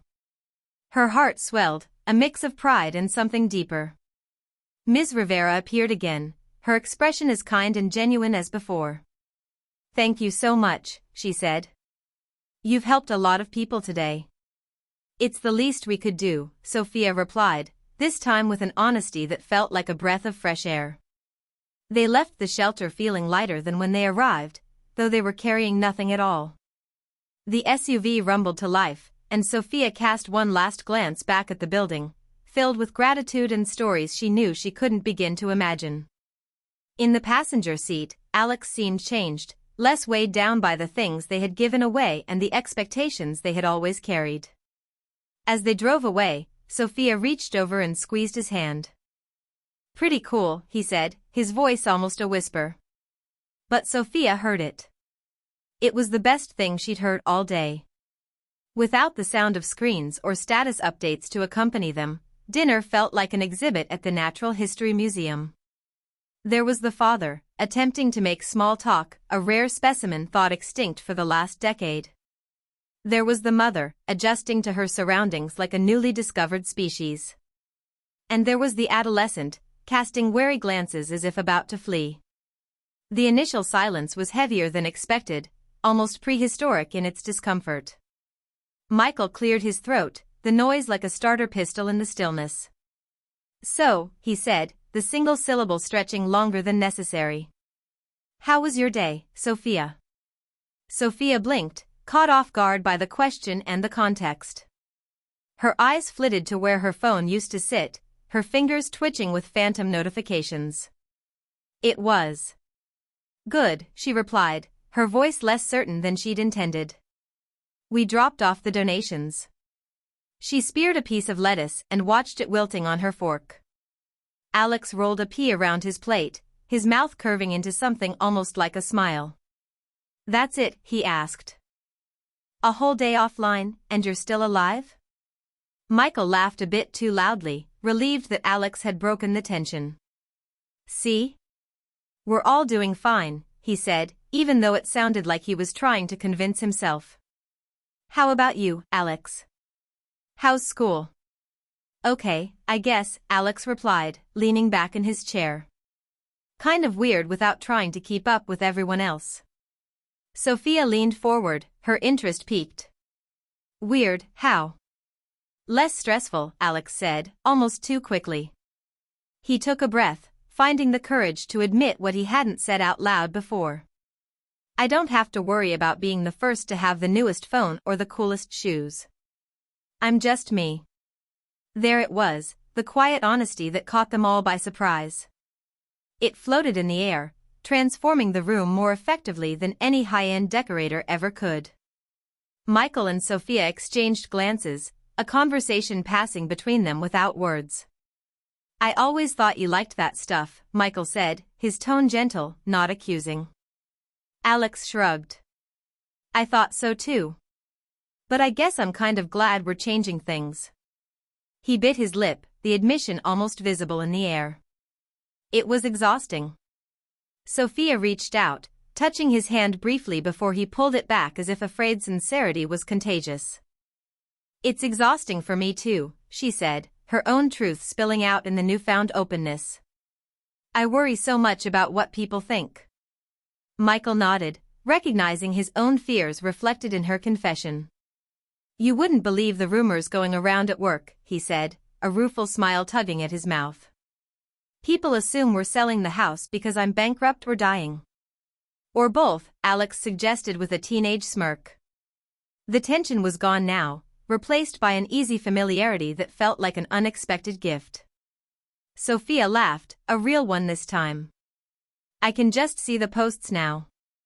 Simplicity kills family, leaves nothing behind. The humor took the sting out of her anxiety, and she felt a sudden lightness, like discovering she'd been floating without knowing it. And I bet the comments would say, praying for you with a side of serves you right, Alex added, the sarcasm threading into affection. Michael shook his head, amazed at how quickly the mood had shifted. Maybe this is the way to do it, then, he said, looking around the table at faces that felt new and familiar at the same time. Maybe it's not just about stuff. It's not, Sophia agreed, her voice firm with the certainty she'd been missing. I think I like this better. She looked at Alex, then Michael. A lot better.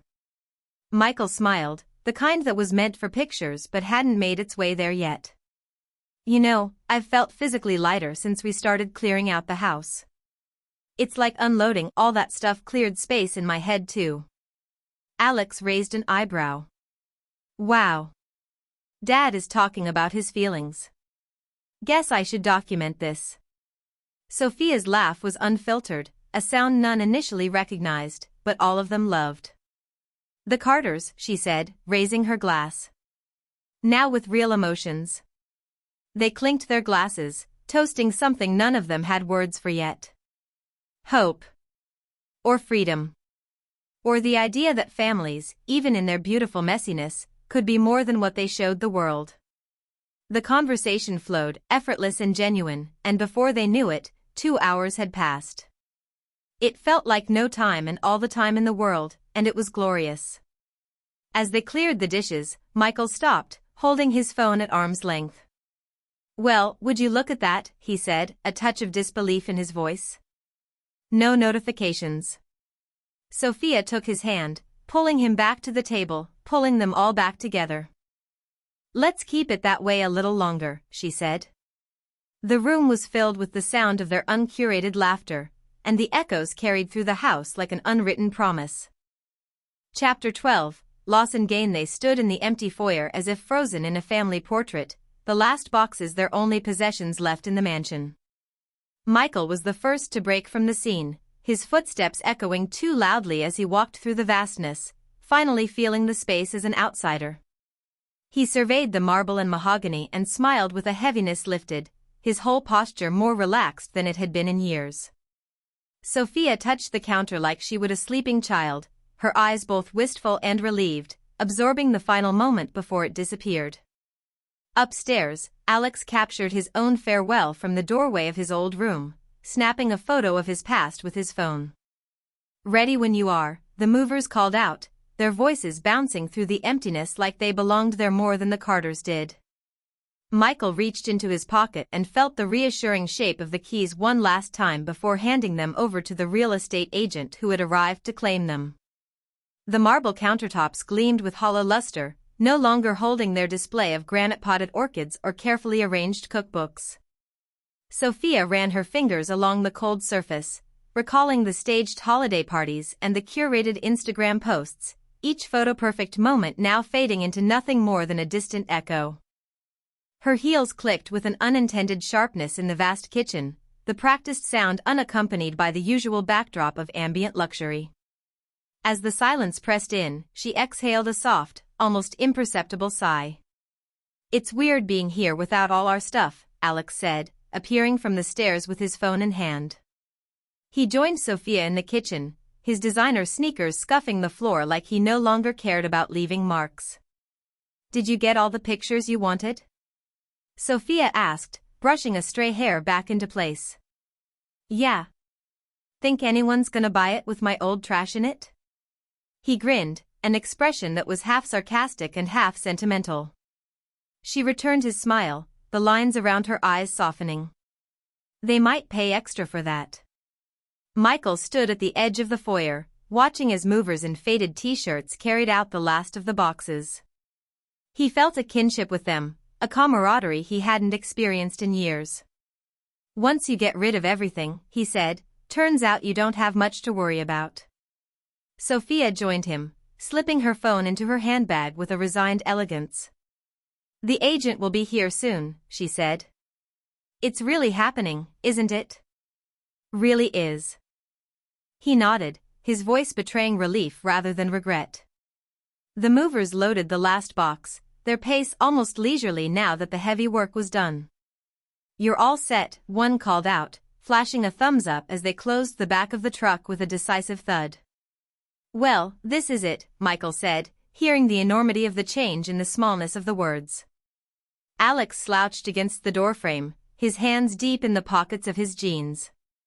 "The big move," he said, voice heavy with irony. "Or maybe it's a small move, actually." The real estate agent, a sharp woman with a sharper smile, stepped through the massive doorway. She wore a tailored suit that seemed made to match the grandeur of the house. "You must be excited," she said, clasping Michael's hand with manicured enthusiasm. "Downsizing is so in right now." Michael handed over the keys, feeling their weight lift with surprising ease. "I guess we're trendsetters," he said, the corners of his mouth turning up as he gave Sophia a sideways glance. They walked through the empty rooms one last time, each step echoing like a punctuation mark on a closing chapter. The living room was cavernous, the void once filled with custom-made furniture and a 70-inch television. The only remnant was a sun-faded rectangle on the wall, a ghost of a family photo that had been taken down and packed away.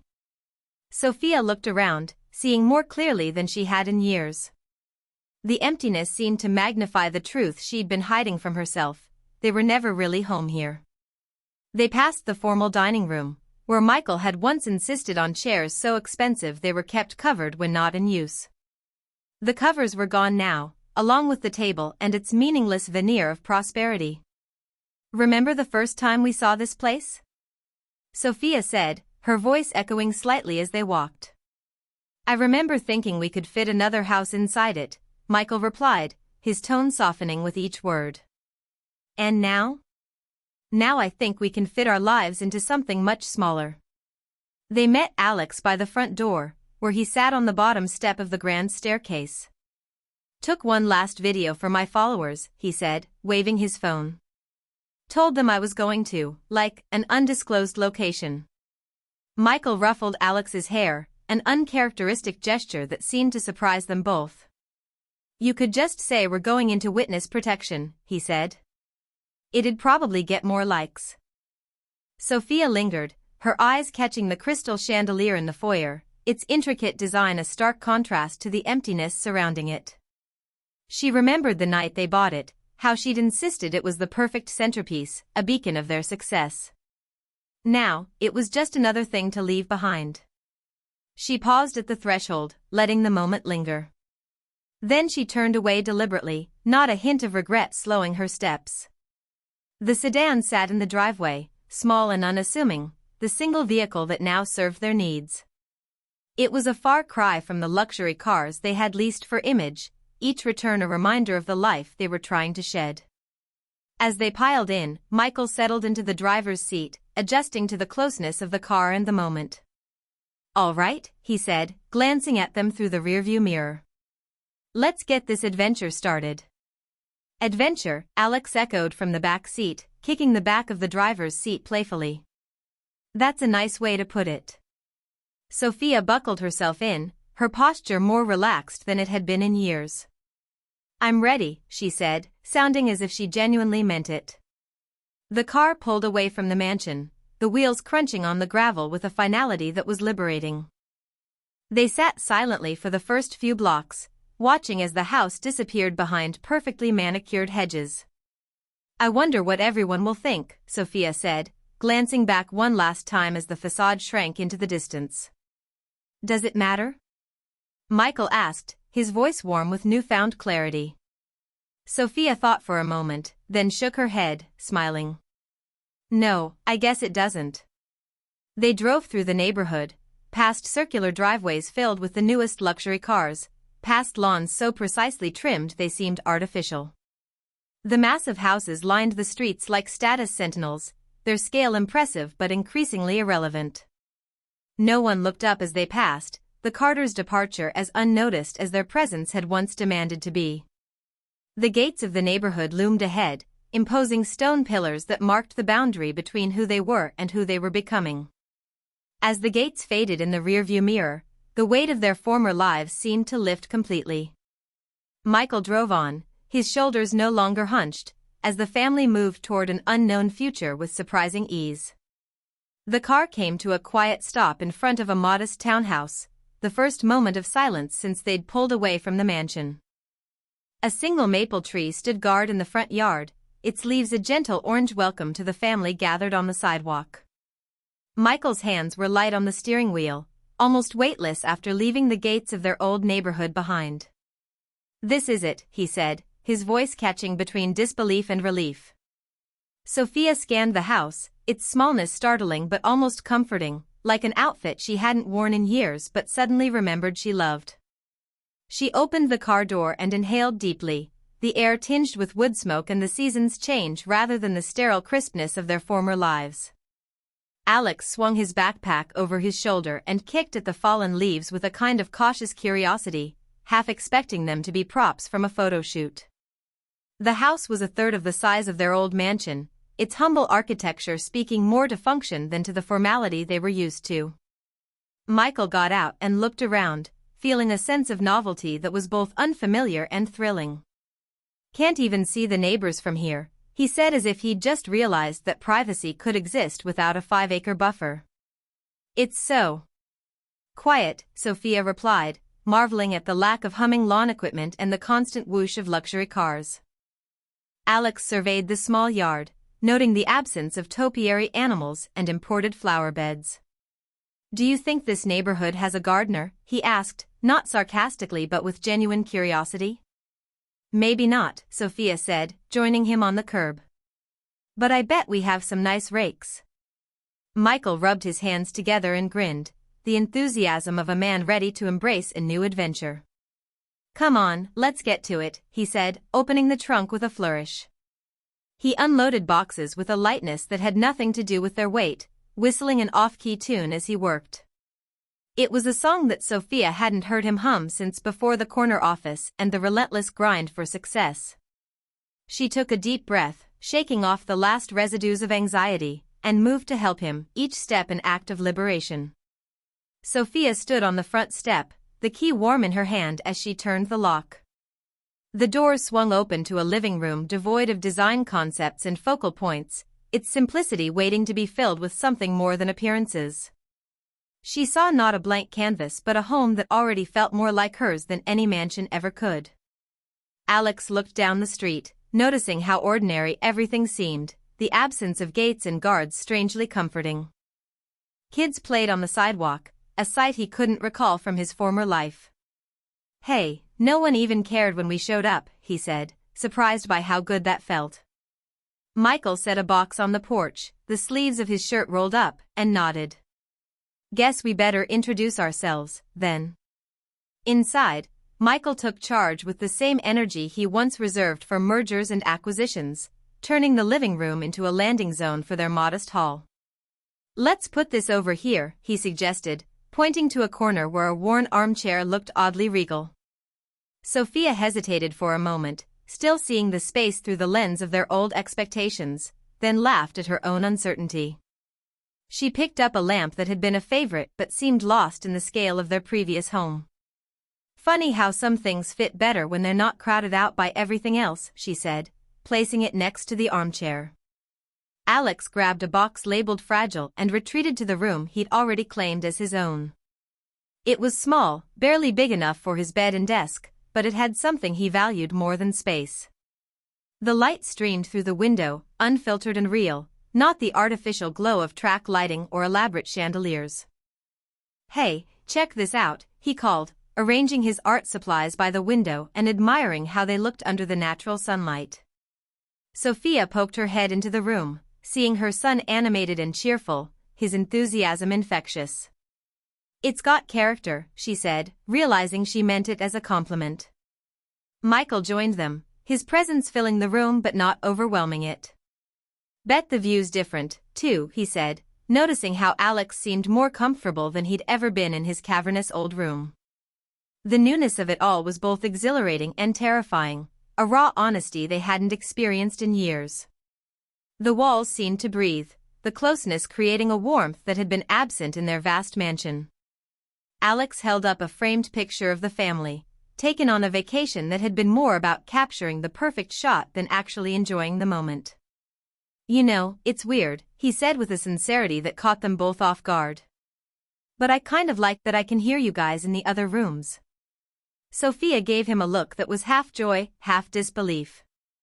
"Really?" she asked, the word wrapping around her own sense of discovery. Michael leaned against the doorframe, his eyes reflecting a new understanding. "Really," he said, more to himself than anyone else. The room felt warm with more than just light, it was filled with an intimacy and closeness that surprised them all. Michael stood a little straighter, no longer carrying the weight of the world on his shoulders. Sophia was looser, her posture relaxed in a way it hadn't been in years. Alex seemed happy, his movements animated as he hung his posters with a newfound excitement. "It's a change we all needed," Michael said, his voice steady with the truth of it. The house was a fraction of what they'd had before. Still, it offered more than they'd ever expected, the chance to be together without the vast emptiness getting in the way. Rose appeared as dusk settled over the neighborhood, her arrival quiet and gentle, like the early evening light that framed her silhouette. She cradled a potted plant in one arm and a loaf of homemade bread in the other, her footsteps almost soundless on the Carters' front walk. Michael greeted her at the door, struck by the simplicity and sincerity of her presence.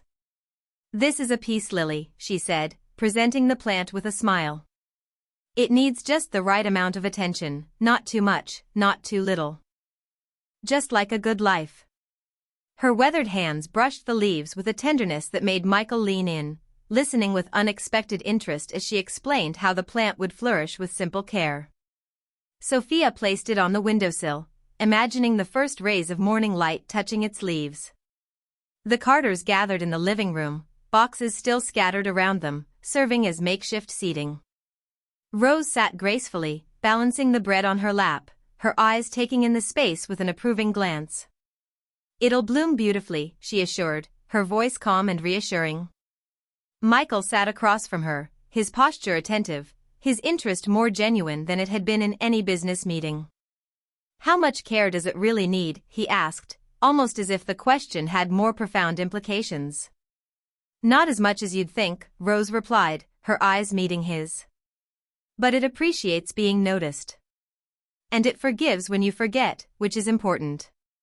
Sophia watched them, surprised by Michael's engagement and her own growing curiosity. "That's quite the plant," she said, her tone a mix of admiration and understanding. Rose nodded. "You might say it's a philosophy, too." Sophia placed the peace lily on the windowsill, where she imagined the light would caress it gently each morning. The act felt significant, like a promise or a new beginning. She turned back to Rose, who now offered the bread.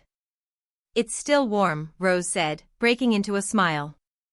"But I'm afraid it's not gluten-free." "Real bread?" Alex blurted, a mixture of shock and amusement in his voice. "I didn't think that existed." Sophia laughed, more at the unexpectedness of the situation than anything else. "We're used to things coming in neat little packages," she confessed, taking the bread with both hands as if it were something precious. Rose chuckled softly, the sound full of understanding. "Not everything comes with a label," she said. "And sometimes, it's better that way." The moment lingered, a quiet understanding passing between them, bridging the gap between their past and present. "Your home reminds me of our first place," Rose said, her gaze gentle and far away. "We didn't have much, but what we did have, we filled with love." "And books," she added with a knowing smile. Sophia leaned forward, intrigued. "It must have been quite a change," she said, wondering about their journey's parallels. "It was," Rose acknowledged. "But we found more than we lost." Her eyes were warm, conveying both wisdom and history. "We had time. For each other, for life. Turns out, that was what we needed most." Michael nodded, visibly moved. He glanced at Sophia, a silent communication passing between them. Her expression softened, reflecting the impact of Rose's story. "Tell us more," Michael urged, wanting to hold on to the connection they were forming. Rose settled into her seat, the bread beside her, a simple testament to the way she lived. "Harold and I learned early on that the world measures success differently than we do," she began. "But we decided it was more important to have enough than to have it all." Sophia listened intently, finding comfort in Rose's words. She realized how much she craved this kind of authenticity. "And did you ever wish for more?" Michael asked, a hint of his old self surfacing. "Sometimes," Rose admitted. "But only when we forgot what mattered. It's easy to forget, with everything out there trying to tell you what you need." Michael absorbed this, feeling its truth resonate deeply. "We used to have it all," he said, his voice quieter, more contemplative. "Now you have each other," Rose said simply. "And maybe that's more than enough." She rose to leave, her presence a quiet reassurance in the room. She paused at the door, taking in the scattered boxes and the family gathered around them. "A house becomes a home when there's enough space for love," she said, her words deliberate and sincere. "But not so much that you lose each other in it." The Carters watched her go, each of them touched by her visit, feeling the weight and lightness of what she'd shared. The peace lily stood sentinel on the windowsill, a symbol of the simple life they were beginning to embrace, a life that asked for just the right amount of attention and promised to forgive if they sometimes forgot. They were left thoughtful and inspired, the echoes of Rose's gentle wisdom settling into their hearts and home.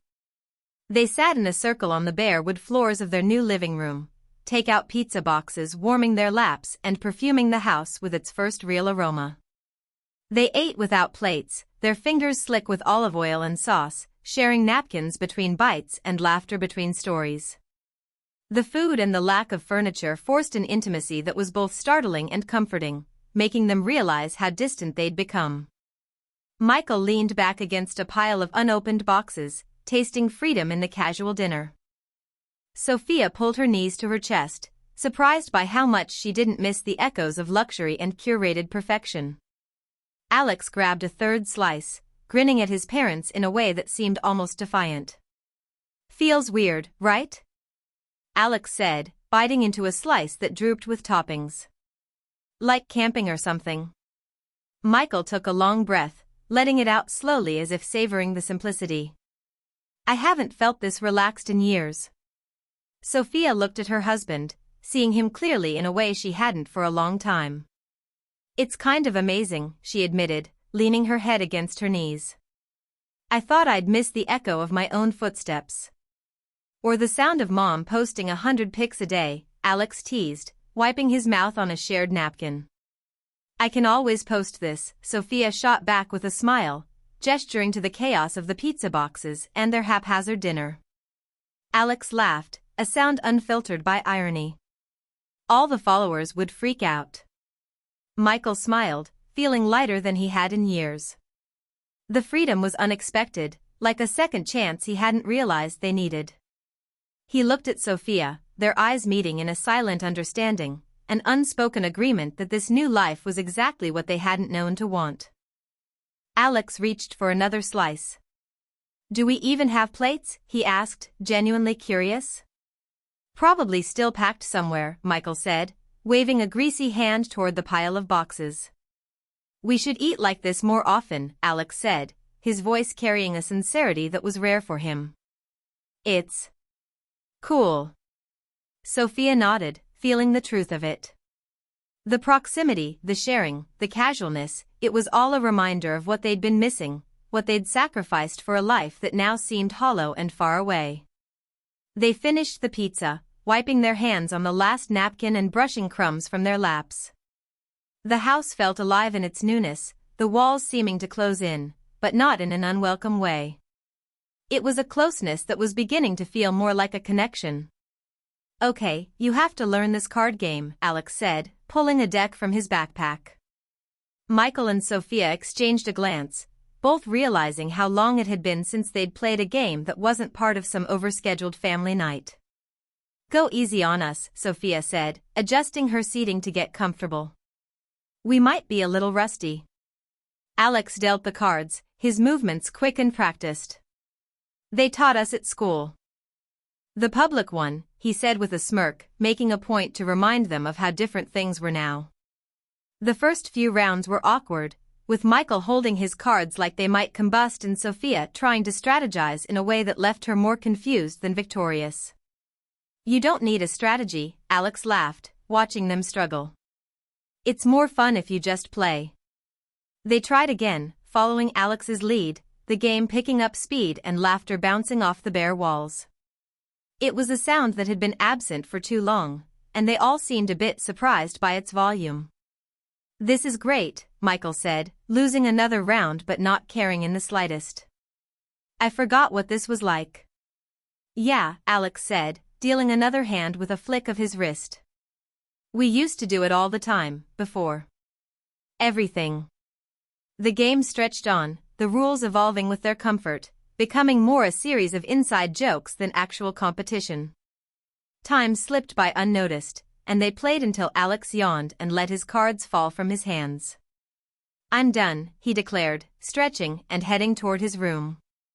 Sophia followed, watching as he left his door open, a casual gesture that signaled more than he knew.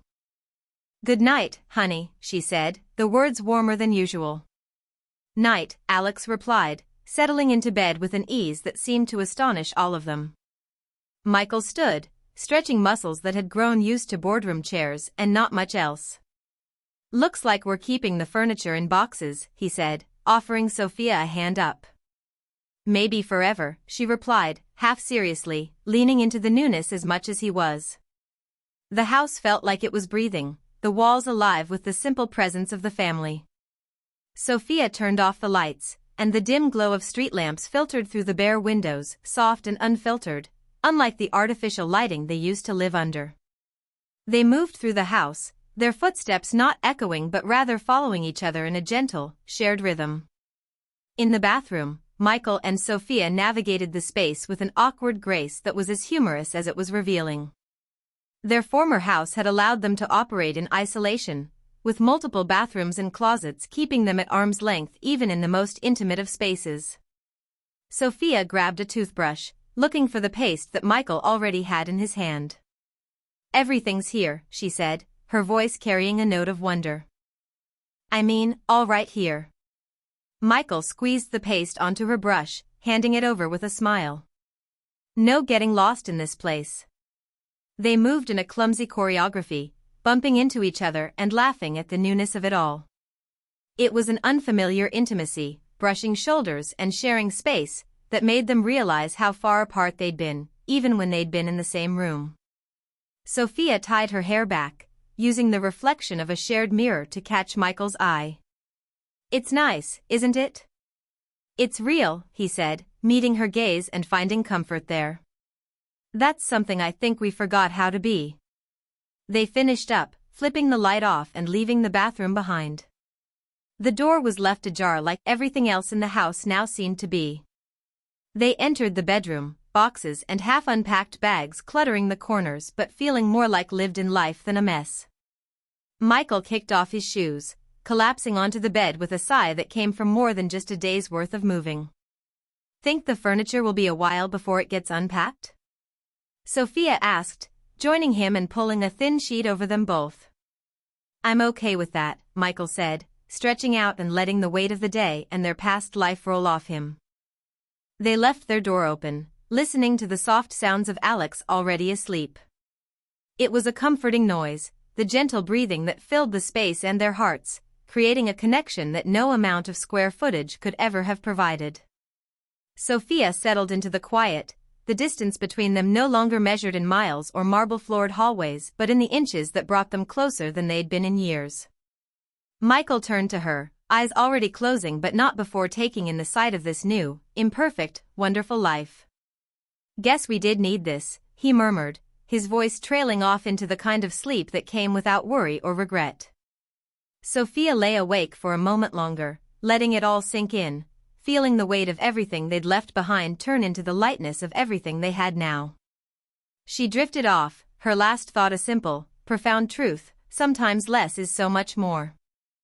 Chapter 13, Breaking Point. Sophia could hear Michael's voice rising and falling, a distant baritone threading through the hallway like the murmur of an uncomfortable ghost.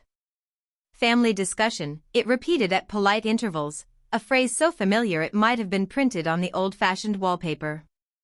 She toyed with her empty coffee mug, pretending not to listen, but every echo wrapped around her, seeped into her bones. She waited until the hallway fell silent, until the creak of the floorboards announced his approach, and even then, she let the empty space linger between them like a third presence in the room. Finally, she joined him in the living room, perching on the edge of the couch like a guest with somewhere better to be. Unpacked boxes crouched like sentries along the walls of the smaller house, their presence a reminder of the life they'd downsized. The sofa and chairs sat in uncomfortably close quarters, marooned on an island of stained carpet where once a polished hardwood sea had stretched. Light fixtures hung crooked, waiting for someone to care enough to fix them. Sophia flicked a non-existent speck from her skirt, her fingers betraying her anxiety. Michael watched her from the other side of the room, holding his silence like a breath. She finally met his gaze, her eyes an unspoken challenge. "Well," she prompted, her voice crisp. Michael cleared his throat, a practiced gesture. "We need to talk about money again." He said it softly as if that might cushion the blow, but it landed heavily in the charged air between them. Sophia's laugh was brittle, like the crack of winter branches. "Of course we do." She leaned back, folding her arms across her chest, waiting for him to deliver the next blow. "This time, it's the car," he said. "We have to sell it." "The Audi." His words came out stiffer than intended, the syllables lining up like little soldiers prepared for battle. Her face transformed from neutrality to a shock so pure it could have been a relief in disguise. She sprang to her feet, and a sudden movement knocked her mug to the floor. Coffee bloomed on the carpet like an accusation.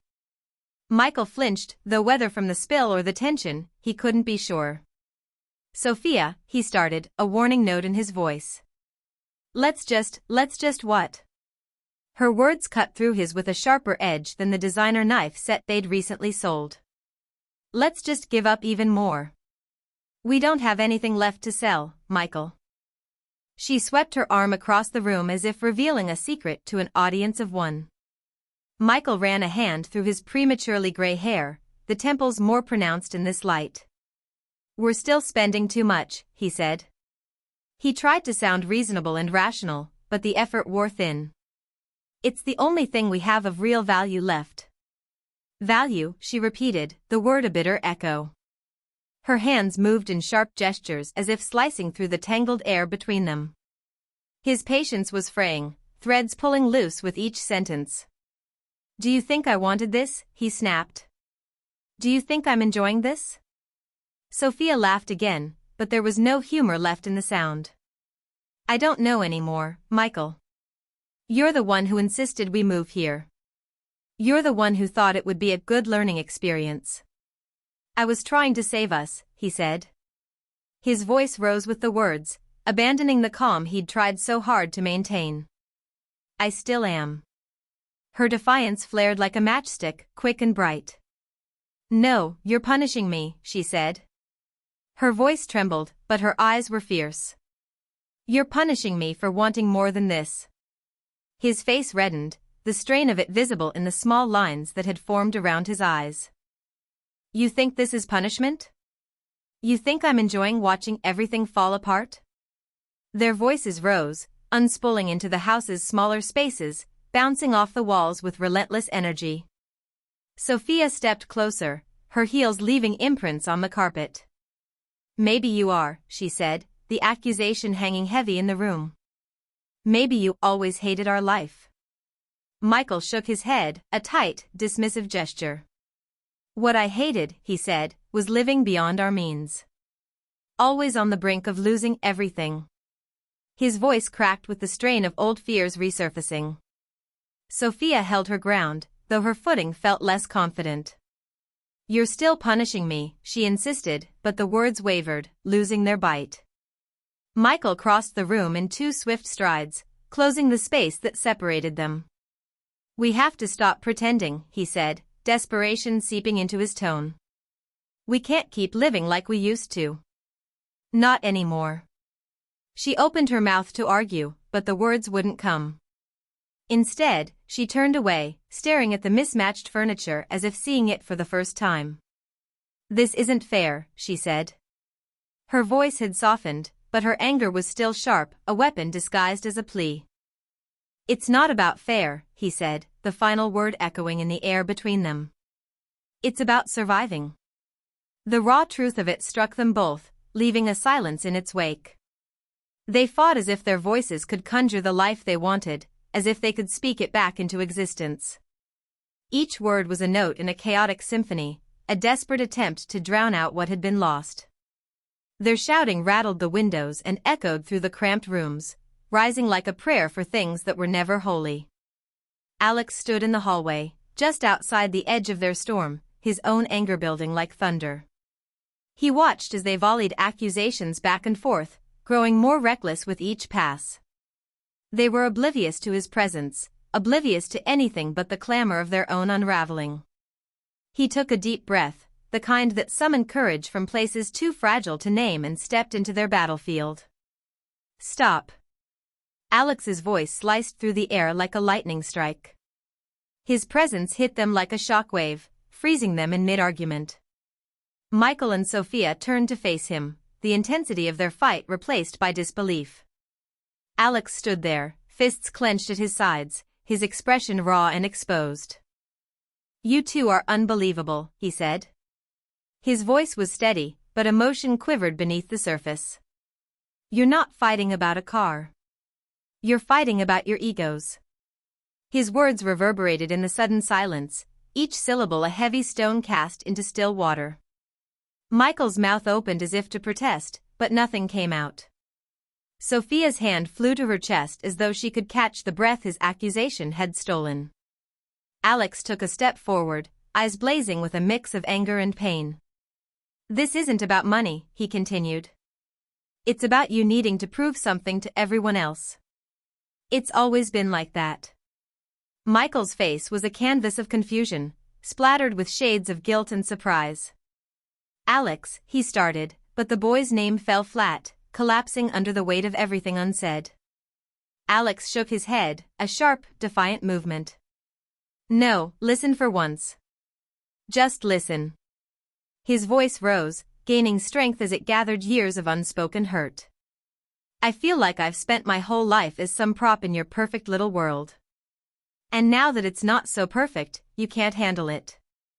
Sophia's eyes widened, her carefully constructed composure crumbling. She reached for words, for understanding, but Alex didn't give her the chance to speak. I was invisible behind all your fake smiles and social media posts. Behind your curated life, he said, throwing her own language back at her like a weapon. You say this is for me, for us as a family, but it's still all about you. Your image. Your pride. Your stuff. Each word unraveled, dismantling everything they thought they knew. Michael and Sophia stood motionless, stunned into silence by the truth their son had flung at their feet. Alex let his eyes linger on them, daring them to deny his pain. He turned and stormed down the hallway, leaving them in the wreckage of their own making. The slam of his bedroom door punctuated the end of his outburst, a single violent stroke at the end of an unfinished sentence. The sound of shattering glass followed, a fragile, final chord in the chaotic symphony he'd left behind. A framed family photo lay face down on the floor, the glass cracked in a jagged starburst. Michael and Sophia stared at it, at each other, at the space Alex had vacated. They were wordless, suspended in a void of shock and the bitter echoes of their unraveling. The picture lay like a fallen comrade between them, a casualty in their war of words. Michael and Sophia hovered over it, unsure whether to mourn or to fix it. Their silence was the loudest thing in the house. It expanded and pushed against the walls until Sophia sank onto the couch, crumpling like the discarded gift wrap of their old life. Michael picked up the frame, hesitated, and set it back down. He walked to Alex's room as if in a daze, his footsteps charting the uncertain map of a world he no longer recognized. He turned back to look at Sophia, hoping to find answers where there were none. She covered her face with her hands, Alex's words echoing in the spaces between her fingers. The polished veneer she had worn so carefully for so long seemed to slip, leaving her shoulders trembling and bare. She rocked slightly as if trying to find comfort in motion, in denial, in anything but the truth their son had so brutally laid out. Michael paced the room like a restless animal, his usual composure lost in the rubble of their argument. He glanced at the broken frame again, the image behind the cracked glass staring back at him with smiles that no longer seemed real. Finally, he moved toward the hallway, his path hesitant and indirect. Each step away from Sophia felt like a mile. His thoughts scrambled for footing on a shifting landscape. Alex's accusations had pierced deep, but he could already feel them begin to mend something inside him, something he hadn't known was broken. He stopped outside his son's door, not knowing whether to knock or to turn back. In the end, he did neither. He sat on the floor, his back against the wall, and let the silence grow thick around him. It was several minutes before he found his voice, before the words formed into shapes he could release into the air. When he finally spoke, it was a whisper, raw and unsteady, the voice of a man stripped to his most fragile parts. "Alex," he said. "I'm sorry." The words felt small and insignificant, but he hoped they might grow into something more. On the other side of the door, there was nothing. No sound, no movement. But he knew his son was there, and he spoke into the absence as if it were an audience. "You're right," Michael said, the admission costing him more than he thought he had left to give. "About everything. I've been so focused on what we had that I didn't see what we were losing." He paused, waiting for any sign, any indication that his words had not disappeared into the void. He took a breath, drawing courage from places he hadn't known were still alive in him, and continued. "I wasn't trying to be a bad dad. I was trying to be a rich one." The words trembled, gained strength, and then broke again. "I thought that would make you happy, make us all happy." Sophia stood in the hallway now, the distance between her and Michael feeling like a vast chasm. She watched him, listened to him, and began to see him in ways she never had before. "I didn't want you to feel what I felt," he said. His voice cracked, but he no longer cared who heard. "The way I grew up. I just wanted you to have everything I didn't. I didn't know it would turn into this." The doorknob didn't turn. The door didn't open. But Alex heard every word, and tears streamed down his face, leaving trails of salt and hope. "I know I haven't made this easy," Michael said. He leaned his head against the door, a gesture that felt more like surrender than defeat. "But I'm trying, Alex. I'm really trying." His voice faded into the silence, leaving him with nothing to do but wait. He drew his knees up, resting his arms on them, and closed his eyes. Sophia's footsteps were soft and tentative as she moved closer. She stopped a few paces away, still unsure and unwilling to disturb the fragile peace that had settled over Michael's slumped figure. She wanted to reach out and bridge the gap that had grown between them. But Alex's wisdom held her in place, forcing her to see the truth she had spent so long ignoring. They were still focused on themselves, even now, even in this. She watched them, her husband and son, one on each side of a door that felt more symbolic than real. Finally, she knew that something fundamental had changed, that they all had. Michael stayed there, waiting, as Sophia stood in the shadows. And in the stillness, the broken photo lay uncollected on the floor, the smiles behind the shattered glass more hopeful than before. Chapter 14. Facing judgment. The sky didn't darken until after they arrived. An impossibly light blue, thin and smooth as porcelain, stretched over the community garden. Against it, hundreds of strings of light bulbs hung without apparent support, waiting for dusk to announce them. The air was as staged as a magazine spread, as ready for its close-up. Perfumed. Crowded with offhand remarks that weren't offhand at all. "Can you believe that dress? And what happened to her hair?" Before it was filled with voices, the neighborhood buzzed with leaf blowers and motors. Now, it pulsed with a conversational threat. "Is something wrong with Sophia Carter?" The scene greeted them, polished and precise. Seasonal flowers flaunted their colors in curated displays. At the same time, refreshment tables offered towers of petit fours and flutes of sparkling pink champagne. For a moment, Sophia Carter saw it all as an Instagram post in someone else's feed. She hesitated at the entrance, an involuntary step back as her eyes moved from the manicured landscape to her own hemline, then to the guests. She'd forgotten how this garden appeared at the annual community party, how it dripped with affluence, how it made the extravagant feel inadequate. She smoothed the front of her dress, simple, white, unadorned cotton, and took a deep breath. Rose's hand on her arm felt solid and sure, an anchor. "Just one evening," she said, her voice carrying steady reassurance. It seemed to ground the unspoken fears that floated between them. "Just one evening," Sophia echoed. Together, they entered the fray. The casual cruelty of whispers found her before the first tray of canapés. "Isn't she brave to show up like that?" The accent was on brave. The pause was pregnant, and the vowels were plump with passive aggression. The owner of the voice had averted her eyes, looking slightly past Sophia at a vague spot in the air where sympathy would land if it were an object that could be aimed. At her side, another voice answered, just a little too loudly. "Well, I suppose that's what happens." There was a clatter of bangle bracelets and plastic smiles. Sophia Carter, previously of the perfect feed life, nodded and smiled and tucked her hair back from her eyes, back into the hair, back to her dress. The fidgeting didn't escape the crowd's notice, and the raised brows were at their peak elevation as she passed. "Don't let them rattle you," Rose whispered as more heads turned, more sets of eyes flicked from the pearl buttons at Sophia's neck to the sensible shoes at her feet. "They're just," Sophia started but couldn't finish the thought. Were they just curious? Horrified? Glad to see her slip from grace so that they didn't have to? She fumbled at the edge of her comfort, trying to catch hold of it. But it was already the hot topic of the night. "Do you think she had to sell her wardrobe? Did you see that she's with an old woman?" Sophia kept her face fixed with a small, pleasant smile. She'd practiced it for decades, but now it felt unfamiliar on her lips. "It's not so different from high school," Rose said, offering a quiet smile of her own. "The books change, but the story stays the same."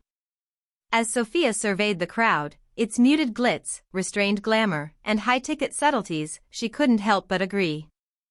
She was no longer the prom queen or the center of the social yearbook. She was a rumor, now, a speculation in a simple white dress. The brave and curious broke ranks. Their charge toward her carried the unrestrained sympathy of a support group and the restraint of the actually supportive. She'd once known their names. Maybe she still did, but they slipped from her mind as they descended. "Sophia," said one, making a dramatic display of not being able to believe her eyes. "Oh my God," said another, holding her arms wide for a feigned embrace that stopped several feet short. "You're out of hiding. Where have you been? Is everything okay?" Behind their false concern, the crowd listened in. They said things they wouldn't have dared if they thought she'd really hit bottom. But there was a point where status turned, and they could smell it like blood on well-polished ice. "How's your husband doing? I've been so worried." Their clothes were soft, their voices softer. They didn't wear their lives on their sleeves because lives could wrinkle if you did that. "And Alex? And the house?" They swaddled their questions in superficial care. Sophia answered with whatever sound bites she could offer in return, testing hashtags in her mind before deciding against them. Her words rang as hollow as theirs, for the first time stripped of pretense and performance. "We're good. We're fine. Hashtag this too shall pass." Rose stayed a step back, never interfering. Her calm presence was visible even as she wasn't, a subtle force that grew stronger in contrast to the event. She seemed to glide beside Sophia, never missing a breath, never reacting with surprise or shame. Occasionally, she squeezed Sophia's hand and smiled without needing to speak. Her warmth brought out the cold of the crowd as simple fabrics cast their complicated threads in relief. With practiced ease, the garden party continued. Rose was right, Sophia realized. High school never ended, the gossip simply graduated. In an earlier life, this attention would have bolstered her, giving the night purpose and the chatter value. Now, she found herself struggling not for a sense of superiority but for a sense of balance. "They must think we're poor now." The words escaped Sophia before she could stop them. "They must think we're failures." "They must think," Rose said. And that was all. It was enough. Sophia noticed the whispering behind them swell as they moved further in. She felt the room tightening, squeezing her vision to a narrow, circular focus. Again, she tucked her hair and smoothed her dress. She imagined it transforming back into what it had been, the floral, flowing, the latest by that designer everyone mentioned that season. Instead, it stayed honest. She wished for the soft thrill of top-grade fabric. Instead, she felt every hem, every thread, of what she wore, as if each were reminding her how poorly she fit in with this set. They stepped deeper into the garden. Each string of lights awaited nightfall to reveal itself, and each guest awaited the assurance of Sophia's fall to reveal their colors. She could feel them as they judged, daring but predictable. "Didn't we all see this coming?" Her breath was quick now, unmeasured, and nearly shallow. The man-made hills of grass and flower beds seemed steeper than when she first climbed them, more distant from the safety of the garden's entrance. She nearly turned back. She almost missed the real show. She almost let them see how close she was to cracking, to calling it a night, to sparing herself the humiliation. And then she didn't. "This is the hardest part," Rose said as they reached the crowd's center. Sophia could tell that she didn't just mean the walk. "You're doing fine." Fine. There was something in the older woman's voice that was fine. Real. This was the most challenging and painful part, but maybe not the worst. Perhaps not even close. Sophia squared her shoulders. The hushed judgment of the crowd no longer stung quite so deep, quite so sharp. Maybe, she said, finally taking a slow and deliberate breath. Maybe I am. Their outfits didn't whisper about money. They screamed. They flaunted. The women were draped in money, loud as they could be, without involving the authorities. $1 or $2 million called across the garden and doubled back to the table. Sophia, darling, there you are. Their words were as practiced as their backhand, each sentence designed to sting its opponent into submission. Sophia hadn't taken a tennis lesson in months. It didn't stop Vivian from swinging. She greeted Sophia with open arms and pursed lips, her disbelief not entirely unfeigned. Oh my goodness. She wore a nameplate necklace like an Olympic medal, Chanel. We were all just saying how we haven't seen you in forever. Behind her, another voice seconded the claim, then backtracked with its own loop of precious metal. Or is it longer?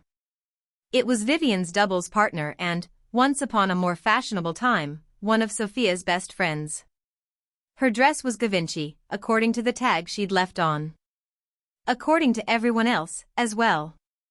The cluster of them cooed at Sophia with surprising fondness as if they'd expected her to show up bald and broke. Maybe she should have, to disappoint their expectations. Well, she said, with a cautious and brave smile. I thought it was time to come out of hiding. She adjusted her hem, a diamondless movement that didn't require rings. We were getting so worried. The voice belonged to the smallest and wealthiest of the set. Sophia used to be both, in certain contexts, but never this time of year. I even said to Viv the other day, I said, Vivian, should we be worried? Her voice could pierce steel. At a garden party, it was more effective than power tools and could be heard at greater distances. Sophia remembered their names now, though she still wished she didn't. Vivian caught her breath and pretended she hadn't been gloating over how worried they were. It's just not the same without you, Soph, she said, biting off every letter with gleaming white teeth. The longer Sophia spent away from these women, the more they looked like animals in an exotic zoo. The kind that ate others, and occasionally themselves. Have I missed anything? Sophia asked, still testing the new tone of her voice. Still testing the safety of this exposure. Just the usual, one replied, twirling her jewelry. Champagne lunches and spa days. Another finished the point for her. Sushi and Pilates. The two exchanged a knowing look. Sophia caught it without trying. You'd remember if you ever joined us. They laughed at that, a synchronized and rehearsed duet. Can you believe how long it's been? Vivian was pressing again, this time for tears. Her forehead glowed with just the right amount of work, and her tone was as smooth as a serum that cost more than tuition. Your little guy must be a teenager by now. She almost stopped there. She almost had a heart. You should be careful, darling, she added, as if the risk of mortality outweighed the risk of social embarrassment. If you disappear for too long, you might find yourself replaced. The others nodded in agreement, trying to look serious and cute at the same time. They succeeded at both. Sophia felt her cheeks go hot, though she wasn't sure if it was anger, hurt, or shame. Her eyes went back to her hands, and her mind returned to her defense. We're just living a quieter life, she said, not even convincing herself. Quieter. Oh, I love that. The richest laughed the loudest, unable to restrain her mirth at Sophia's understatement. But how are you really? We all miss your posts. The attacks were clear enough that even a diplomat could decipher them. Still on social media, asked one. Off for good, another jumped in. Can I take a picture? The last one said, half joking. Half not. They let the question linger. Sophia let it hang in the air like a picture without a frame, then like a picture without a filter. She smiled. Maybe it was a real smile this time. Maybe. I don't know, she answered, forcing them to wait again. You'll have to keep checking. It didn't satisfy the pack, but it stunned them long enough to let her breathe. She wasn't supposed to know how to do that. She wasn't supposed to know how to not care, if that was what she'd just done. The smell of floral arrangements was stronger than she remembered. Maybe they'd forgotten to get the allergen-free kind, the kind she used to insist on. The kind that didn't affect anything at all, just like her. The others gathered themselves, marshalling strength for a bigger, deeper, crueler push. "We saw your place in Toronto the other week," said the smallest and loudest. "Adorable." She said it with emphasis like it was a foreign word. Her red shoes put the emphasis closer to home. "Love the new minimalist look," said the last. Her dress matched the curtains in a few of Sophia's rooms. Her watch matched several of Sophia's cars. "How's the decorating coming?" Again, Sophia tucked her hair behind her ears, tucked her breath in deep, tucked her hopes beneath the assurance that these women didn't own her. Not anymore. She was almost certain of it. "Decorating," she said, with an innocent laugh that would have made Alex proud. "Is that what it's called?" She noticed the rest of the party pausing, the conversations slowing around them like the world around a collision. What remained of her instinct for self-preservation was telling her to turn away, but she couldn't. What remained of her pride was telling her to snap back, but she wouldn't. What remained of Rose's influence was telling her to listen. She did. The smallest woman's face shone like rubies in the sun, a tasteful little red all its own. Her voice cut the still air with surgical precision. "Oh, don't be silly," she said, reaching her hand to catch Sophia's arm. "We've all heard about the condo." There was a flash in her eyes that hadn't cost more than several $100s. "We're just concerned about your financial troubles." She let the silence gather before she struck. "There's no shame in asking for help. No shame." They really believed it. Sophia Carter, fallen and out, was a step above and below them in their own games. There was something crueler about these rules than the ones they'd used when she was queen, something desperate and deliberate and mean. But she didn't have to play, and that, too, was cruel. "We're all so worried," added Vivian, desperate for the point to stay scored. That was when Rose stepped forward. They'd forgotten she was there. Or maybe they'd never noticed. Either way, they saw her now. "She finally looks like herself," the old woman said, with nothing in her voice except confidence. No scorn. No glee. No shame. It had the force of prophecy. It had the force of forgiveness. It hit them like a small, bright, clean bomb. It left their clothes in tatters. It left their faces blank.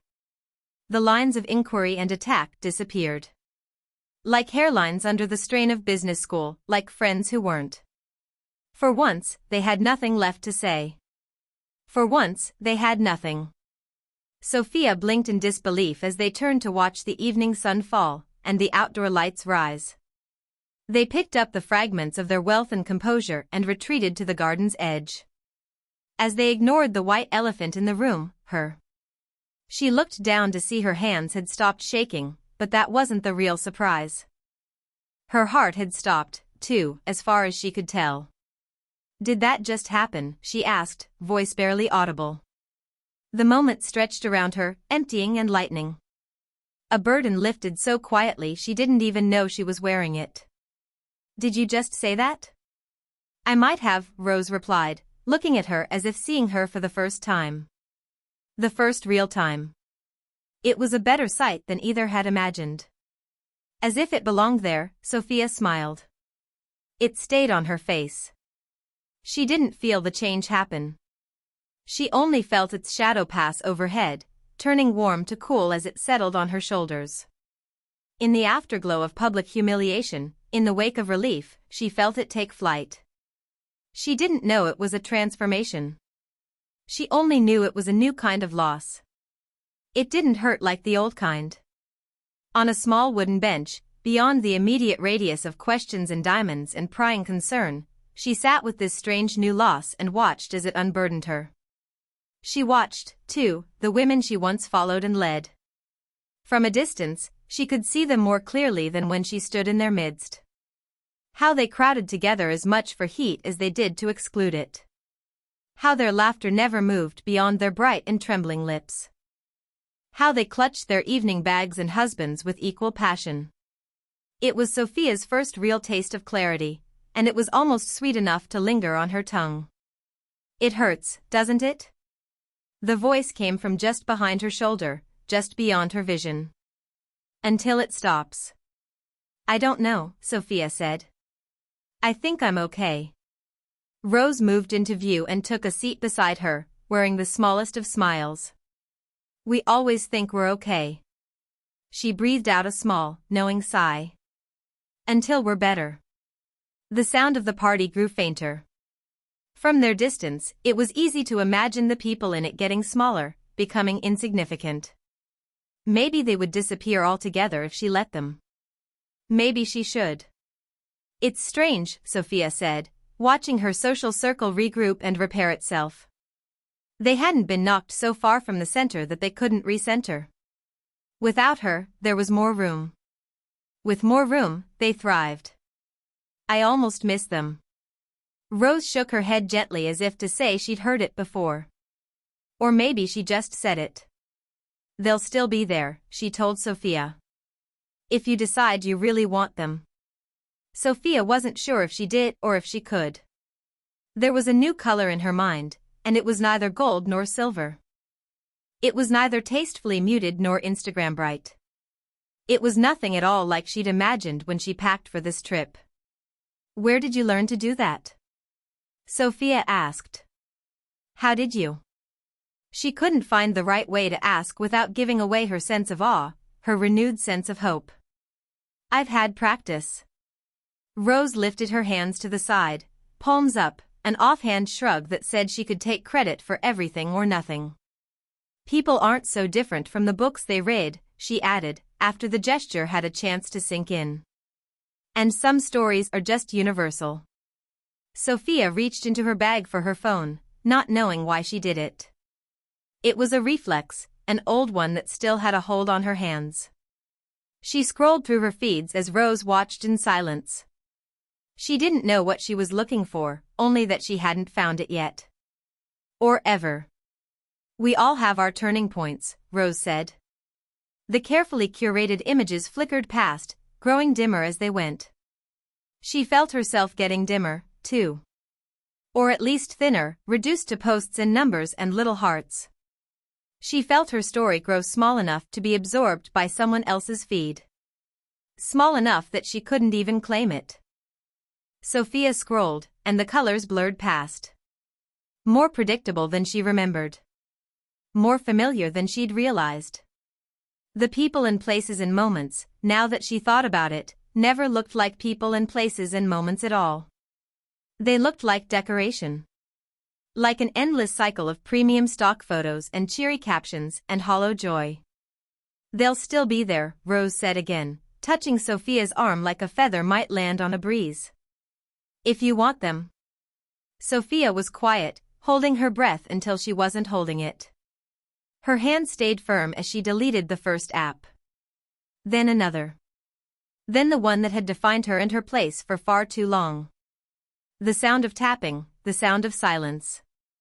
She watched as herself disappeared. As a simpler, lighter version took shape. Each removal was an absence, a gift. Each absence was the outline of something real. She felt its relief and weight at the same time, and neither hurt. Not this time. When the final app went dark, the lights in the garden flared to life. They flared like hope, like the start of a new line in an old book. Sophia looked up to see the yard lit and decorated in unexpected brilliance, a softening glow on everything she thought she'd lost. When she looked back down, the device in her hand was smaller than she remembered. "I did it," she said, and for the first time, she felt its truth in every corner of herself. It wasn't just that she believed it. It was that she felt belief shift from an afterthought to the center of her life. "I really did it." Rose watched with that same smile, the same one she'd been wearing since she first came into focus. Sophia wasn't surprised to find it so genuine. She wasn't surprised to find it a reflection of her own. The moment you stop performing, Rose said, quoting herself, quoting decades of knowing. The moment you stop. Sophia laughed, not caring who heard or how they judged. Not even caring if they did. She deleted that part, too. She laughed again, and it sounded new in her ears. You're impossible. The moment you start living, Rose said. The breeze moved in. It carried the gentle force of season, the low and certain hum of time and grace and new beginnings. It brought with it a softness of hope, a thinness of pain, the unexpected cool of empty arms filled once more. As it settled, Sophia and Rose looked at each other like a manuscript they'd only begun to edit. I might, Sophia said, the early hint of dawn in her voice. I might want them, after all. Chapter 15, Emotional Repair Dr. Winters's office had the carefully curated comfort of a luxury hotel, where the lived-in look came at a premium. Cozy chairs surrounded a low coffee table scattered with glossy magazines promising life-changing revelations, while soft lighting cast an expensive glow over the room. Michael sat rigidly in his chair as if the session might explode at any minute into a hostile takeover. Even in casual clothes, he maintained his executive posture, looking like he might launch into a PowerPoint presentation at any moment. Sophia perched gracefully beside him, the perfect picture of polite engagement, while Alex flopped into his seat with a teenager's mix of defiance and indifference, half his face swallowed by the hood of his sweatshirt. Dr. Winters, a woman in her 50s with a calm and measured demeanor, smiled gently and opened her notebook. It's nice to see all of you again. How have things been since the big move? Michael cleared his throat, sounding almost like he was starting a board meeting. Well, as you know, we've made a substantial change. We're still in the adjustment phase. He paused, giving a polished smile that matched the shine of his eyes. But I think it's fair to say we're all handling it well. He glanced at Sophia, looking for validation, and then at Alex, who was more focused on a loose thread on his jeans. Sophia chimed in, her voice like a warm, practiced invitation. It's definitely a new chapter for us, but we're optimistic. Change can be such a creative force, don't you think? She smiled, though it flickered briefly as Alex's eyes stayed glued to his hands. Dr. Winters nodded thoughtfully, her pen gliding softly across the page. Creative, yes. And it can also be quite challenging. Alex, how has it been for you? Alex shrugged, a practiced teenage maneuver. He mumbled something inaudible and kept his eyes down, picking at the thread until it unraveled. Michael shifted slightly in his chair, a small but noticeable sign of impatience. Buddy, you can talk about this stuff. We're here to figure things out together. Alex's silence hung in the air like a dare. Sophia leaned in, her tone more tender but equally desperate. We're really interested in what you have to say, Alex. How are you adjusting? The hood moved as Alex shrugged again, his lips tight. Dr. Winters watched with an attentive calmness, her eyes steady behind thin-framed glasses. Sometimes these big changes can feel overwhelming, even if they look exciting on the outside. It's okay to feel a lot of different things at once.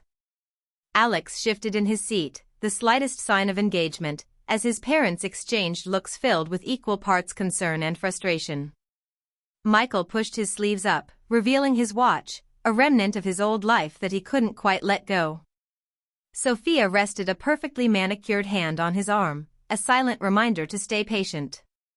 It'd be nice if we could hear from you, Sport, Michael added, trying to sound encouraging but landing closer to authoritative.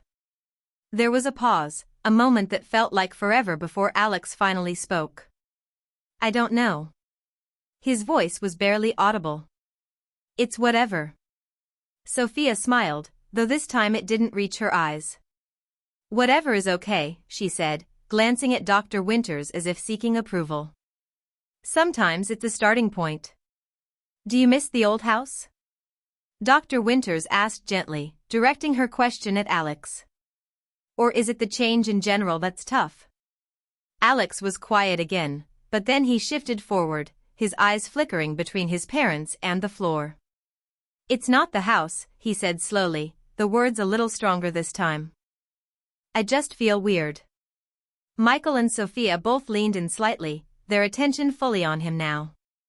Dr. Winters nodded, allowing the moment to open up, her pen resting idly in her hand. It's hard to be me, Alex continued, the sentence hanging in the air with an unexpected weight. It's like I can't breathe. The room was silent except for the quiet rustle of pages as Dr. Winters turned to a fresh sheet in her notebook. Alex leaned back, looking like he'd just run a marathon, his face a mix of relief and vulnerability. That's important, Alex, Dr. Winters said softly. Feeling like you can't breathe is a big deal. What makes you feel that way? He looked at his father, then his mother, and then away. His fingers tangled around the loose thread on his jeans again. It's like everything's supposed to be perfect all the time, he said, barely above a whisper. And I'm not.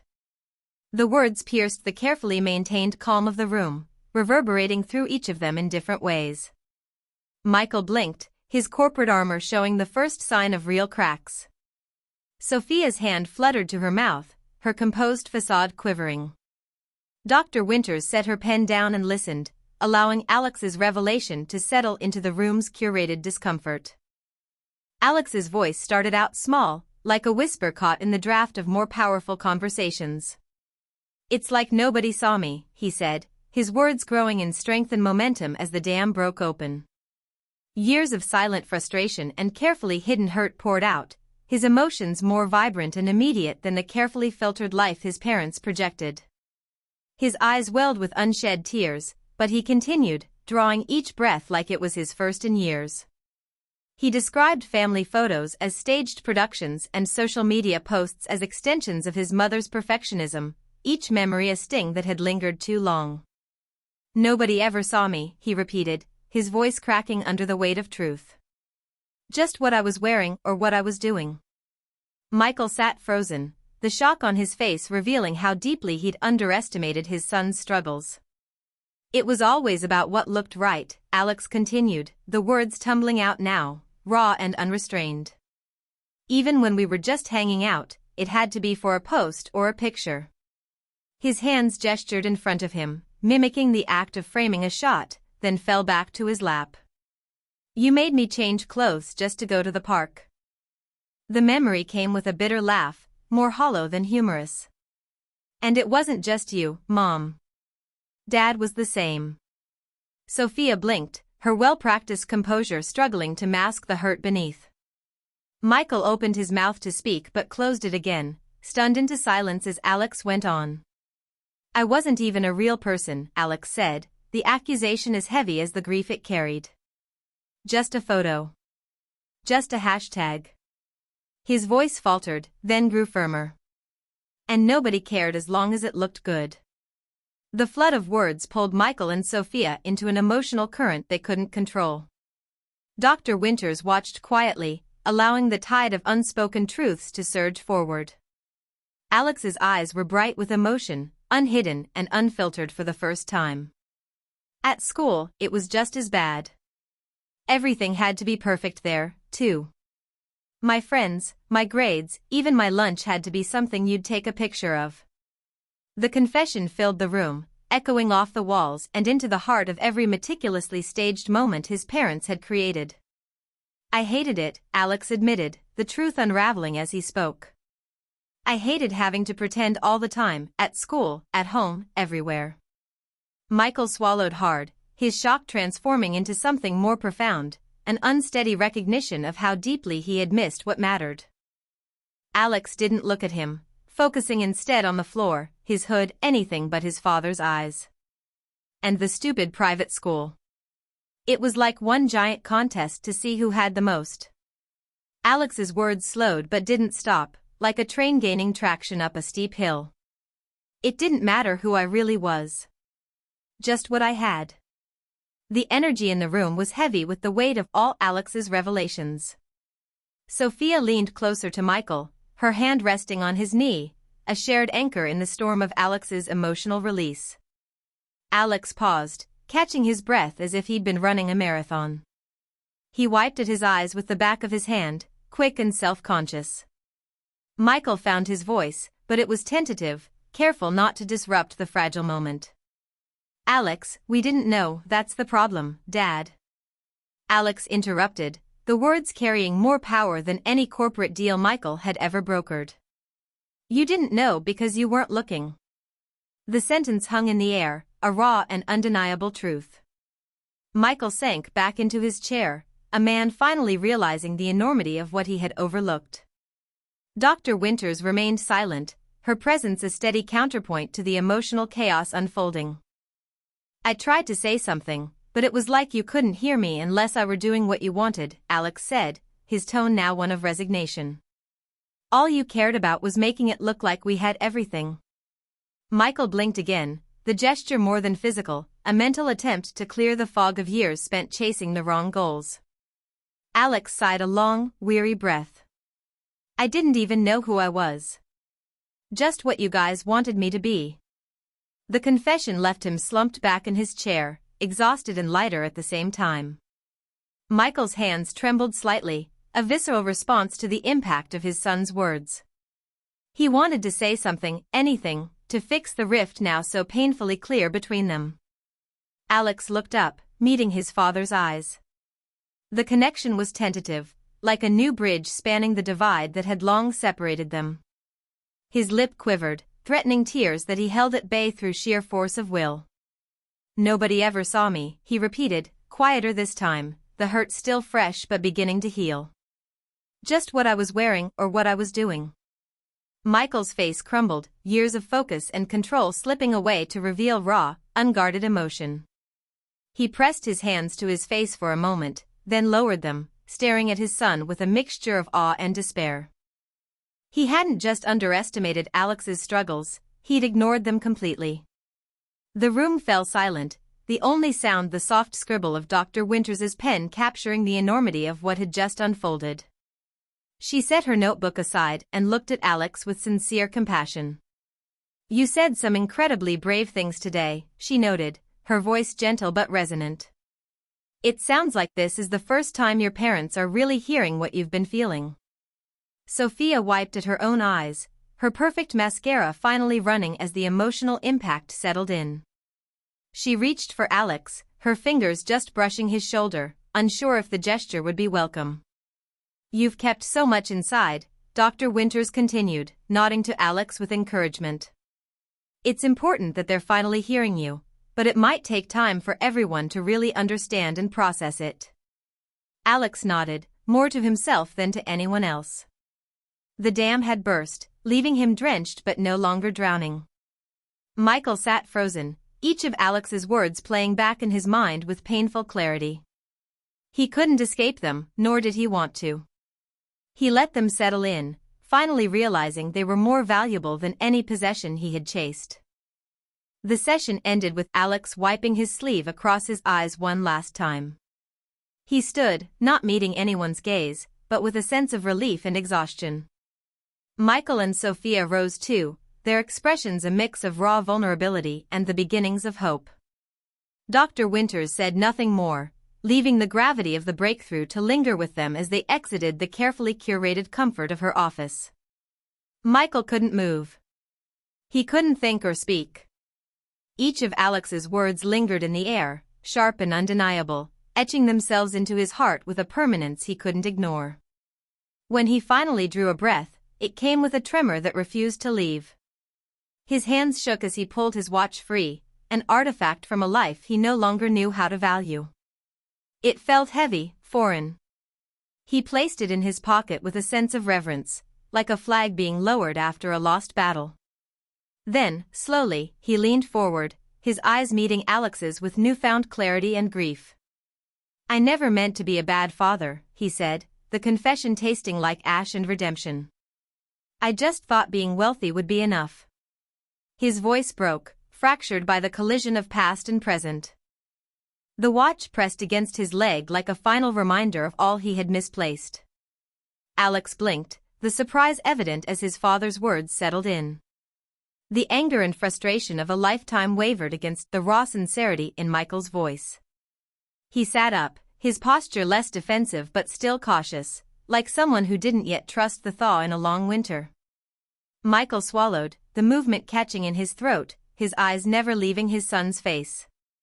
I thought if I could give you everything I never had, then you'd be happy. I thought you'd know how much I loved you because you had everything. His words were halting, uneven, like a melody he couldn't quite remember. Each sentence revealed a little more of the man beneath the corporate facade, the father beneath the provider. I just didn't see, he continued, the admission both broken and freeing. I didn't see what I was missing, what I was making you miss. Alex's gaze met Michael's, a bridge forming from the ruins of so much misunderstanding. His face showed the beginnings of forgiveness, but it was tentative, fragile, a new and unfamiliar shape. The space between them was filled with years of missed connections and misaligned priorities, now brought into the harsh, revealing light. Michael leaned forward, unable to stay distant any longer. The old instincts, the need to control and correct, fell away, leaving only the raw desire to be there, truly there, for his son. He moved to the chair beside Alex, the gap between them shrinking physically as much as emotionally. I didn't know, Michael said again, softer, the words carrying the weight of all he had learned and all he still hoped to learn. I thought being a rich dad meant. Alex watched him, the storm inside beginning to calm, the small flicker of hope igniting. Being a good dad, Michael finished, the phrase incomplete in the best possible way, open to new definitions. His voice wavered, unsteady but more honest than it had ever been. They sat side by side, a father and son redefining what those words meant. Michael's hand hovered for a moment, hesitating like a man who'd forgotten the steps to an old, familiar dance. Then he reached out, pulling Alex into a tentative embrace. The contact was hesitant at first and unsure. Then Alex's arms wrapped around Michael, the connection deepening into something solid and profound. They held each other, the silence speaking volumes, communicating all those words that had failed to for so many years. The world beyond them faded away, leaving just the two of them in that carefully curated room, which now felt truly alive for the first time. Dr. Winters watched the moment unfold, recognizing the significance of the silence, the language of the unspoken finally finding its voice. She stood quietly, making her way to the door with a gentle smile. Her departure was as understated as her presence, giving them the space to linger in the newfound depth of their connection.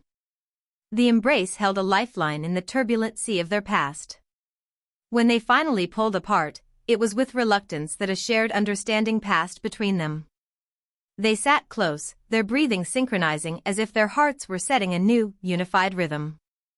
Michael's eyes shone with unshed tears, the release of a lifetime's worth of striving and falling short. He glanced at his pocket, where the watch lay heavy and silent. It no longer felt like a measure of success but of the cost of pursuing the wrong dreams. He looked at Alex, then back at the watch, then at Alex again. This time, the decision came easily, naturally, like the first fresh air after a long winter spent indoors. "We'll figure this out," Michael said, his voice carrying a newfound steadiness. This certainty had nothing to do with material wealth and everything to do with love. Together. Alex nodded, a small smile breaking through tentatively and genuinely. They stayed seated as Dr. Winters's office settled back into its serene, expensive quiet. The silence was different now, charged with possibility rather than regret. The watch pressed against Michael's leg, a tangible reminder of a past he was finally ready to leave behind. But it felt less like a loss and more like the freedom to move forward unburdened. They lingered in the room, letting the enormity of the moment sink in, each second marking the start of something new, something truly theirs. Chapter 16. True Connections. The townhouse stood in stubborn defiance against Michael's instincts to conquer something bigger, its modest frame crowded between nearly identical structures, like an embarrassed guest at a party where it didn't belong. The moving truck had left weeks ago, yet boxes still lurked in corners, harboring the remnants of a different life, a chrome blender that hadn't yet been exiled from the kitchen counter, framed photos of distant vacations, an expensive lamp without a convenient place to plug in. It was a purgatory of sorts, poised between what they once thought they wanted and what they were beginning to discover they might need. Sophia moved through the space with unusual uncertainty, as if any sudden movement might break the townhouse's thin veneer of acceptance.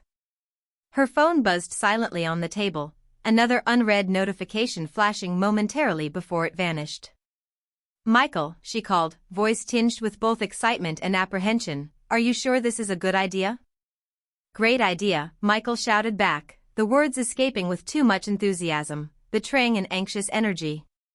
He appeared in the kitchen doorway, sleeves rolled up in a feigned nonchalance that looked more like resignation. "We need to embrace this new phase, right?" He joined her, taking in the sight of their smaller, humbler domain. Their past and present jostled for space like competitors in a relay, each waiting for the other to drop the baton. They moved in tandem, a chaotic dance around the kitchen that seemed smaller with every step. "I'll handle the wine," Michael declared, opening a drawer and immediately grimacing. The gadget-laden options of his previous life were conspicuously absent, leaving him with a cheap corkscrew and his own impatience. Sophia ducked around him, an expert in maneuvering tight spaces since their move, setting out appetizers and rearranging snacks with the air of someone recalibrating expectations. "Everything's mismatched," she observed, half amusement, half lament. She paused over a plate, the brandless bottom staring back like a challenge. "Remember the caterers we used to have?" Michael let out a small grunt, wrestling with the wine. "Vaguely," he said through clenched teeth. He fumbled with the bottle, his fingers unfamiliar with the task, until a satisfying pop marked his victory. "There," he announced, offering a triumphant smile that collapsed into laughter. "Who needs an expensive opener, anyway?" Sophia's smile, tentative and real, broke through. "Not us, apparently." Her voice softened as they both settled into a more comfortable rhythm, Michael finally abandoning his post to help Alex arrange the food. Alex stood over a platter, positioning vegetables like he was defusing a bomb. "You sure people actually eat this stuff?" he asked, flicking a piece of celery with mild disdain. His phone buzzed insistently on the counter, a litany of alerts he didn't seem eager to check. "It's not about the food," Michael said, though even he sounded skeptical. He glanced at Alex, catching the nervous looks toward his phone. "You invited Kai, right?" "Yeah," Alex replied, uncertain. "He said he'd come." The weight of being the new kid in a new place, with a new life, hung over him like a wet sweater. "You know," Sophia said, carefully laying out the final pieces, "it's going to be nice, having something more personal." Her hands lingered over a block of cheese, cheap and cheerful, and she took a deep breath as if inhaling this brave new world. Michael watched her, his thoughts drifting to their old extravagance, elaborate hors d'oeuvres, catered meals that came with their own chefs and waitstaff. Now it was mismatched plates, homemade snacks, the smell of real cooking seeping through their clothes. It was different. "We could start a new trend," he mused, trying the idea on like a thrift store jacket. "Simpler is better. Less is more." Alex snorted, fiddling with his phone. "More like less is less." He rolled his eyes but softened them with a smirk. "I guess it can't be worse than our other parties." Michael chuckled, remembering the noise, the faces that blurred together in a sea of ambition and social climbing. "I think some of them were fun," he said, glancing at Sophia for support.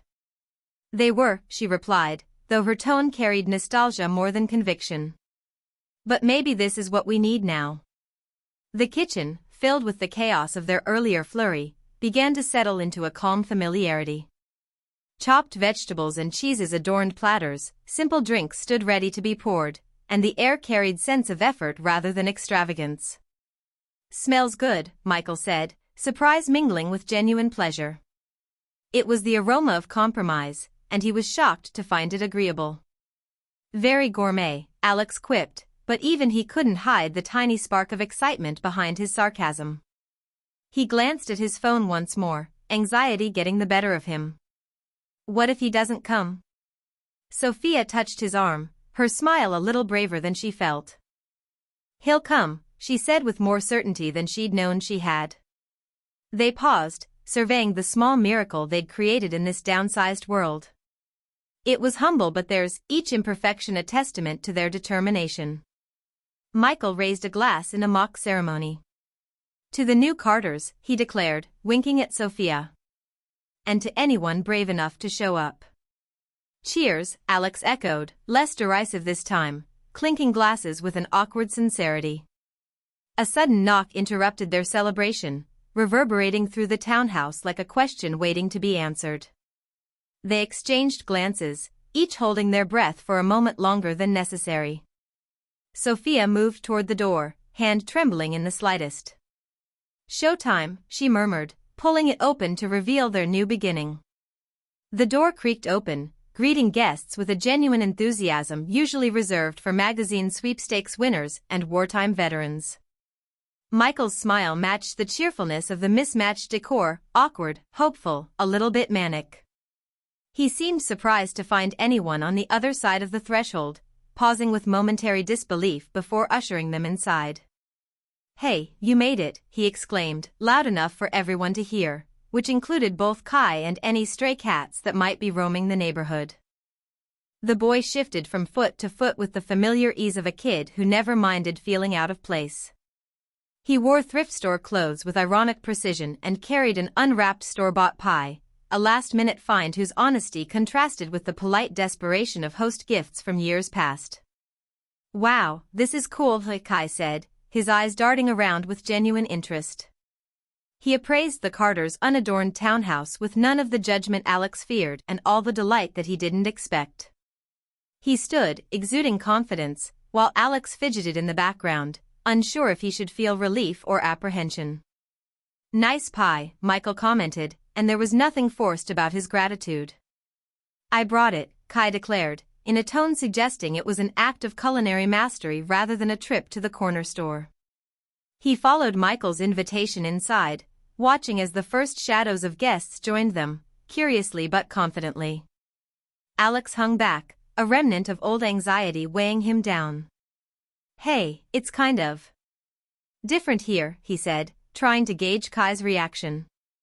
"Totally different," Kai agreed, but without the sense of dread that clung to Alex like an unfortunate perfume. He gestured to the food-laden table. "Is this all homemade?" Alex shuffled, embarrassment inching into his expression. "Pretty much." "Dude, that's awesome," Kai declared with sincerity Alex hadn't heard from his friends before. They settled in cautiously initially, but with Kai's reassurance, even Alex began to thaw. Other guests arrived in small bursts of friendliness. First was the retired teacher from next door, the scent of fresh-baked bread preceding her. She bore the loaf like an offering, its rustic wrapping matching the unpretentious ambience. Close behind was a young couple, arms linked, carrying the ease of longtime friendship and the memories of a few good jokes. They'd helped Michael drag furniture across the snow-slick sidewalk in the early days of their move, and now they crossed the threshold with easy smiles. "This looks wonderful," the teacher praised, eyeing the spread and giving Michael a nod that carried more than a bit of approval. The young couple echoed her sentiment, each offering a quick hug that stunned Michael more than he cared to admit. "It's just a little something," Sophia said, words tumbling out in a rush to cover her awkwardness. She couldn't remember the last time they'd hosted without servers and status anxiety as uninvited guests. Her hands were restless, arranging and rearranging the simple snacks. "You've really settled in," the couple commented, their warmth as palpable as the heat from the overworked oven.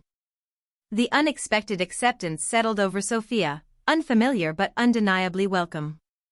"Well, we're trying," she confessed, half laughing, half hoping they believed it.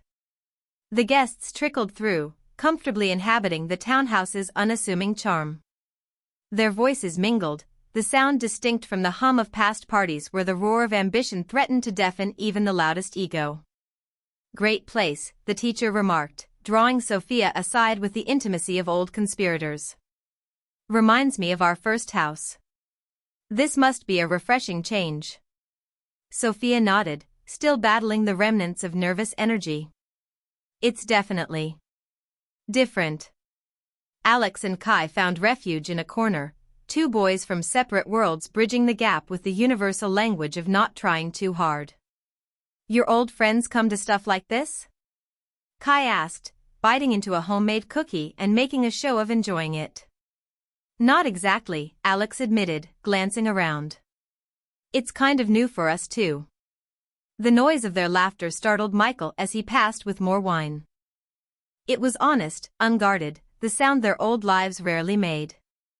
Michael took a moment to observe from the kitchen doorway, his arms crossed in an effort to contain his disbelief. This was nothing like the parties they used to throw, with the careful choreography of social dancers stepping around each other in pursuit of status. Now there were groups huddled in earnest conversation, one sitting on the floor, the way old friends did when furniture wasn't important.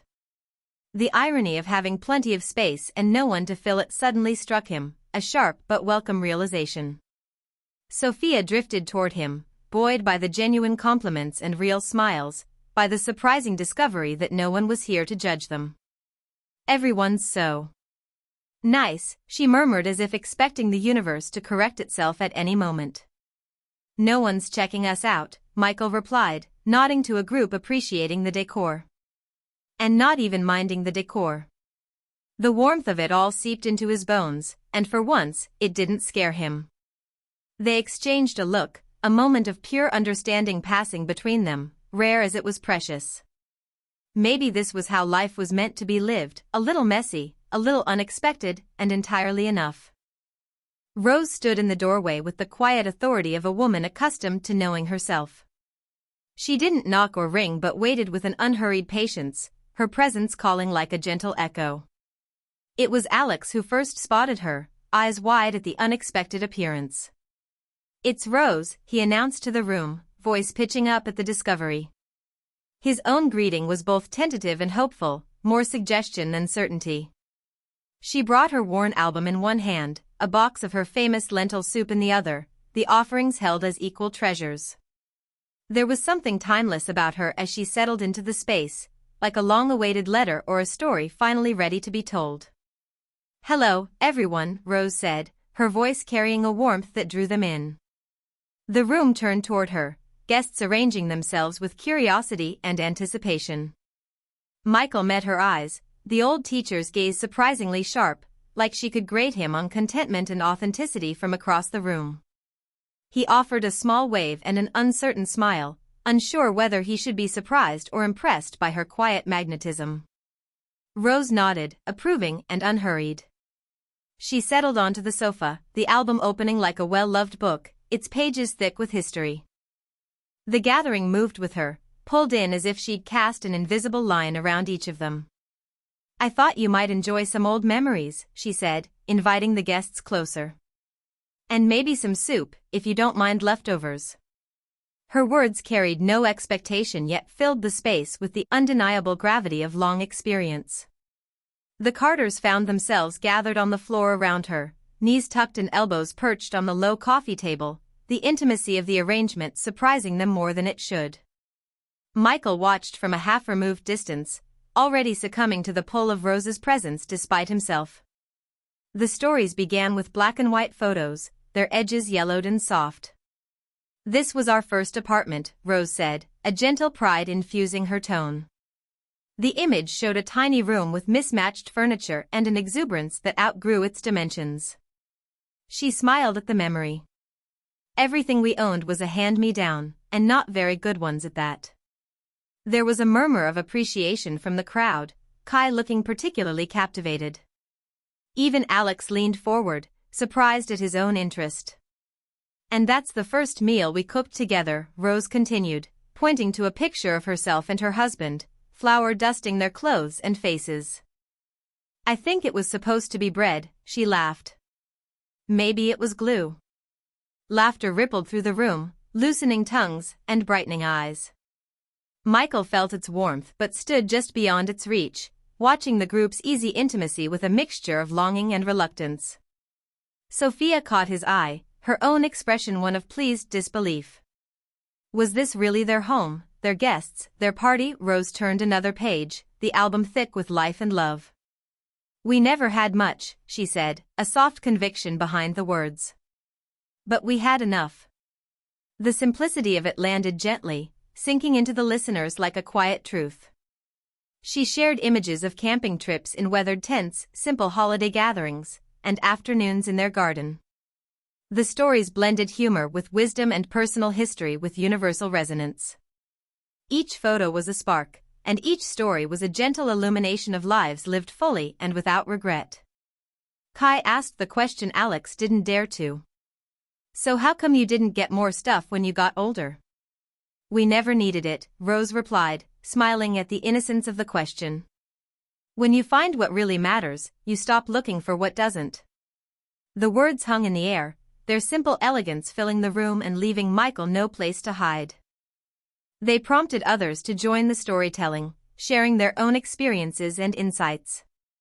Sophia watched as each guest added their voice to the chorus, surprised at how eager and open they all were.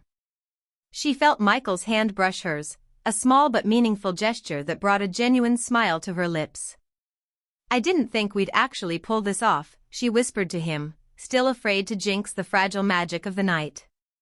The living room filled with a mix of laughter and heartfelt stories, each guest more willing to open up than the last.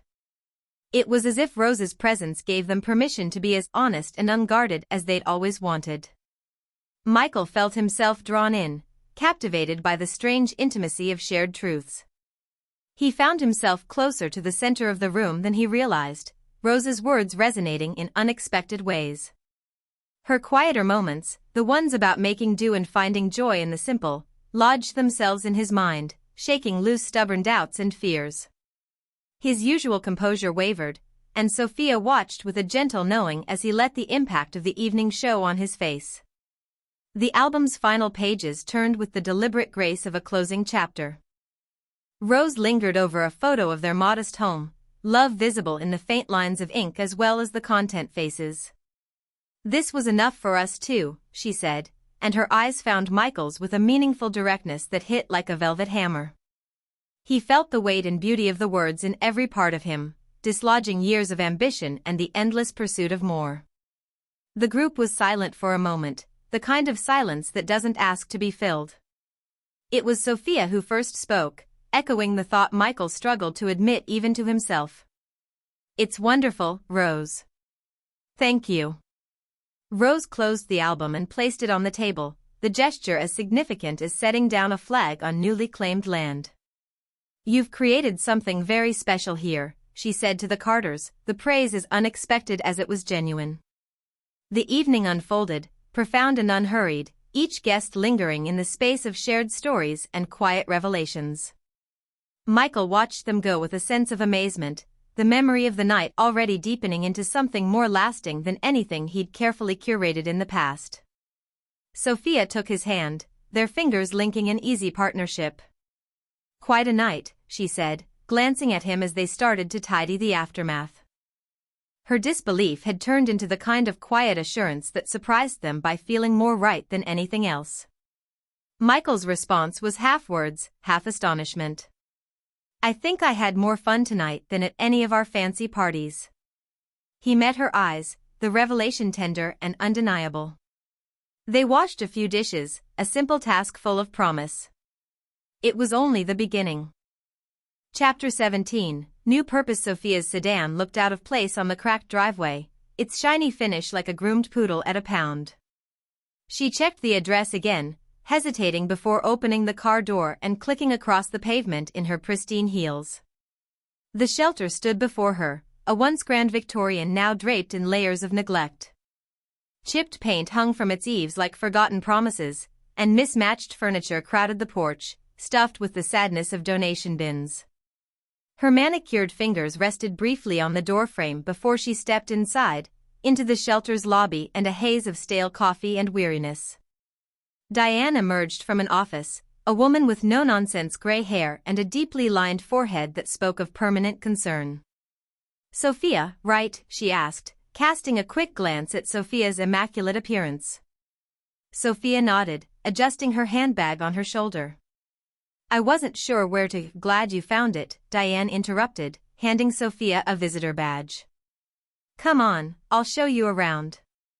Sophia followed, her steps careful on the worn carpet. The hallway was narrow and dimly lit, walls adorned with bulletin boards overflowing with flyers and notices. A faint murmur of voices and children's laughter echoed from deeper inside the building. "You've got quite the operation here," Sophia offered, trying to keep her voice steady against the unfamiliar surroundings. Diane chuckled, the sound dry and low. "If you call barely making ends meet an operation, then sure. We're always short on everything: space, funds, volunteers. You name it." Sophia swallowed, the reality of the place stark against her usual backdrops of abundance. "Well, I'm here to help." Diane shot her a look that was equal parts skeptical and appreciative. "We'll see how you feel after today," she said, stopping at a door that led into a larger room. The common area sprawled before them, filled with mismatched couches and threadbare chairs arranged in small clusters.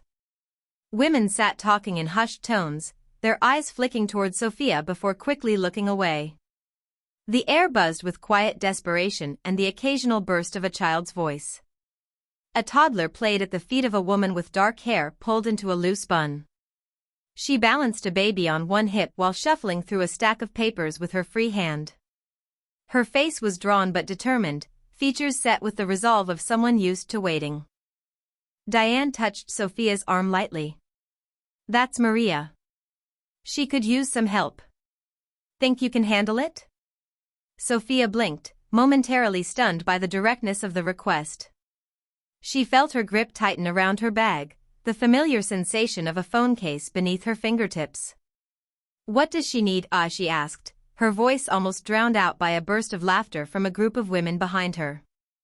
"Interview prep," Diane replied, already turning to leave. "I'll check in later."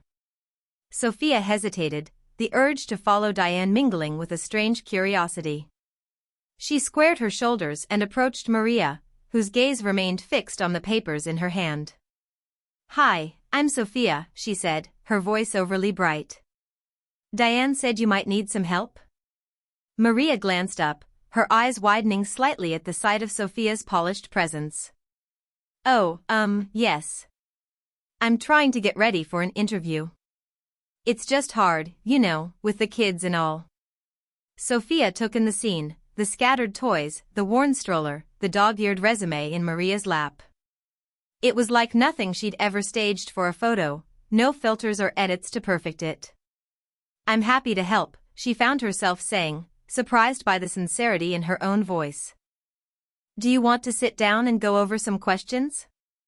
Maria's relief was palpable, a softening of her shoulders and a slight release of the breath she seemed to have been holding. "That would be great," she said, offering a hesitant smile. "Thank you." They settled at a table in the corner, Sophia instinctively clearing space and organizing the clutter. Maria handed her the resume, the paper thin and creased. "It's not much," she said, a hint of apology in her tone. Sophia glanced at it, the former executive in her scanning for strengths and weaknesses. She felt the familiar stirrings of control, an almost forgotten but once intimate acquaintance. "Actually," she began, circling a date with her pen, "you've got a lot to work with. How about we start with what you're most proud of?" Maria hesitated, her eyes flicking to the children and then back to Sophia. "Probably just that I've managed to keep things together." "That's a strength," Sophia encouraged. "Okay, let's pretend I'm the interviewer. Tell me about a time you had to manage multiple responsibilities." Maria stumbled at first, her answers tentative and peppered with self-doubt. Sophia pushed gently, offering tips and occasionally slipping into old corporate jargon before catching herself. As they talked, Maria's responses grew more confident, and Sophia found herself nodding in genuine admiration. "Describe a challenge you overcame," Sophia asked, her tone curious rather than probing. Maria paused, the question lingering between them. "This," she finally said, gesturing to her resume and the children. "Doing this without falling apart." Sophia was caught off guard by the honesty, a stark contrast to the rehearsed narratives she was used to. She nodded, letting the silence speak. "And you're doing it," she said quietly. "That's the answer." Own it. Maria smiled, a real, radiant thing that made Sophia's heart lurch unexpectedly. They continued practicing, the air between them losing its initial stiffness. With each question, Maria seemed to stand a little taller, her voice a little stronger. Finally, Sophia leaned back, a trace of triumph in her posture. Okay, she announced, let's try a tough one. Where do you see yourself in 5 years? Maria grinned, the expression transforming her entire demeanor. With a job that makes me as proud as my kids do. Sophia laughed, surprised by the sound. Perfect, she said, feeling the word resonate more deeply than she anticipated. They spent another hour working together, the noise of the shelter fading into a background hum. Sophia's focus narrowed to the task at hand, and she lost track of everything else, her meticulously planned schedule, her obligation to record this for her followers, and the pristine world she had so carefully crafted and controlled. She didn't check her phone until the end when she finally noticed the time. Oh, Sophia exclaimed, breaking the comfortable rhythm they had found. I've been here 2 hours. Maria laughed. Feels like 10 minutes, right? It really does, Sophia admitted, her voice tinged with wonder. She gathered her things, her motions unhurried and relaxed. This was really great. Would you mind if I came back? I'd like that, Maria replied, the words carrying warmth and sincerity. As Sophia left the shelter, the last light of afternoon painted the once imposing Victorian in a softer hue. Her heels clicked with less precision than before, a small smile playing on her lips as she unlocked her car. The address no longer needed checking. She knew exactly where she was. The storage room was bare and unwelcoming, an unclaimed island at the edge of the community center. Concrete floors drank up the afternoon light, leaving the air damp and cold. Michael surveyed the space, tracing the outline of his former life in the careful arrangement of quality tools across a folding table. They stood in sharp relief against the barren room, polished and confident amid uncertainty. The walls held no past, only cinder block and pale ghosts of old announcements. A gust of curiosity blew in with the kids, 6 pairs of scuffed sneakers, and wary eyes. They hovered near the doorway, whispering and shoving hands into pockets, a jumble of apprehension and mischief. Michael cleared his throat, a habit left over from boardrooms and negotiations. Hey there, he began, a forced brightness in his tone. Welcome to the woodworking workshop. I'm Michael. The words hung awkwardly in the air, and he realized how unfamiliar they felt without the weight of a title behind them. The kids exchanged glances, a quick flurry of smirks and shrugs. None of them moved past the threshold, their presence a tentative breach of Michael's carefully prepared island. Why don't you all come in and take a look around? Michael offered, trying to keep the hesitation out of his voice. We've got some great tools here, and I'll show you how to use them. Reluctantly, the kids shuffled closer, their suspicion a living thing that hovered just below the surface. They took in the scene, Michael's meticulously laid out tools, the empty room, the awkward man trying to play teacher. One of them, a lanky boy with shaggy hair, finally spoke up. You gonna pay us or something? Michael blinked, momentarily thrown by the unexpected challenge. He caught himself before responding, slipping back into familiar corporate reflexes. Well, what you'll get is experience, which is worth more than, he stopped mid-sentence, aware of how wrong the pitch sounded here. He smiled sheepishly, trying again. Let's just say you'll have a lot of fun. Another kid, shorter and stocky, laughed under his breath. If you say so, dude. Michael felt the confidence seep out of his stance. He looked down at his tools, the polished handles now mocking him with their untested gleam. Taking a deep breath, he changed tactics. He picked up a piece of pine, holding it up like an artifact. Here, he said, softer, less scripted. Let me show you something. He moved to a table in the center of the room, laying the wood flat and grabbing a piece of sandpaper. The words came easier now, drawn from memory rather than a business plan. Sanding is the first step, he explained, his movements sure and steady. It lets you feel the wood, lets you see what it can become. The kids edged closer, curiosity peeking out from behind skepticism. Michael held out the sandpaper, offering it to the boy who'd laughed. "Give it a try." The boy hesitated, his posture shifting from defiance to intrigue. He stepped forward, grabbing the paper and working it over the pine. Michael watched, a quiet satisfaction building as the boy's focus deepened. "See?" Michael said, the encouragement unforced this time. "It's all about taking your time, letting it happen." The change in atmosphere was palpable. The kids circled the table, a few of them jostling for space. Michael moved around, handing out more sandpaper, adjusting grips, and showing techniques. His initial awkwardness dissolved with each exchange, the rhythm of teaching pulling him away from everything he once knew. As he passed by one of the folding tables, he noticed a boy off to the side. Jaden, his name tag read, in careful but fading letters. He wore a superhero t-shirt that had lost much of its original color and an expression that seemed to challenge everything and nothing at once. "Hey, Jaden," Michael called, approaching him. "Need a hand with that?" Jaden's head snapped up, eyes narrowing with a mix of suspicion and interest. "I got it," he said, though his fingers still fumbled over the sandpaper. Michael crouched beside him, his voice low and unhurried. "Here's a trick. Let the sandpaper do the work. You don't have to push too hard." The boy watched and then tried it himself. The wood grew smoother under his touch, and Michael could see Jaden's concentration sharpen into something else, an engagement, a spark. It was like watching a lock click open. All around them, the room filled with the soft grit of paper on wood and the murmur of discovery. Michael guided, demonstrated, and showed them how to listen with their hands. The dust that hung in the air seemed to glow, catching the light in gentle wisps. "Now for the fun part," Michael announced, the excitement in his voice no longer practiced.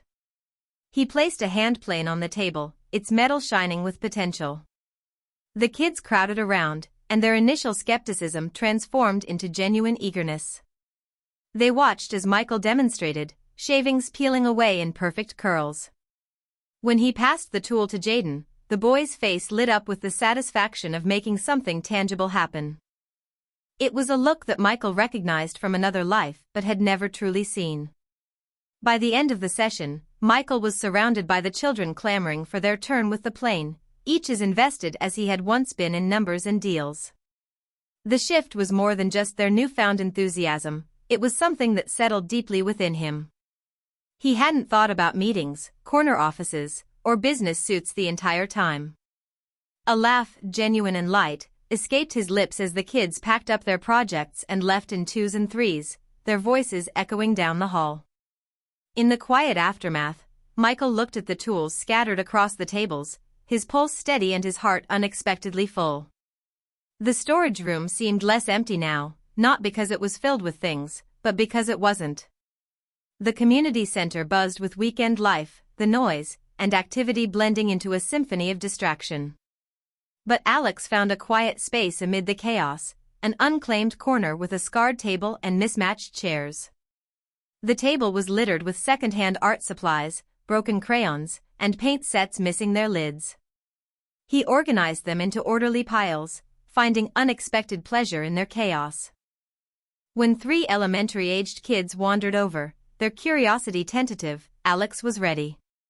He held out a crayon like a magic wand, and the kids moved closer, ready to be spellbound. The children eyed the supplies, hesitating as if expecting an adult to redirect them to some officially sanctioned activity. Alex smiled, sensing their uncertainty.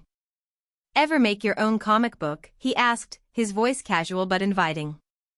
The question drew them in, a secret they wanted to be part of. Like superheroes, one of the boys ventured, his gaze darting from Alex to the paper with eager skepticism. "Exactly," Alex replied, encouraging.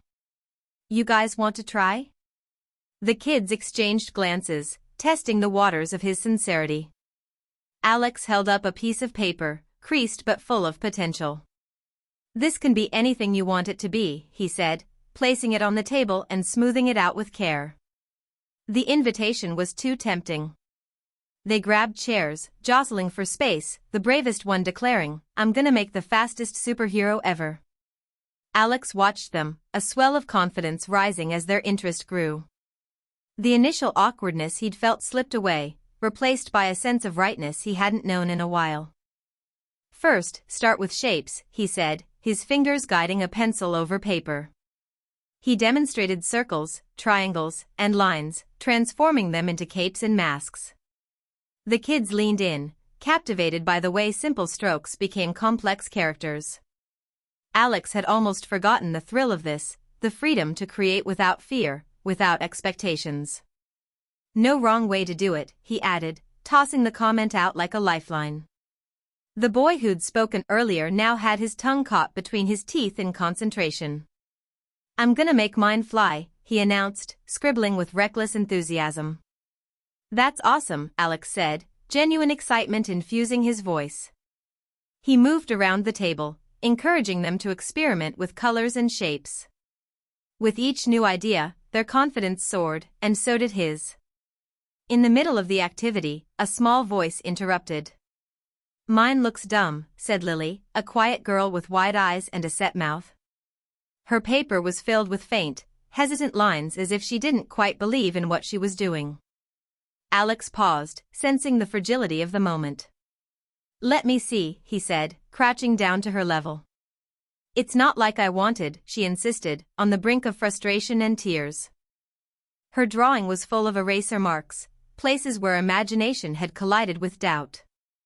Alex studied her work, remembering moments from his own childhood when everything felt impossibly precise and unforgiving. He saw himself in her frustration, the way she'd gripped her pencil too tightly, and how easily it could all fall apart. "Art isn't about perfect," he said softly, choosing each word with care. "It's about seeing things in a new way." Lily's face was a mix of doubt and hope. "But I messed it up." "Sometimes mistakes make it better," Alex told her, taking a pencil and lightly tracing over one of her abandoned lines. "Look," he said, shading it into a cape. "Your hero's moving super fast." He watched her expression shift, a light flickering behind her eyes. She grabbed a marker, diving back into her work with renewed energy. Alex felt a wave of satisfaction wash over him, pure and uncomplicated. It was as if he'd discovered something that had been there all along, hidden beneath layers of expectation. The room brimmed with creativity, and the art station transformed from a neglected corner to a vibrant hub. The kids drew and laughed, fueled by crayons and Alex's infectious enthusiasm. Each scribble, each color outside the lines, added to the frenzy of creation.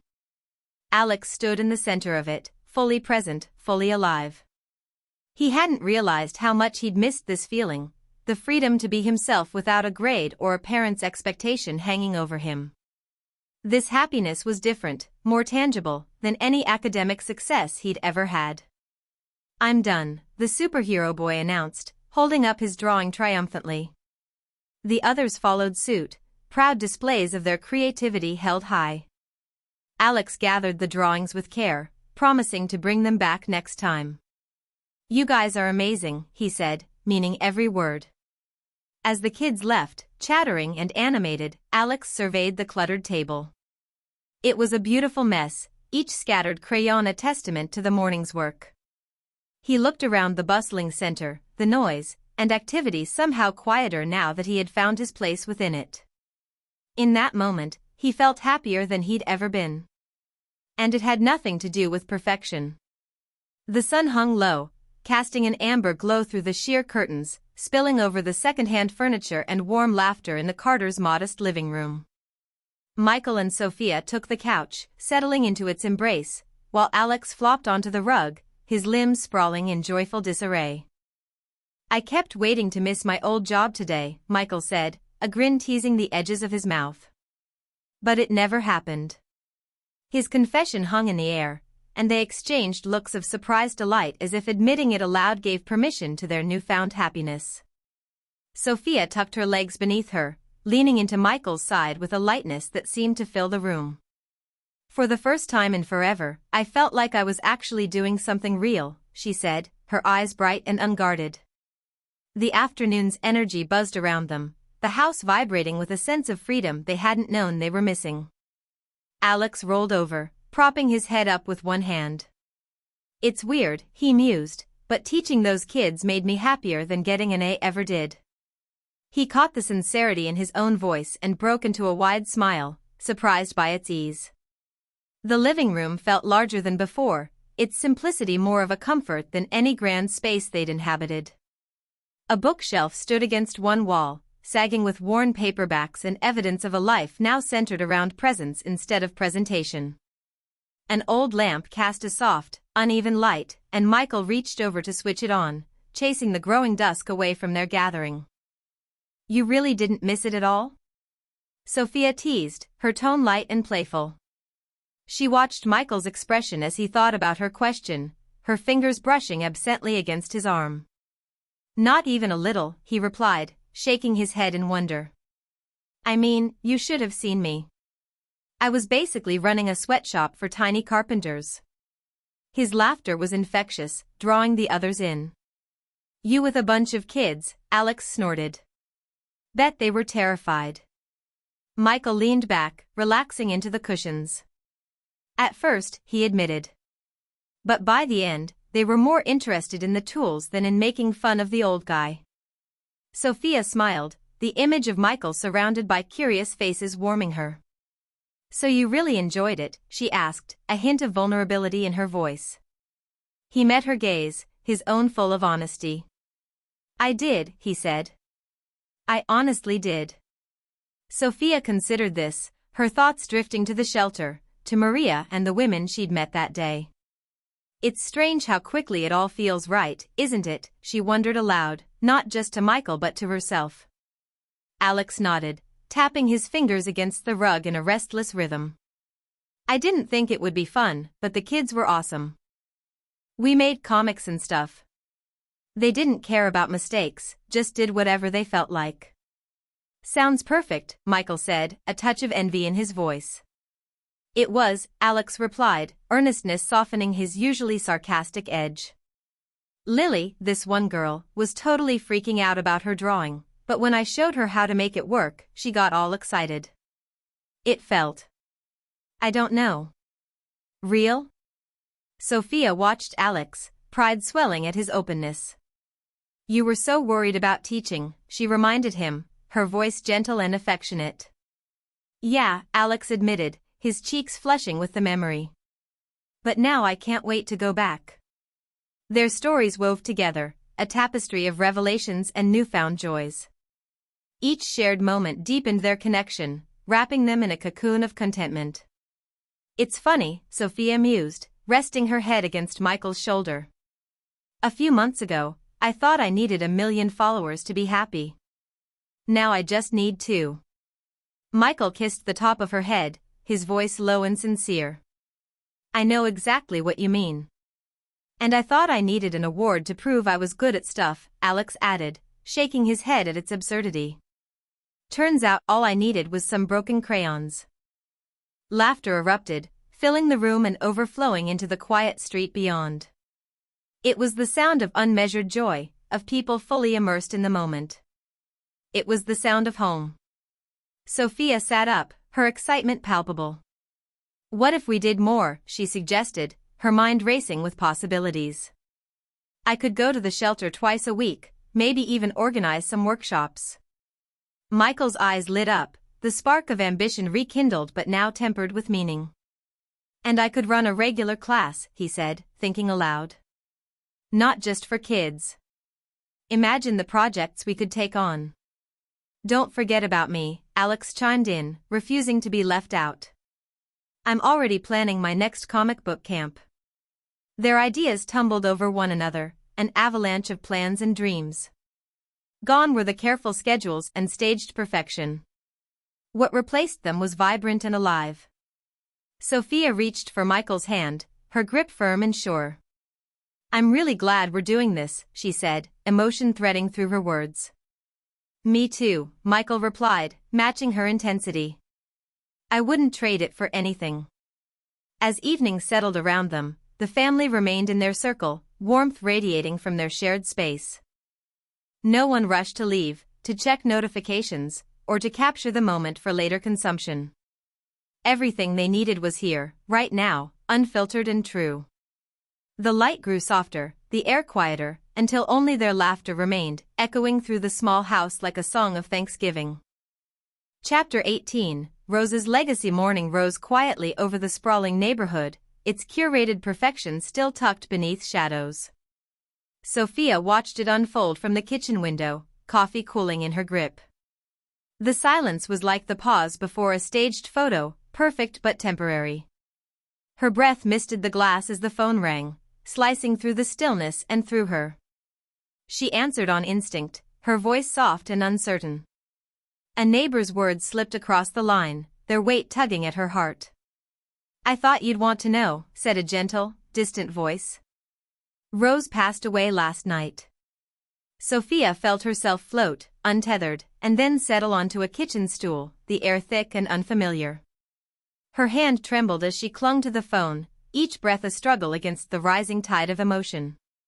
The news was both expected and impossible, the kind of loss that always came too soon.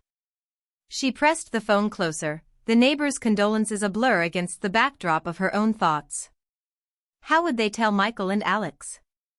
How could they explain the absence of a presence that had become so integral to their lives? Her eyes, wide and unfocused, traced the perfect lines of their pristine kitchen, and for a moment, everything seemed both real and not. Michael entered, his footsteps soft against the tiles. He took one look at Sophia's face and knew. The mask she wore, the one that had never fully fit, even now, had slipped, leaving her raw and exposed. "Sophia," he said, crossing the room in 3 long strides. His hand found her shoulder, and she leaned into it, the contact a lifeline. "What's happened?" Sophia shook her head as if denying reality might alter it. Her voice was small and fragile, the practiced confidence gone. "It's Rose," she managed, her words stumbling into the open space between them. She passed away." He drew back slightly, the news hitting with the force of something long feared but never quite believed. "Last night?" His voice was thick, wrapped in disbelief. "This morning," she replied, her fingers still curled around the phone like a talisman. "In her sleep." Her neighbor called. Michael's own composure slipped, revealing a crack in the carefully constructed facade he'd maintained for years. The shock passed between them like an electric current, unspoken yet deeply understood. Alex shuffled in, backpack slung carelessly over one shoulder, already bracing for another day. He paused, sensing the gravity of the air and the strange weight of his parents' expressions. "What's going on?" he asked, the bravado slipping from his voice. Sophia and Michael exchanged a look, the kind that carried volumes without a single word. It was Sophia who broke the silence, her voice more certain this time, fortified by necessity. "Alex, honey," she began, reaching for him. "There's something we need to tell you." His gaze darted between them, suspicion mingled with anxiety. "You're freaking me out. Just say it." Sophia's eyes filled with something that was not quite tears. "It's Rose," she said gently, her heart in her throat. "She passed away." Alex froze, the world halting on its axis. His backpack slid from his shoulder and hit the floor with a soft thud, a sound that marked the point of impact. "No," he said, disbelief clinging to every letter. "But we just saw her." They gathered around the kitchen table, the 3 of them bound by shared silence and individual grief. The room felt impossibly large, their voices swallowed by the magnitude of what lay between them. Sophia watched Alex, his eyes wide and searching, looking for answers she could not give. She reached for him again, and this time he let her take his hand. "She was so full of life," he said, the words a protest against the truth. Michael nodded, his own hand finding Sophia's. "I know," he replied, his voice a raw whisper. "But she was older, and she knew," Sophia added softly. "I think she knew it was coming." They sat like that for what felt like hours, motionless in the wake of their own disbelief. Michael was the first to speak, his voice more stable but no less pained. "We should go to her place," he suggested, clearing his throat. "See if we can help with anything." Sophia nodded, her movements slow and deliberate. "We owe her that much," she said, more to herself than anyone else. "We owe her everything." Michael squeezed her hand, feeling the frail line of connection that tethered them to Rose's memory. "We should call her neighbor back," he said, trying to regain some sense of control. "Let them know we're on our way." Alex looked up, his eyes clearing as the shock settled into something else, perhaps resolve. "I want to come," he declared, his voice firm. "I have to." "Of course, sweetheart," Sophia said, brushing his hair back with a gesture that was both maternal and necessary. "We all do." They stood together, three figures silhouetted against the morning light, their purpose binding them more surely than any words could. As they turned to leave, a strange but familiar reflex kicked in, the instinct to capture the moment, to turn it into content for a waiting world. Hands moved toward pockets and purses but then paused mid-reach. They exchanged glances, a shared realization passing between them. "Maybe not this time," Michael said, his attempt at a smile earnest and poignant. Sophia let out a breath she didn't know she'd been holding. "Yeah," she agreed, tucking her phone away. "Not this time." Alex hesitated, then followed suit, slipping his phone back with a nod that signaled his understanding. "It's weird," he admitted, "but kind of better?" "Feels right," Sophia affirmed, feeling the truth of it settle around her like a second skin. They left the house, and the morning was now fully unfurled around them. The pristine lawns and symmetrical flower beds seemed almost obscene in their perfect apathy. Sophia locked the door behind them, the click echoing in the hollow space where Rose's laughter used to be. They walked to the car in silence, and for the first time, the quiet felt honest. They arrived at Rose's modest house, the morning already turning warm and bright around them. It sat quiet and empty, almost expectant as if waiting for their footsteps to break its eerie stillness. Without her presence, it seemed smaller, the once vibrant garden drooping under the weight of its blooms. The neighbor was there to meet them, and her expression was full of both sorrow and relief, like she knew this day was coming and dreaded it all the same. She handed Sophia an envelope, words rushing out. "She asked me to give you this if anything happened to her." Sophia took the envelope, her fingers trembling. "Thank you," she said, the words hardly more than a whisper. They felt heavy with everything she couldn't express. She watched the neighbor leave, the gravel crunching beneath her steps, and then turned to Michael and Alex, holding the envelope as if it were the most fragile thing in the world.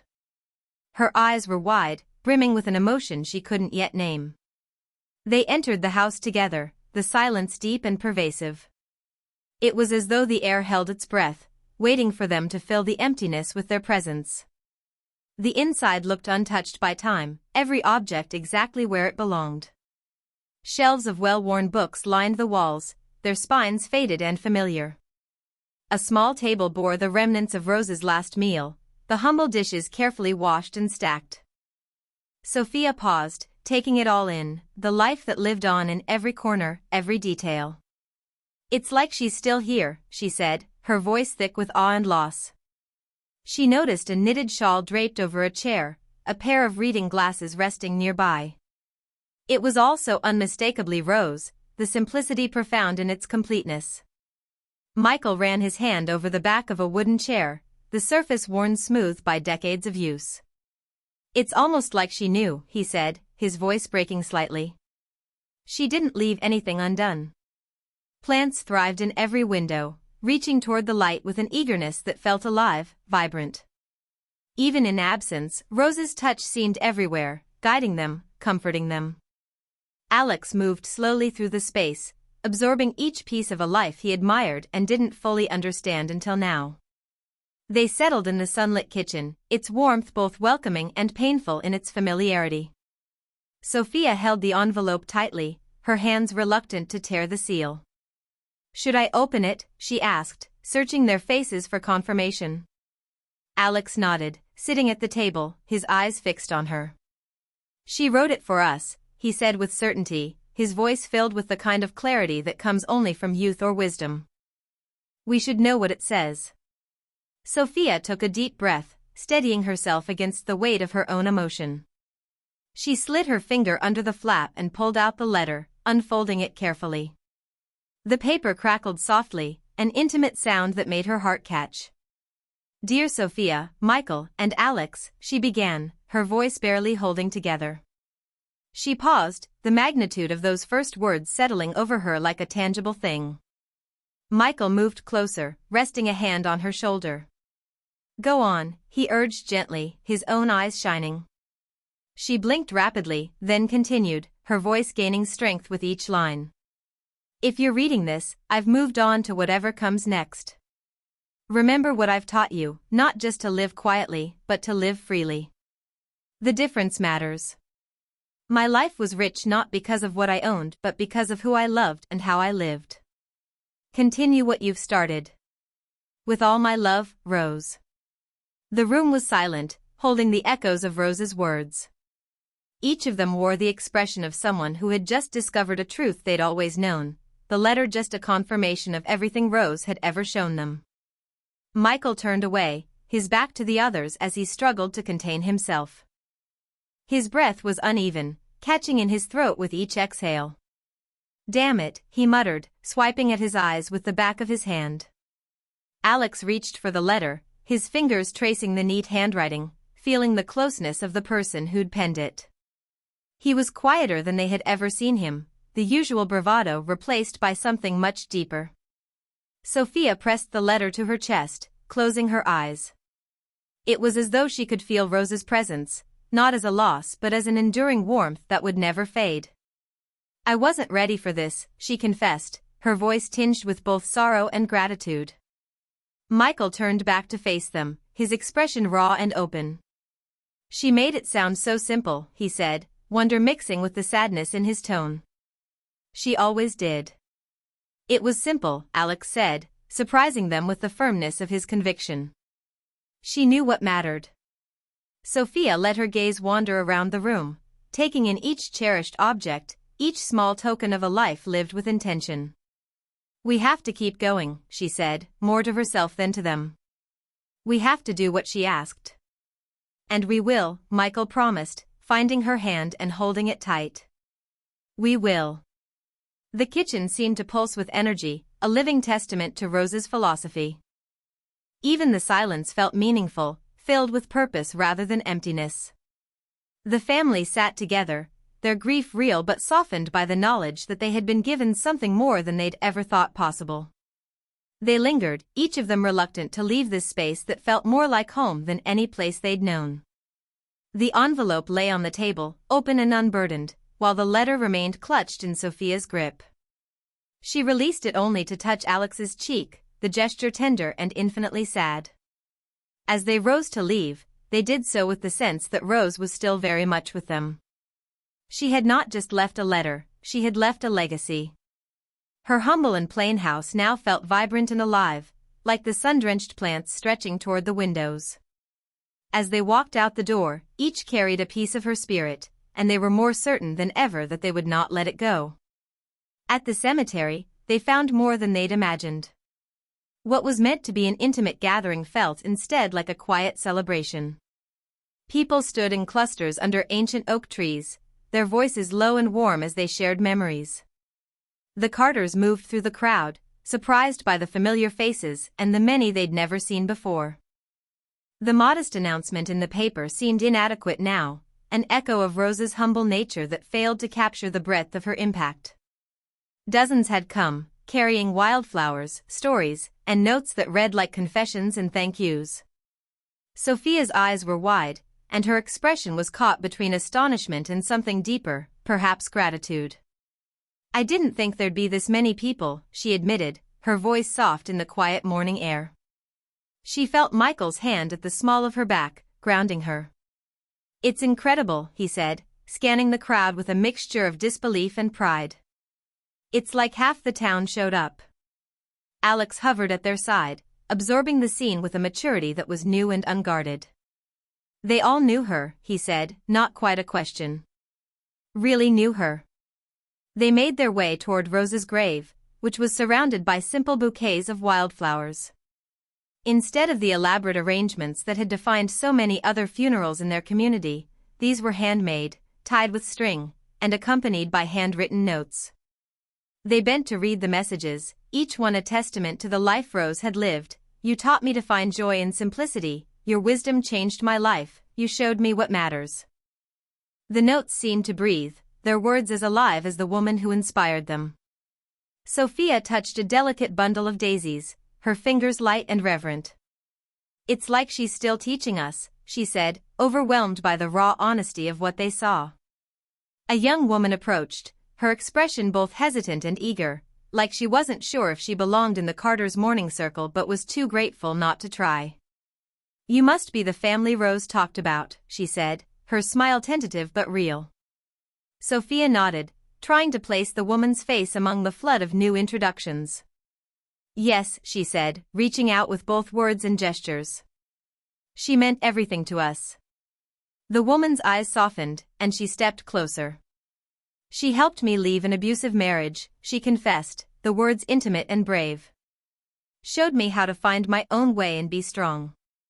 Sophia's heart twisted, a mixture of sadness and profound gratitude. She never told us, she replied, her voice breaking. She was so modest. So quiet about everything she did. That was Rose, the woman agreed, tears in her eyes.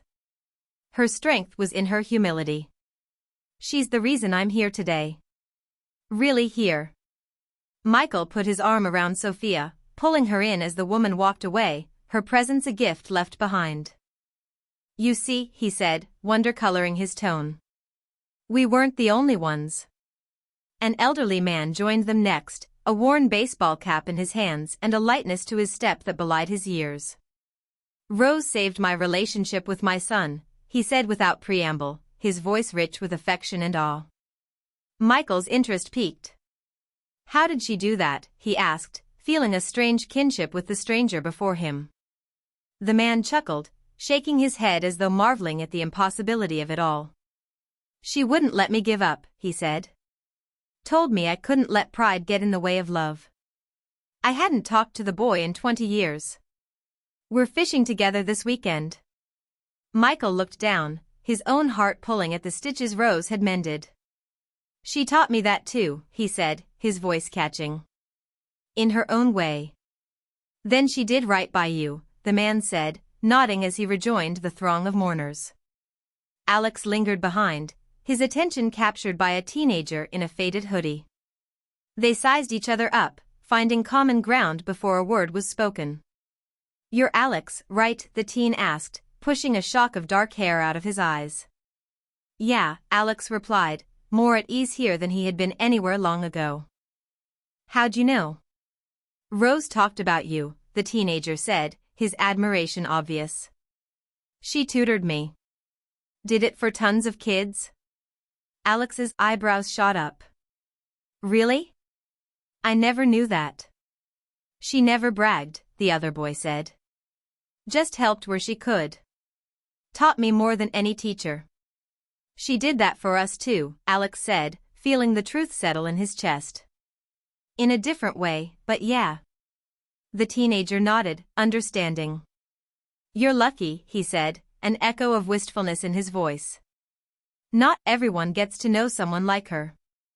As Alex rejoined his parents, they read the last of the notes, feeling the weight and beauty of the lives Rose had touched.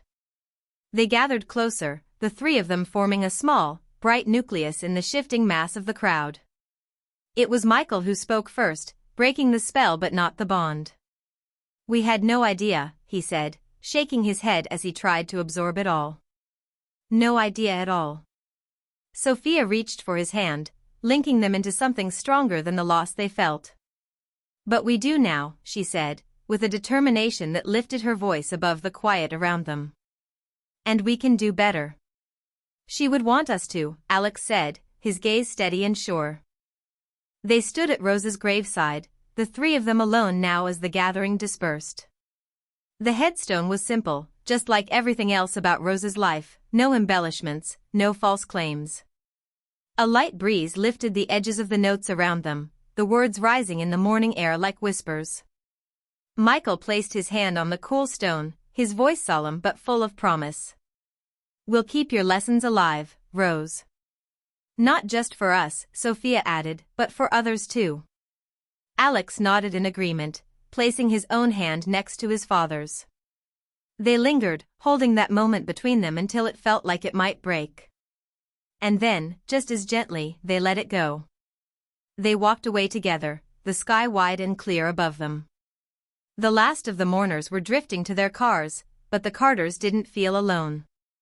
They were surrounded by the invisible presence of a woman who had changed them all, and they carried her with them like a precious and endless gift. As they left the cemetery, the path before them seemed bright and new, and they knew exactly where it led. Chapter 19, Advocacy and Influence. Sophia stood at the podium, her designer heels foreign on the plain linoleum, her practice confidence lagging like a missing accessory. In the back row, a man with graying hair and the look of someone dragged there against his will flipped through a paperback with bored determination. The library's community room was a time capsule of another world, large windows let in natural light, not staged or filtered but sincere, and bookshelves lined the walls with a reckless lack of color coordination. Folding chairs waited in messy rows, unreserved and unassigned. As her audience shuffled in, she took a breath and scanned the faces, some curious, some skeptical, all strangers to her new life. She adjusted her notes, a far cry from the familiar glow of her phone screen, and her hands trembled with the weight of everything she was about to share. More attendees filtered in, setting their coats over the backs of chairs and settling in with the comfortable air of people used to free community events. Her once polished presence looked fragile in this modest setting. The room was a humble contrast to everything Sophia used to know, walls with paint chipped from age rather than distressed by design, the faint smell of dust, and books replacing expensive candles and curated florals. A woman in a heavy sweater took a front-row seat and adjusted her glasses expectantly. Behind her, a young couple whispered to each other, their fingers intertwined as if for reassurance. Sophia watched a well-dressed man tap furiously on his phone, and nearby, a teenage girl snapped a picture of the podium before sliding into her seat. This was Sophia's first time speaking in public since the change, since she traded #blessed for something real. The urge to pull back, to retreat into the perfectly curated world she once commanded, tugged at her. Instead, she took another deep breath, trying to anchor herself to the present. Her gaze landed on a soft-eyed older woman near the door, her hands folded over a worn leather bag, and she felt a small swell of courage. The truth was less frightening than the lie she used to live. She tapped the microphone, and a gentle feedback squeal quieted the room. "Thank you all for coming," Sophia said, her voice catching at the edges. The opening words tasted raw in her mouth, lacking the polished, sweet glaze she once knew so well. She glanced at her notes, then up at the attentive faces. "I want to share a story with you, a story about things that look perfect but aren't." As she began, her voice wavered like a tightrope walker on their first step, but she found her balance quickly.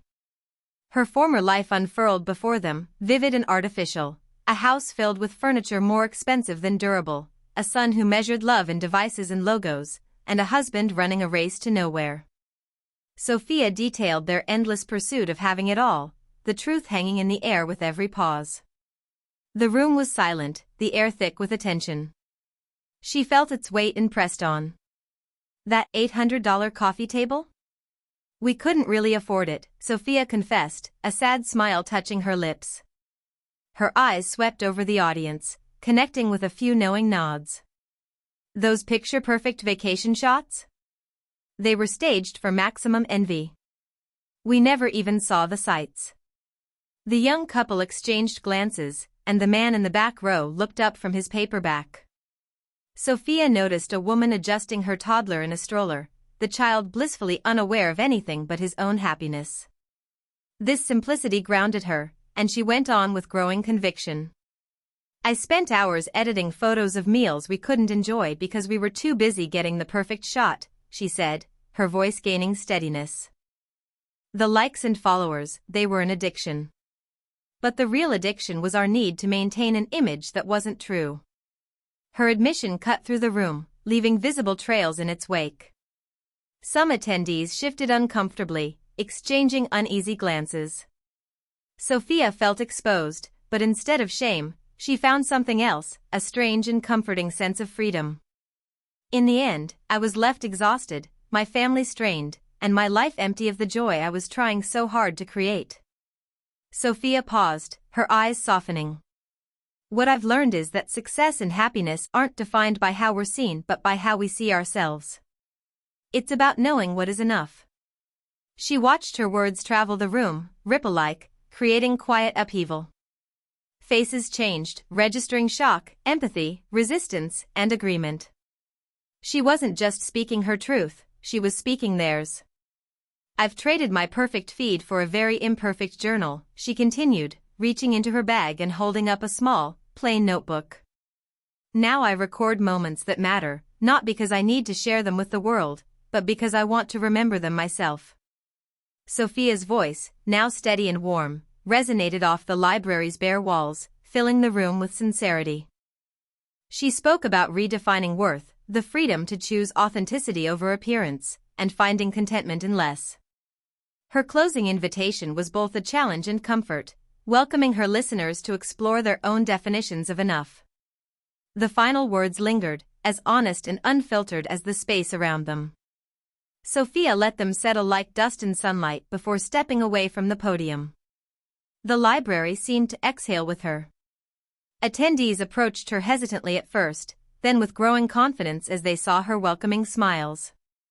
Some wore expressions of deep relief, others like children unwrapped on Christmas morning, eyes wide with wonder at a gift they hadn't expected. That's exactly how we feel, the woman from the front row said, reaching out to squeeze Sophia's hand. Her husband stood beside her, his nod less of agreement and more of dawning recognition. We just didn't know how to say it. I think you already did, Sophia replied, her own voice light with surprise at how good it felt to connect like this. She watched them walk out, shoulders touching gently. The young couple lingered, the woman's eyes wet and sincere. It's hard to keep up, you know? Especially with a baby. Everything you said. She trailed off, wiping a tear. Thank you. Sophia smiled, genuinely, not with the practiced perfection of her former life but with the realness of this new one. You're welcome. It's hard, but it's worth it. Around them, clusters of people whispered, compared notes, and consoled one another with phrases like "we're not alone" and "something has to change." The man who'd been on his phone earlier approached with cautious respect, admitting he came as a skeptic but left with plenty to think about. That took guts, he said, almost begrudgingly. Not many people have that kind of courage. Sophia nodded, the compliments settling in places she hadn't realized were empty. Thank you. I hope it helps. Conversations unfolded as attendees made their way to the exit. Some left the library hand in hand as if newly aligned in their purpose. Others walked separately as if needing space to process the tremors Sophia's words set loose. You're an inspiration, an older woman called back, her voice barely competing with the sound of bustling winter coats and echoing footsteps. Thanks for coming, Sophia called back, her heart lifting at the sight of them, each departure a promise of change. As the last stragglers left the room, Sophia stood in the quiet space, reflecting on the morning's unexpected success. Her heels clicked gently on the linoleum as she returned to the podium to gather her notes. The weight that had hung over her was gone, replaced by something lighter and infinitely more precious. This, unfiltered, sincere, raw, was the new shape of her life. And for the first time, Sophia felt like she might be enough. Michael sat at the kitchen table, each key click punctuating the silence like a necessary rebellion. Morning light crept in through bare windows, its tentative glow falling over a space once choked with appearances but now clear and bright. The house creaked under the weight of emptiness, a simpler, more honest emptiness that Michael found both terrifying and freeing.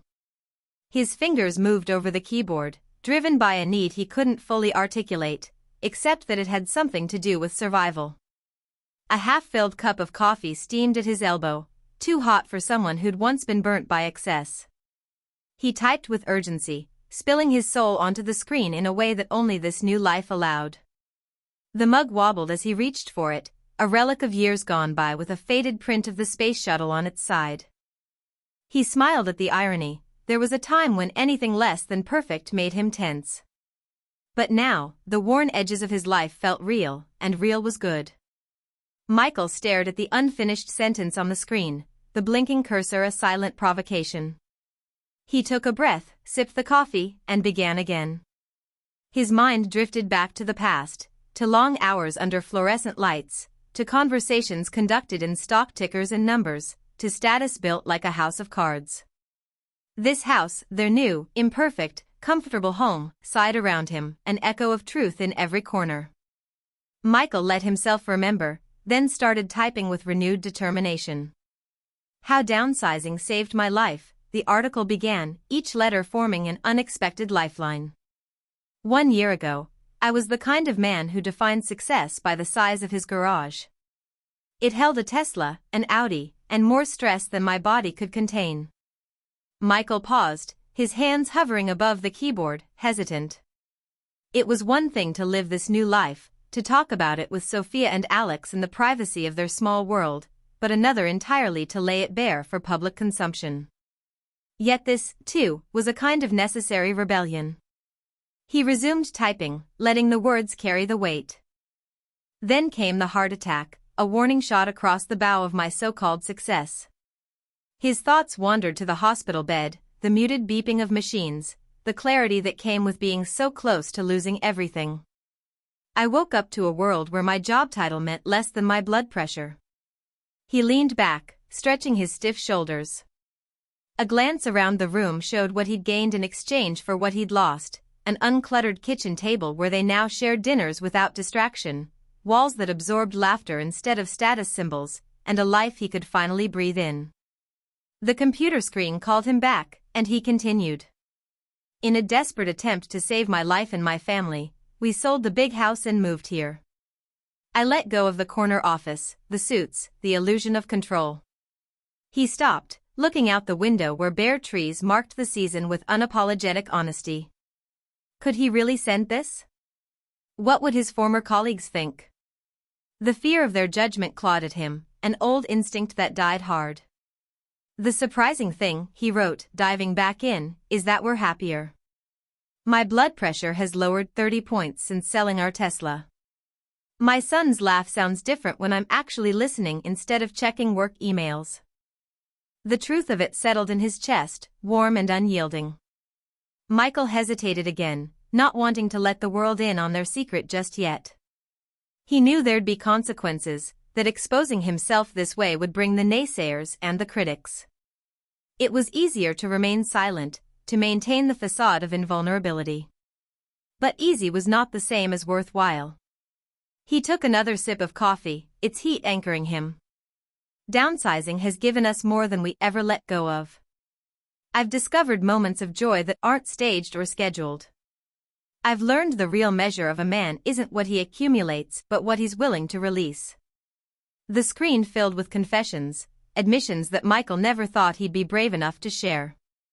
He stared at the blinking cursor again, then hovered over the send button. It felt like standing on the edge of something vast and unknown. But wasn't that where he'd been a year ago, only this time with a life worth living? In one decisive motion, Michael submitted the article, sending his story into the world. He closed the laptop and rubbed his eyes, the quiet house settling around him like an old friend. There was relief in it, a strange kind of liberation he couldn't have anticipated. For a man who once clung to every last shred of status, this freedom was dizzying and unexpected.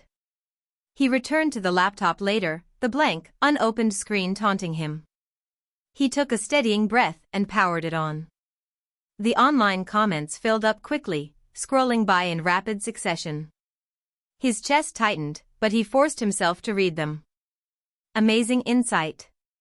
More people need to hear this. Michael exhaled, a breath he hadn't realized he was holding. Interesting but naive. Let me know when the real world catches up with you. His lips curled into a small smile. Old instincts tugged, but their hold was weaker now. Sounds like an excuse for failure. That one stung, but he let it settle without taking root. Dozens more flashed across the screen, people who understood, who were baffled, and who were angry that someone dared to walk away. Then came the email notification. Michael knew the sender before he opened it. His old boss had a distinct style, one that read more like a challenge than a message. Interesting perspective. Let me know when you're ready to rejoin the real world. Michael's first impulse was to fire back, to explain himself, to prove this was more than a midlife crisis or a momentary lapse of ambition. But he resisted. He leaned back, the creaking chair a comfort in its imperfection. This time, his rebellion was in the restraint. He clicked to close the email without replying, choosing peace over the endless struggle for more. He knew the battles he was willing to fight now, and they weren't over whose office was larger or whose bank account was bigger. A slow, quiet pride built inside him, expanding into the spaces once filled with doubt. Michael sat at the kitchen table, his hands finally still, and closed the laptop. He let the silence wash over him. It felt neither empty nor terrifying but full of possibility. Alex sat cross-legged on his bed, headphones blocking out the unaccustomed sounds of this smaller, less insulated world. The new neighborhood had its own soundtrack, drifting arguments, random laughter, the wail of ambulances, so different from the silent tension of his old life. An open textbook balanced precariously on his knees, ignored in favor of the glowing screen that captured his focus. Words ran like electricity through his fingertips, sparked by the simple and unfamiliar act of speaking the truth. His latest post had taken off, the view counter climbing as rapidly as his old anxiety before a party. This was not the kind of viral he used to care about, but its intensity was just as overwhelming. His room was bare compared to before, where game consoles and designer sneakers once vied for space and attention. Now, the walls held only his hesitation, and even that was starting to peel away. The screen in front of him was alive with responses, comments scrolling like neon revelations in the dim light. Totally relate. This is my life too, read one. Your parents sound just like mine, said another. Alex bit his lip, a mix of excitement and apprehension playing across his face. The unexpected validation felt good, almost too good, and he wasn't sure if it was okay to let himself enjoy it. But that was the old him, the one who measured self-worth by likes and follows. This was supposed to be different, and he had to remind himself why. Downgraded, A Teenager's Guide to Surviving When Your Parents Stop Buying You Stuff, he read aloud, the title bold and daring on the screen. He smirked at the words, then winced. They were more honest than he was used to. More honest than he used to be. The comments kept coming, a flood of recognition and relief from others who felt just as trapped by status and expectation. His hands hovered above the keys, the magnitude of it making him pause. Was this really happening? He dove back into the post, reading his own story like it belonged to someone else. Last year, I was the kid everyone wanted to be. Perfect house, perfect vacations, perfect stress, Alex wrote. His stomach tightened at the memory of himself, of who he thought he was supposed to be. He scrolled further, each paragraph a punch of authenticity. Then my parents had a meltdown or something, and suddenly I'm at public school wearing non-designer jeans. I thought it was the end of my life. Alex shook his head, half amused, half embarrassed at his past self. For the first time, I wasn't the richest kid. I was just a kid. And guess what? It didn't suck. A grin spread across his face, genuine and unguarded, as he clicked through the avalanche of comments. I've been through the same thing. My parents are driving me nuts, one person shared. Finally. Someone gets it, said another. Trust me, it gets better, a third voice chimed in, and Alex didn't know whether to feel relieved or skeptical. Maybe both. His phone buzzed, and a text from Kai lit up the screen. Dude, you're famous. Post is viral. Alex chuckled, shaking his head in disbelief. He and Kai had bonded over the strangeness of being new and different and uncool, though Alex suspected Kai didn't try nearly as hard to be either of those things as he once had. Still, it felt good to have someone who understood, especially when everything else seemed like a confusing mess. Crazy, right? Alex texted back. Didn't think people would care. But they did. The notifications kept pinging relentlessly in their attention, louder than anything Alex had expected. He leaned back against the wall, his eyes fixed on the view counter that ticked upward faster than his old life's facade had crumbled.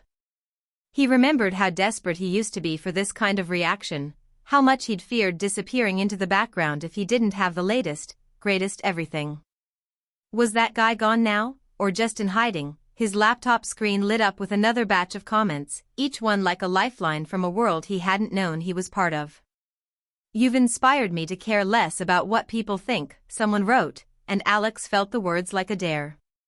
You should check out this group. We're all about this stuff, included a link to a forum, another text inviting him deeper into this new reality. His doubts wavered, the parts of him that weren't ready for this kind of nakedness and exposure. But he took a breath and let himself feel something close to hope. Maybe he wasn't so alone. Maybe he never was. Alex watched as the post was shared by a youth mental health account, the significance of it hitting him harder than he'd anticipated. This was not the future he'd planned, status, comfort, ease, but maybe it was the future he needed. Downstairs, the muffled sounds of family life began to drift upwards, the realness of it settling around him like warmth.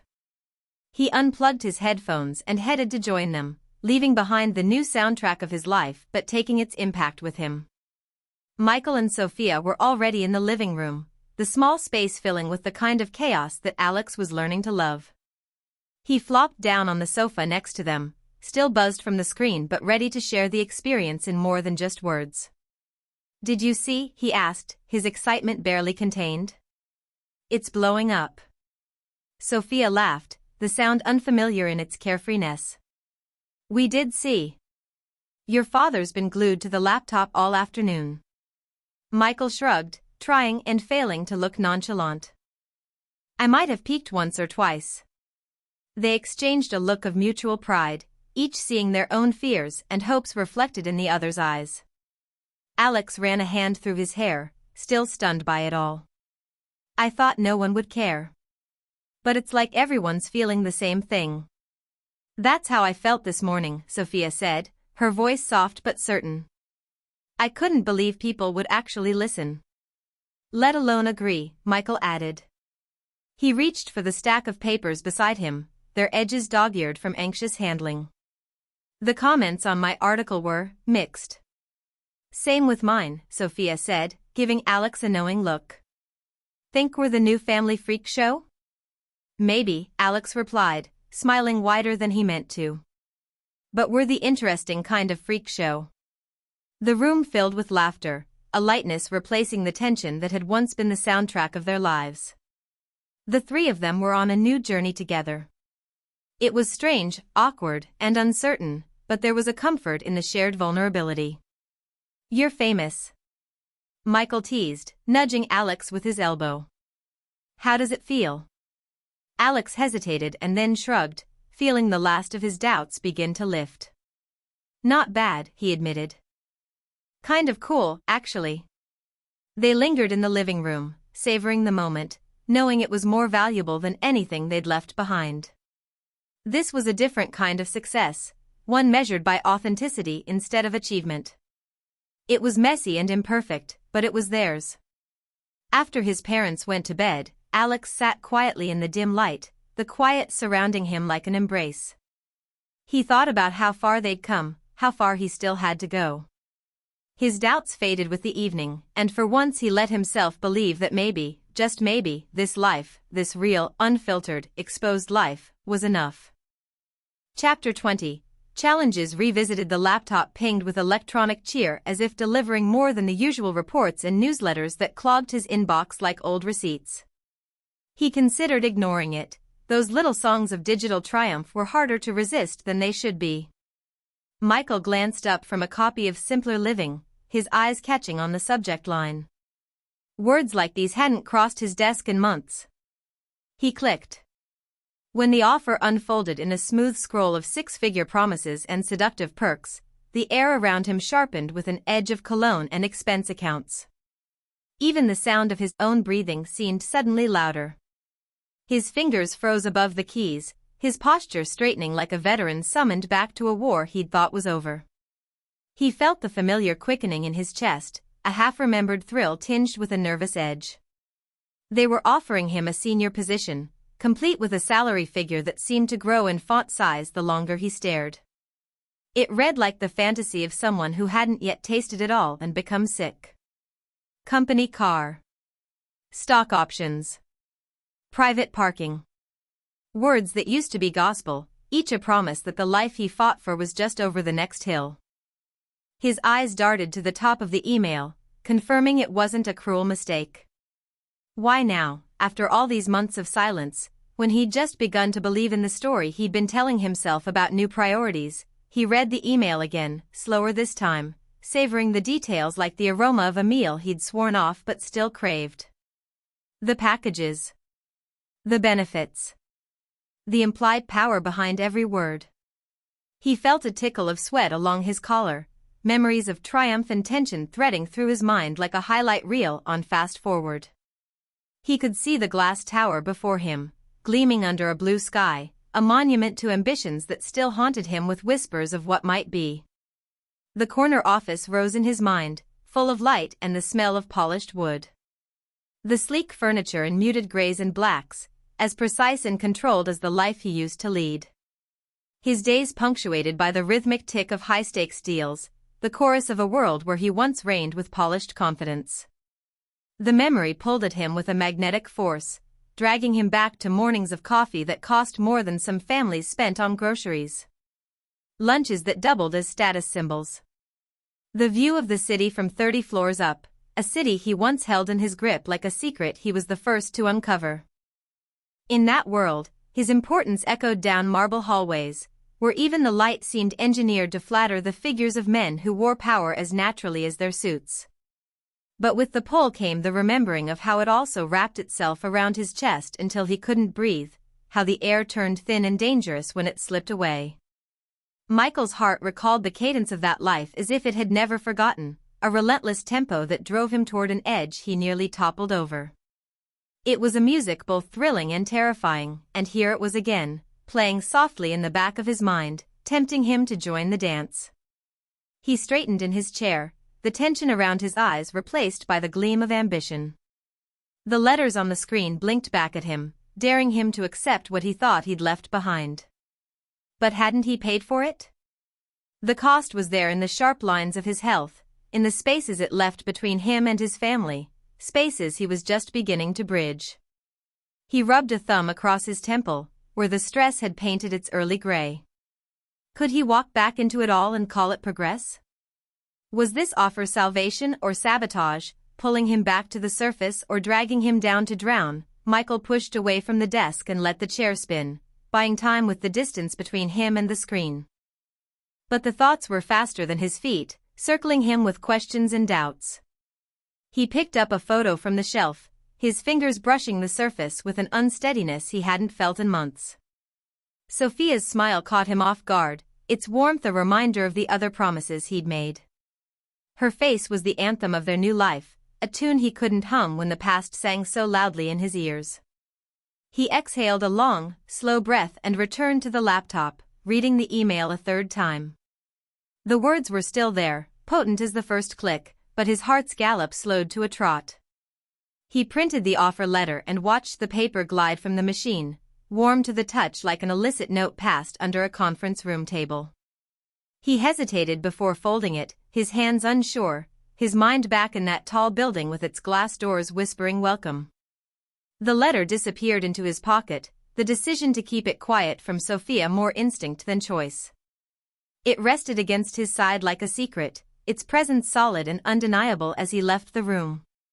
He couldn't tell if he felt lighter with the possibility of this new old future or weighed down by the past come knocking. A rush of anxiety twisted through him, curling around his resolve. How and when he'd let the offer see the light of day remained the biggest question of all. The woman stood out like a diamond among river stones, her lines so sleek and angles so sharp that she might have been drawn with a ruler instead of born. Sophia noticed her the moment she walked into the community center, a vision of confidence wrapped in winter white. She continued sorting through a pile of mismatched sweaters, pretending not to see the stranger's eyes zero in on her. There was no doubt they'd be talking soon. The woman glided across the room, elegant and intimidating as a luxury car on a residential street. Sophia swallowed hard, her throat catching on an old knot of envy and longing, emotions she thought she'd downsized along with her wardrobe. The stranger looked out of place in a world of battered coats and patched denim, but in a way that commanded attention rather than awkwardness. Her coat, all clean lines and polished buttons, made Sophia's plain knit sweater seem like an afterthought. Her hair, slicked back with the confidence of someone who'd never wrestled with humidity, sparkled under the fluorescent lights. Even her shoes had the kind of minimalist flair that screamed $500. Or at least whispered it discreetly to those who knew how to listen. The air around Sophia grew thin, a layer of self-doubt settling over her like the dust on the stacks of donated books. Sophia shook the feeling off and forced her focus back to the table. Jackets and jeans, outgrown toys and unworn shoes, a tangle of other people's discarded desires. The center buzzed with voices and laughter as volunteers worked together to untangle the mess, a far cry from the sterile silence of corporate life. Yet beneath her determination to embrace this new simplicity lay an itch she couldn't quite scratch, a faint echo of the life she left behind. She saw the woman's shadow reach her before she did, a long silhouette that whispered luxury in a room where most things were secondhand. Sophia Carter? The voice was smooth, with the confidence of a well-rehearsed speech. Sophia looked up, summoning a smile she hoped didn't reveal the uncertainty knotting inside her. Yes, that's me. The woman's face brightened, an expensive smile flashing like a brand logo. I'm so glad I found you. I'm with Lux Life. We've been following your journey, and we think you'd be a perfect fit for our new campaign. Lux Life. Sophia remembered the brand well, like an old friend who always made her feel a step behind. She had followed them before she traded her curated life for what she hoped was an authentic one. She felt the woman's eyes take inventory of her, the loose hair, the simple jewelry, the unadorned hands that still reached for phantom perfection. Sophia hesitated, smoothing her sweater as if it might turn cashmere under her touch. Campaign? Yes. The woman leaned in conspiratorially, as though letting Sophia in on a secret. We want to partner with real families, real stories. Yours is exactly what our audience craves, authenticity with a touch of aspiration. Sophia's fingers tangled in a necklace she hadn't worn in weeks, the old temptation winding its way around her resolve. She thought she'd become immune to these pitches, yet here she was, heart racing as if it were the first time anyone had called her influential. The package includes significant compensation, of course. The woman's words flowed with the precision of a tailored sales pitch. And the reach we can provide, it's massive. You could inspire millions. The promise glittered between them, more than money and reach, it was validation. Sophia knew how addictive that could be, the way it filled her up until she couldn't see anything else. Her eyes dropped to her nails, their unpolished honesty a stark reminder of how far she'd come, and how easy it would be to turn back. I haven't really been doing much of that lately, she admitted, though she felt the weight of what she wasn't saying, how much she missed the likes and follows, the currency of a life documented and envied. But that's what makes your story so compelling, the woman insisted. Your transformation. We think it could set a new standard. Help redefine luxury as something more meaningful. More genuine. Sophia's mind tumbled back to her peak days, the excitement of watching her follower count climb, each new number a testament to her success in a world where influence meant everything. It was as though she were two people, one who craved the simple and the true, and one who thrived on the synthetic approval of strangers. Each voice was equally loud and desperate to be heard. The woman handed Sophia a business card, the logo embossed with understated elegance. "Take some time to think about it," she said, knowing that the decision was already echoing inside Sophia's head. Sophia held the card like a lifeline thrown to a ship she wasn't sure she wanted to board. Her fingers lingered over the raised letters, tracing the path of a life she thought she'd left behind but clearly hadn't. The woman glided back across the room, leaving a trail of expensive confidence in her wake.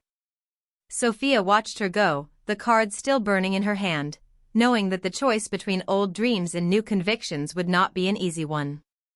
The steam curled up from the soup, a ghostly apparition in the unsteady glow of the candlelight. It lingered in the air above them, refusing to rise and disappear. Michael sat with his hand resting on the table, palm up as if waiting to catch something unseen. Sophia noticed the faint crease in his brow and knew the peace wouldn't last through dessert. "Want some more?" Alex asked, holding up the pot. Michael hadn't touched his first helping. "Not yet," he said, his voice as flat as the spaces they'd spent the last year trying to fill. He glanced at Sophia, his eyes carrying the weight of everything unsaid.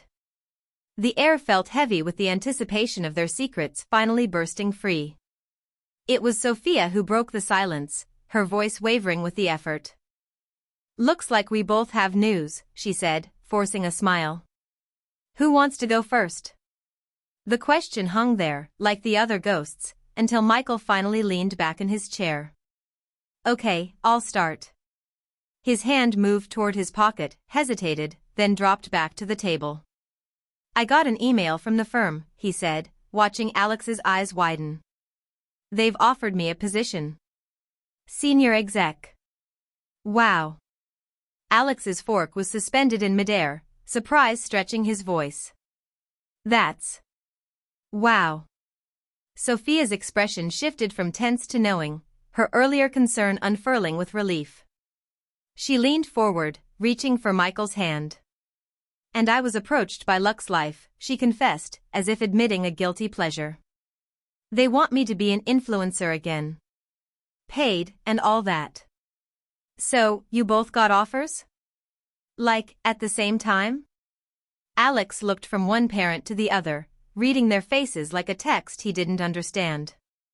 "What does this mean?" Sophia bit her lip, unsure whether her next words should be hopeful or hesitant. "It means we have decisions to make. Big ones."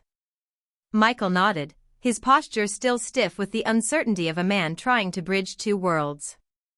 "Yeah, part of me misses the validation," he said, his tone honest and raw. "I keep thinking about what we could do with that kind of security again." Alex set his fork down and leaned back, the sudden weight of the conversation grounding him in a way the sparse meal couldn't. "But were we ever actually secure before? Or was it just stuff?" "Stuff," Sophia repeated, almost a whisper. "Stuff we don't have now." "Stuff we said we didn't need," Michael reminded her, though he didn't sound convinced. "Remember? We were all going to be happier. And aren't we?" Alex asked, more curious than confrontational. His eyes stayed on Michael, waiting for something he didn't know how to name. The room fell into silence again, only this time it was filled with a dozen competing truths. Michael thought back to when this table was surrounded by things instead of thoughts, each seat taken by possessions and positions rather than questions of the heart. "I just wonder," he said, quieter now, "if we've been fooling ourselves that this is better. And I wonder if we're just afraid of being judged for choosing less," Sophia countered. Her words were sharp, but her gaze softened with understanding. "Going back is tempting. Really tempting." Michael felt the old knot of ambition and doubt tightening in his chest, pulling at threads of the man he used to be. He met Sophia's eyes, searching them for answers he couldn't articulate. "I thought this is what we wanted." "I did too," Sophia said, her voice breaking on the past tense. "I mean, I do. I think. I don't know." The honesty cracked open something in the room, a release of the tension that had coiled around them like a serpent waiting to strike. Michael let out a long breath, the sound of it louder than any words he'd spoken. "Well, I know I like this us better," Alex said, surprising them both with the simplicity of the statement. He picked up his fork again, this time using it to gesture at the room, the meal, the life they'd built. "Even if it's not perfect." Sophia watched him, a sense of wonder filling the spaces the uncertainty had occupied. "And you'd be okay if we say no to this?" she asked, hope and doubt dancing in her voice. "Maybe that's how we make it perfect," Alex said, his teenage wisdom far more certain than the years and experiences of the adults around him. Michael leaned back, the tightness in his shoulders beginning to ease, replaced by something that felt like lightness, like relief. "So, we tear them up?" he asked, a hint of the old leader in his voice. Sophia met his eyes, the decision made in an instant that felt both rushed and wonderfully right. "Yeah," she said, her smile reaching places that had been dormant for too long. "We tear them up." Together, they unfolded the letters of temptation, their thin paper presence as tangible as the decisions they'd nearly made. Together, they ripped them apart, the sound of tearing pages as freeing as laughter. Alex grinned, and for a moment they were the family they used to be, the family they were always meant to be. "Let's do something to celebrate," he said, his eyes bright with possibility. "Like what?" Michael asked, his tone already lighter, already looking toward this new old future. "Something that doesn't cost anything," Alex said, reaching for the soup pot with a confidence that came not from certainty, but from hope. "Except maybe some time." The last bar of cell service disappeared somewhere along the narrow mountain road, leaving only a flat line and an expanse of possibility. It felt like a surrender, and they welcomed it. Sophia half expected the rental car to break down in protest before they reached the cabin, but it continued on, determined and defiant, to the very end. The structure was humble, and Michael laughed when he saw the wooden door hanging at an angle, like a crooked smile daring them to last a night without the comforts of modern life. His laugh spread through the air, infecting the trees and their bright, untethered future. The cabin stood solitary against a backdrop of towering pines, the wood weathered to a soft gray that blended with the earth. A simple hand-painted sign above the door read "Welcome," the letters uneven and faded. It looked more like a wish than a greeting, a hope that those who came would stay and find something worth returning for. "Looks cozy," Sophia said, her tone a mix of sarcasm and wonder. Michael took a deep breath of the crisp, unscented air. "So who bets we make it through the night?" "It's like a time capsule," Alex said, trying the handle and grinning when it jiggled without unlocking. "How do you even get in?" "You knock and hope for the best?" Michael suggested, pushing the door open with a gentle shove. It swung inward with a creak, the sound of history and possibility. The interior was sparse and inviting in its honesty. The wood stove crouched in the corner like an old storyteller, waiting to share its warmth with those who took the time to listen. Oil lamps stood sentry on every flat surface, the floorboards beneath them bare and full of secrets. "I'll get the fire started," Michael said, rolling up his sleeves with mock bravado. "I'll unpack the provisions," Sophia said, not quite hiding her doubt as she lifted bags from the trunk. The essentials for this trip, the flour, canned beans, a small mountain of matches, were a far cry from their old vacation luxuries. It took Michael 4 tries, 2 instructional pamphlets, and a surprising amount of laughter to coax the wood stove into cooperation. His determination nearly outpaced his skills, and the stubborn stove left its mark on him in the form of soot-stained hands and pride. When the first tendrils of smoke finally wound their way up the chimney, it felt like victory. "See?" Michael said, though the word came out between coughs. "Just like in the city. Always a way to turn up the heat." "Hope you do better with dinner," Sophia teased, clearing a spot on the rickety table for their supplies. Alex bounded in, breathless from exploration, leaves clinging to his hair like confetti. "There's a stream," he announced, excitement bubbling over like a kid half his age. "It's freezing, but it's awesome. There are these big rocks, and it's so loud." Michael looked up from the now-breathing stove, his smile wide and free. "We'll have to check it out tomorrow," he said, the anticipation of new adventure lighting his face in ways that dollar signs never could. They ate a simple meal, more smoke than roast, but it filled their stomachs and the small cabin with warmth. For the first time in years, there was no second guessing of what came next, no worries about missing emails or unread messages. The paper plates, like their lives, were unburdened by extra trimmings. When the darkness settled in, bringing the quiet with it, they lit the oil lamps and sat around the table. The light flickered over their faces, an amber glow painting them with a softness that went deeper than appearances. Board games were spread out, their pieces as unsteady on the old table as the Carters were in this new life.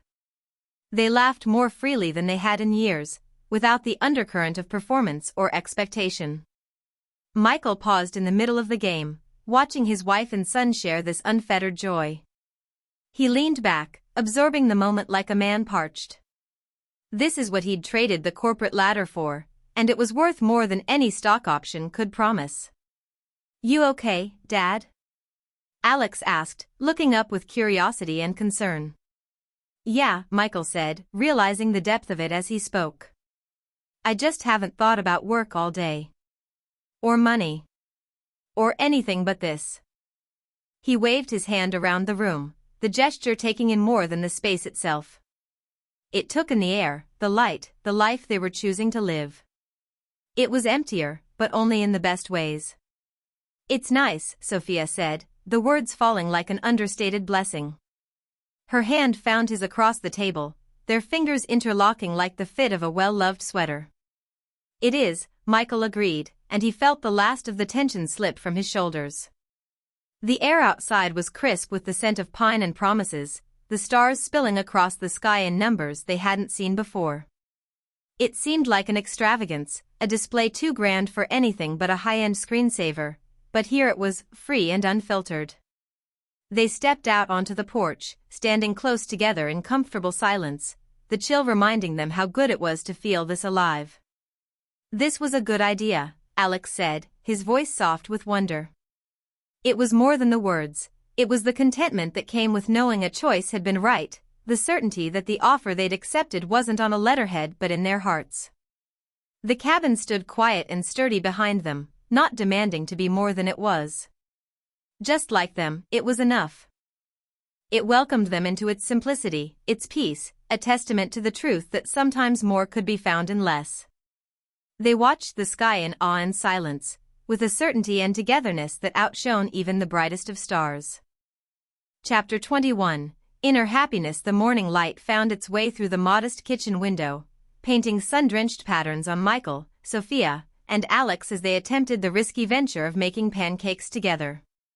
The air was alive with the aroma of sizzling butter and laughter.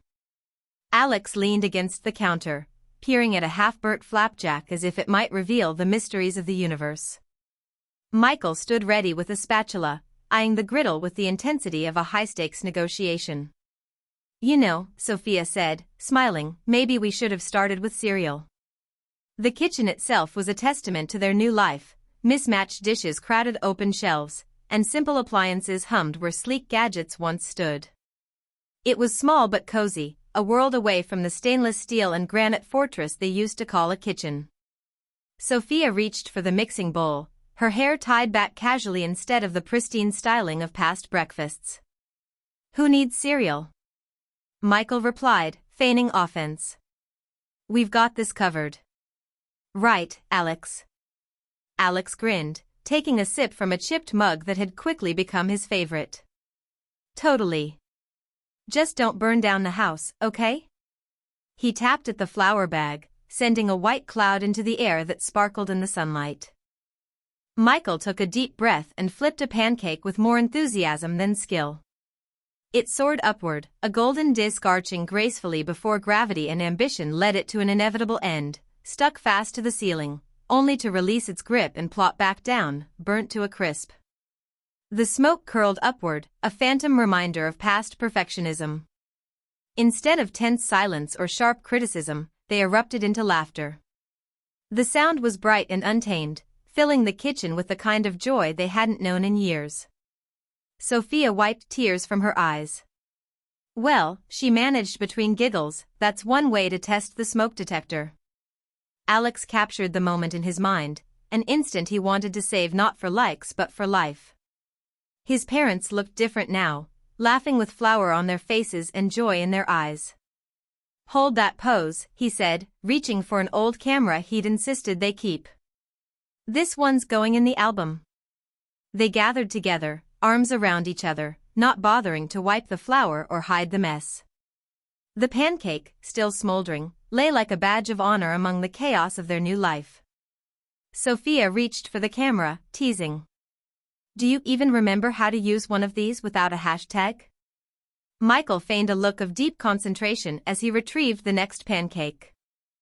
"I remember something about opposable thumbs," he said. He passed it to Alex, who promptly blew on it and declared it edible. They settled around the table with mismatched mugs of coffee and juice, basking in the glow of imperfection.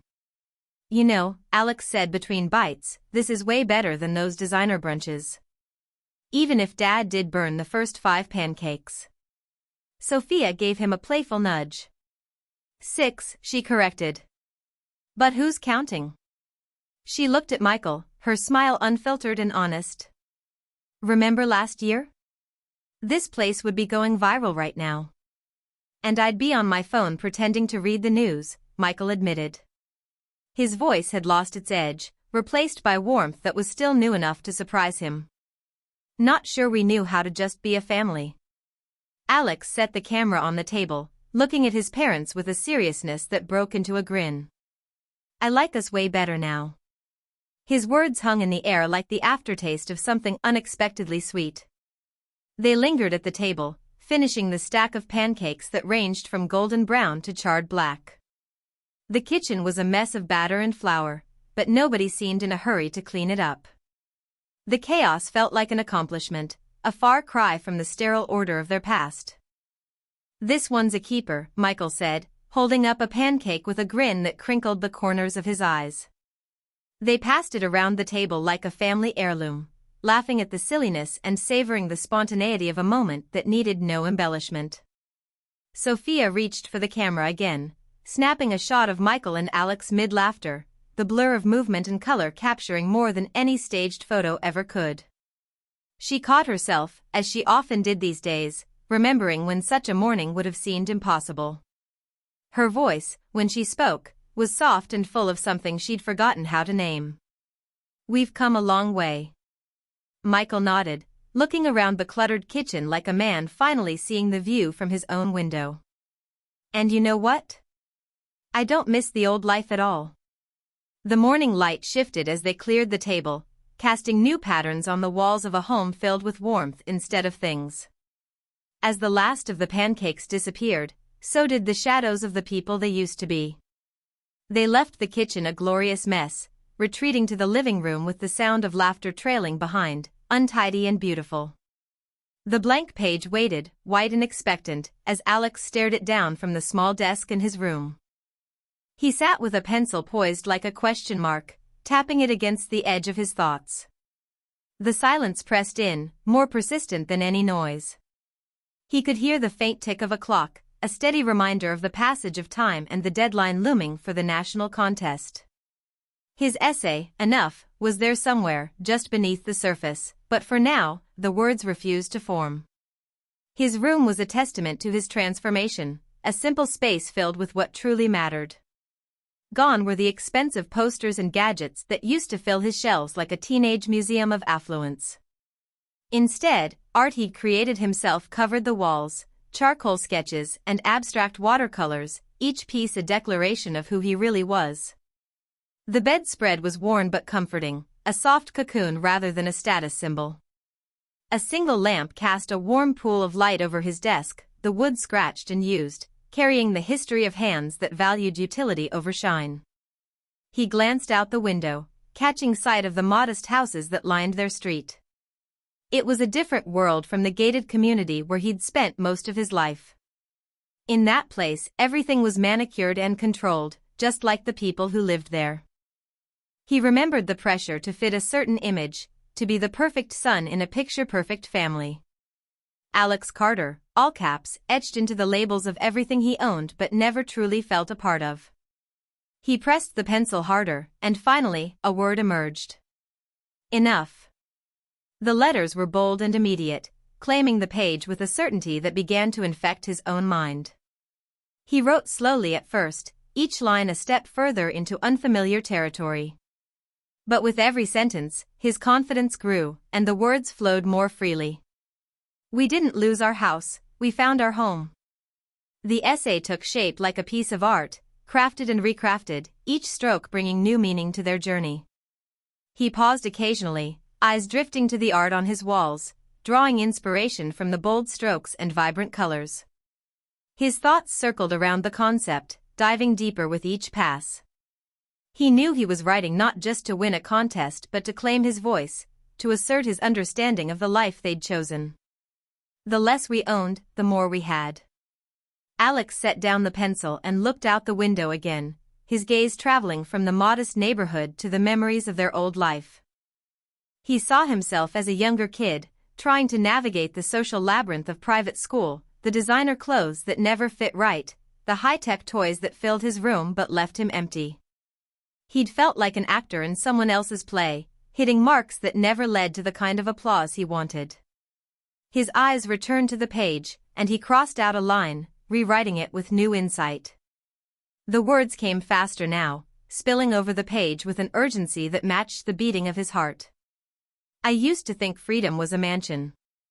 Now I know it's the space between people who love you. The essay grew and expanded, not a perfect narrative but an honest one, capturing the essence of their transformation. Alex smiled at the words, feeling them resonate in his bones. They were raw and real, the kind of truth he'd never allowed himself before. He stretched back, letting the chair creak beneath him, a sound that might have driven him crazy in the silence of their former life but now seemed almost musical. The room felt larger somehow, filled not with things but with possibilities. He picked up the pencil again, his confidence blooming as he revised and refined his work. The greatest riches we found were laughter and lentil soup. His hand moved quickly, crossing out words that didn't fit, adding lines that surprised even him. Each revision was a new discovery, each change a new truth. The page filled with his handwriting, a web of thoughts that captured his journey from doubt to clarity. He paused, the essay nearly complete, and let his gaze wander once more to the window. The houses were bathed in afternoon light, simple and serene, a far cry from the architectural trophies they'd left behind. He saw the neighborhood not just as it was but as a reflection of their new life, uncomplicated, genuine enough. Alex picked up the page and read it over, a smile playing on his lips as he saw his own story unfold. The pencil tapped lightly now, a punctuation to his satisfaction. He'd done more than write an essay, he'd found himself in the process. It was a prize beyond any contest, a victory beyond any award. The last line was as clear and bold as the first. Freedom wasn't what we found at the end. It was how we got there. He set the essay down and looked around his room, the walls echoing the simplicity of his thoughts. He felt a sense of peace, a calm that spread through him like ink across a page. The words might still change, but the truth of them never would. He leaned back in his chair, the light shifting as it streamed through the window, and let the satisfaction of the moment fill the spaces his uncertainty had left. The knife moved rhythmically, a soft shush through the wood that matched the easy cadence of Michael's breath as he sat on the small front porch. His hands, roughened and calloused from his new hobby, worked with the careful precision of someone who had learned to find joy in the process rather than the outcome. He shaped the piece with deliberate strokes, lost in the meditative flow of carving something from nothing. Beside him, a collection of small wooden figures lay scattered on the weathered boards, simple animals and abstract shapes, each one an embodiment of time spent, of stress unwound, of transformation made visible. Michael looked different now, even beyond the calluses on his hands. His hair, once meticulously groomed, was more salt than pepper, untroubled by expensive dye jobs. The expensive suits had given way to comfortable clothes, and the tension lines around his eyes had softened into something approaching serenity. He glanced down the street, watching the afternoon light filter through the trees that lined their modest neighborhood. This porch was a world away from the high-rise offices where he'd once measured his worth in corner spaces and performance metrics. He smiled to himself, a genuine smile that would have seemed impossible not long ago. "Hey there, neighbor." The voice brought him back to the present, a cheerful call from a woman walking by with her dog. Michael waved, setting the knife aside and holding up the half-finished figure. "Afternoon. How's the project coming?" she asked, pausing at the edge of their yard. "Better than my last batch," Michael replied, holding up a small, lopsided bear. "Sophia says I've moved up from firewood to actual sculpture." She laughed, a friendly sound that mingled with the breeze. "Pretty soon, you'll be selling those at the craft fair." He shook his head, still smiling. "Or just giving them away to unsuspecting neighbors." "Thanks for stopping by." As she continued on her walk, Michael leaned back against the porch railing, letting the moment settle over him like a comfortable old jacket. Even these brief interactions were genuine here, free from the layers of artifice that had once smothered every conversation. He picked up the knife again, feeling its weight, the ease of it, in his hand. His thoughts drifted to the past, to the skyscraper that had felt like both a fortress and prison. He saw himself in stark relief, constantly checking his phone, the endless ping of notifications marking time like a relentless clock. The emails and meetings and deals had consumed him, hollowing out the parts that mattered most. In those days, he wouldn't have recognized this man on the porch, nor would he have wanted to. His breath caught for a moment as he remembered the ambulance ride, the glaring lights, and the panicked faces. He could still feel the crushing weight in his chest, a stark reminder of a life lived for appearances and the constant fear of losing them. The memory was sharp but distant, a ghost that had long since stopped haunting him. Michael returned to the present, the knife steady in his hand, the rhythm of whittling grounding him in a way no corporate retreat ever had. The wood took shape beneath his fingers, transforming from rough form to something more refined, just as he had. He looked up to see Sophia coming toward him, 2 steaming mugs in her hands. She moved with the easy grace of someone who had learned to live without the need for constant approval. "I made tea," she said, settling beside him on the porch. Her presence was a warmth that filled the spaces once left empty by ambition and distance. "Thanks," he said, taking the mug and wrapping his hands around it. The tea was hot and familiar, a shared ritual that signified their new life together. They sat in comfortable silence, watching the world move at a slower, more forgiving pace. Sophia picked up one of the wooden figures, examining it with mock seriousness. "You know," she said, "these might actually be too good to give away." Michael laughed, a sound that felt as natural as breathing. "That's the plan," he replied, taking her hand in his and letting the connection fill him more completely than any boardroom triumph ever had. "It's all part of my master strategy to embrace this whole simplicity thing." Sophia squeezed his hand, a gesture full of shared understanding and years of unspoken words. "I think you're getting pretty good at it," she said softly, leaning her head against his shoulder. They watched as the sun began its descent, casting long shadows that stretched across the porch like the echoes of a life they'd left behind. The knife lay forgotten on the boards, the figures around it a testament to time and change and the deliberate, beautiful art of letting go. Michael's thoughts returned to their journey, the distance they'd traveled from that sterile, stress-filled existence. The memories came not as regrets but as markers of how far they'd come, how deeply they had changed. "Do you remember," he said, "how we used to think success was everything?" Sophia nodded, her voice a quiet harmony with his. "And how terrified we were of losing it." He closed his eyes for a moment, letting the warmth of her words, her presence, seep into him. "Turns out, losing it was the best thing that ever happened." They sat together, entwined in the simplicity of a shared moment, letting the evening draw them into a comfortable silence. The porch creaked beneath them, each sounds a note in the symphony of their new life.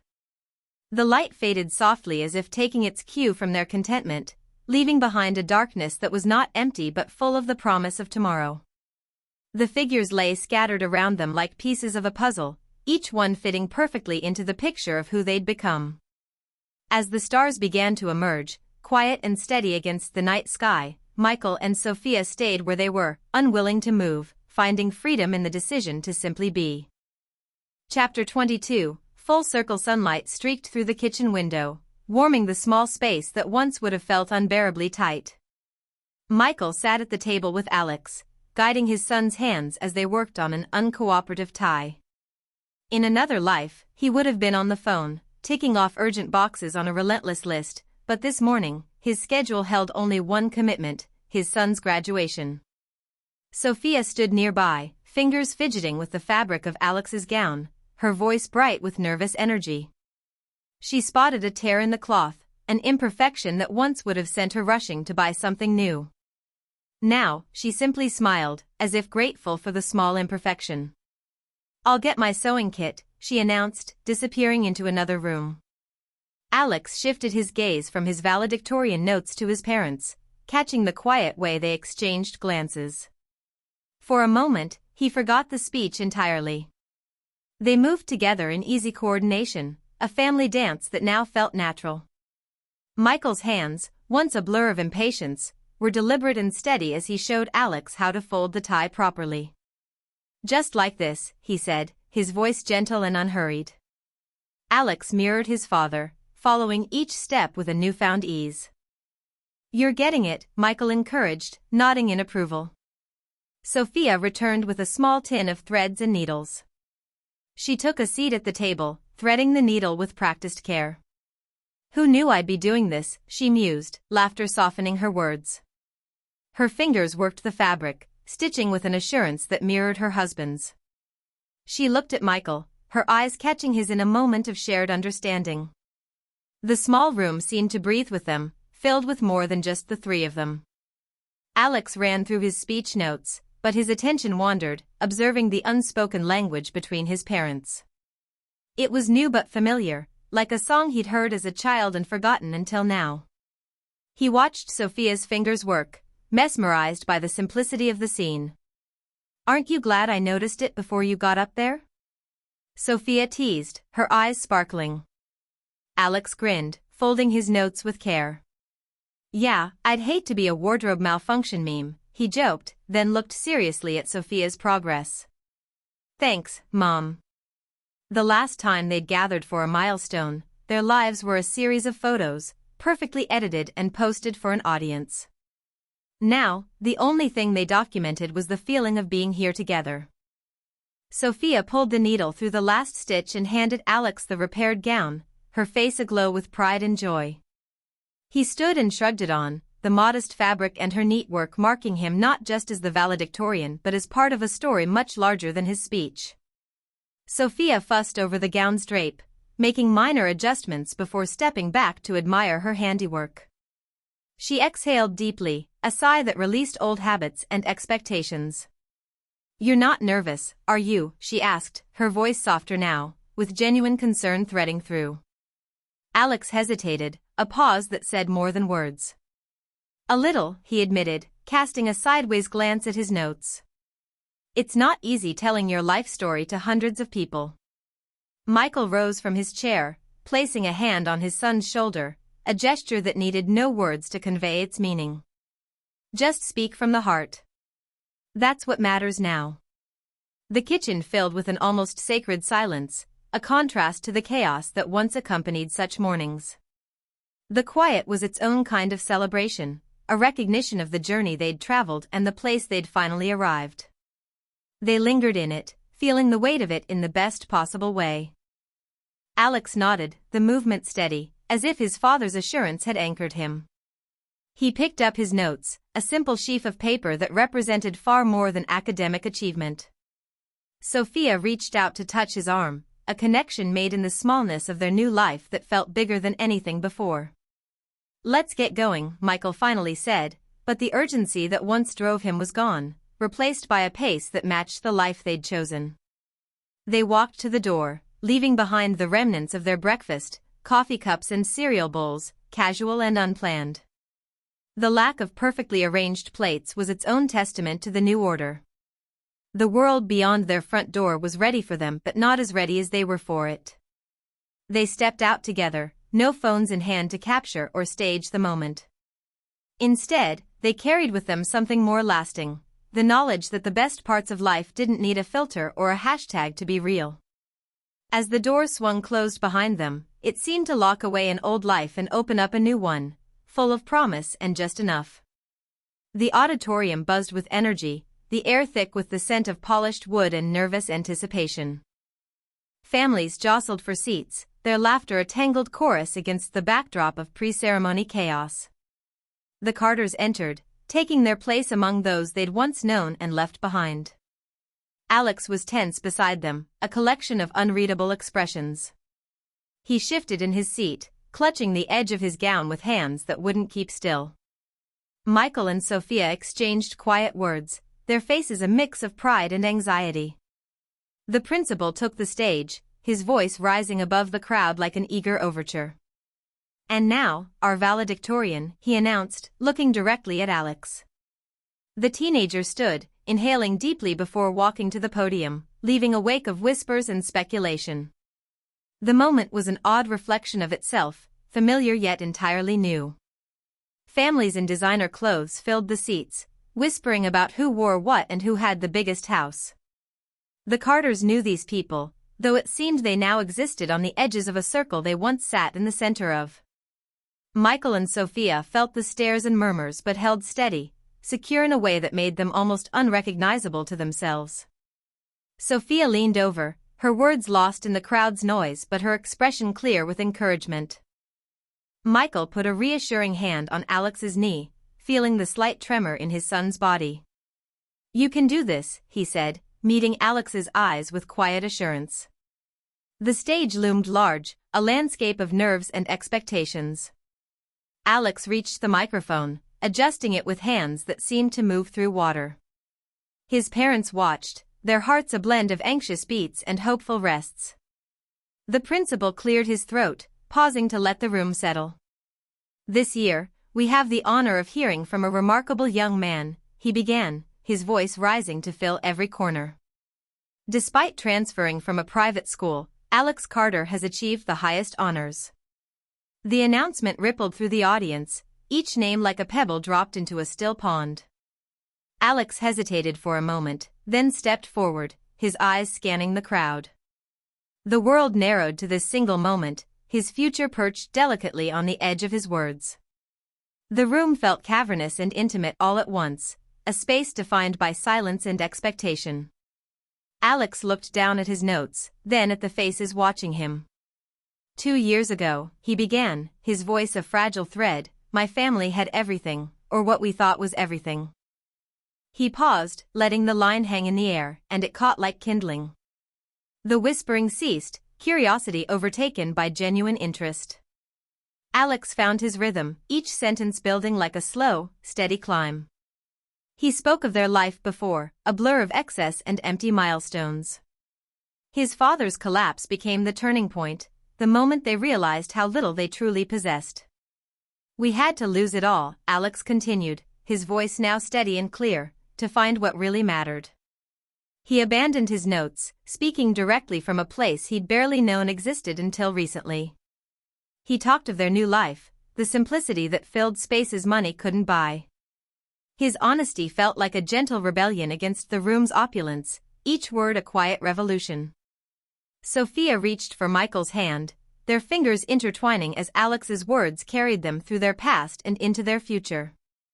"It wasn't losing stuff that changed us," Alex concluded, the room hanging on his every word. "It was finding each other." The line landed like a revelation, echoing through the silent room. Faces in the crowd shifted from disbelief to something softer, a recognition of truths they might never have spoken themselves.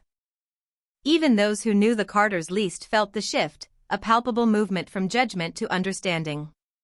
Michael caught sight of Harrison Weber, his former colleague, sitting a few rows back with his wife, Diane. Their expressions were unreadable, a mix of admiration and something like envy. They exchanged awkward nods, an unspoken acknowledgement of paths diverged and truths shared. Sophia looked around, seeing more than she expected. Nods and smiles where there might have been indifference. Acceptance where there had been avoidance. It filled her with a warmth she hadn't anticipated, a sense of belonging in a community she thought she'd left behind. The applause began slowly, then swelled to fill the room. Alex blinked at the response as if waking from a dream to find it real. He stepped back, almost overwhelmed, then gathered himself with a breath that felt like his first. Michael and Sophia stood as he returned, the crowd's response a backdrop to their own. They embraced Alex, and the three of them had a close circle of shared pride and newfound confidence. "You did it," Sophia said, her voice breaking with emotion she no longer hid. Alex hugged them both, a smile breaking through the tension he'd carried. "I couldn't have without you," he replied, his words both a thanks and an acknowledgement of how far they'd all come. They stood together as the ceremony continued, but nothing else held the same weight. The transformation Alex spoke of wasn't just their story, it was now their reality, lived invisible to everyone around them. Michael looked at Sophia, seeing the same comfort and peace reflected back. They had become a new kind of family, not just in how they lived but in how they were seen. As they settled back into their seats, the distance between them and the community that had once defined them seemed smaller than it had in years. They were part of it now, but in a way that finally felt right. The final applause echoed in their hearts, not just for Alex's achievement but for the journey they'd all traveled. As the lights dimmed and the audience began to disperse, the Carters stayed a moment longer, savoring the feeling of truly being home. The crowd spilled into the courtyard, a colorful wave of families searching for the perfect backdrop to document the occasion. Some clutched elaborate bouquets, others carried designer gift bags or fancy camera gear.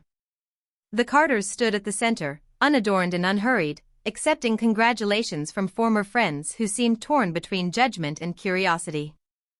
Michael noticed Harris and Weber approach with a too-wide smile, the kind that often accompanied a veiled question.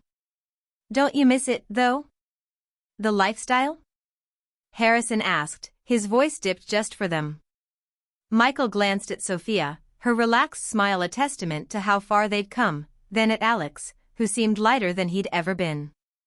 "Not for a second," Michael replied, the truth of it resounding even amid the surrounding chatter. Families bustled around them, orchestrating photos like military campaigns. Coordinated outfits and matching grins appeared, then dissolved as phones captured fleeting perfection. Michael watched it all, once familiar choreography that now felt like a play he couldn't quite remember being in. He exchanged knowing looks with Sophia, a shared smile that confirmed they were where they needed to be. Faces they hadn't seen in years emerged from the crowd, each one bearing a mix of recognition and surprise. The Carters stood as if in a spotlight, their simplicity both a beacon and a mystery to those circling them. They took it all in with a relaxed grace that was new and entirely their own. One by one, their former friends drifted over, feigned enthusiasm and genuine curiosity wrestling for space on their features. Congratulations flowed as easily as questions, each loaded with something unsaid. "How are you doing?" came the inquiries, their real meanings hovering just above the words. Michael faced them all with quiet confidence, each answer concise yet rich with the assurance that had eluded him for so long. The strength of his convictions drew as many smiles as furrowed brows. Still, he wore the reactions lightly, knowing they reflected more about the askers than himself. Sophia engaged in her own series of exchanges, her demeanor poised and unflustered. She caught sight of Diane Weber, who made no effort to hide her study of Sophia's simple dress and minimal jewelry. They exchanged pleasantries, Diane's eyes still tracing Sophia as if mapping a strange, new territory. "Is that from the clearance rack?"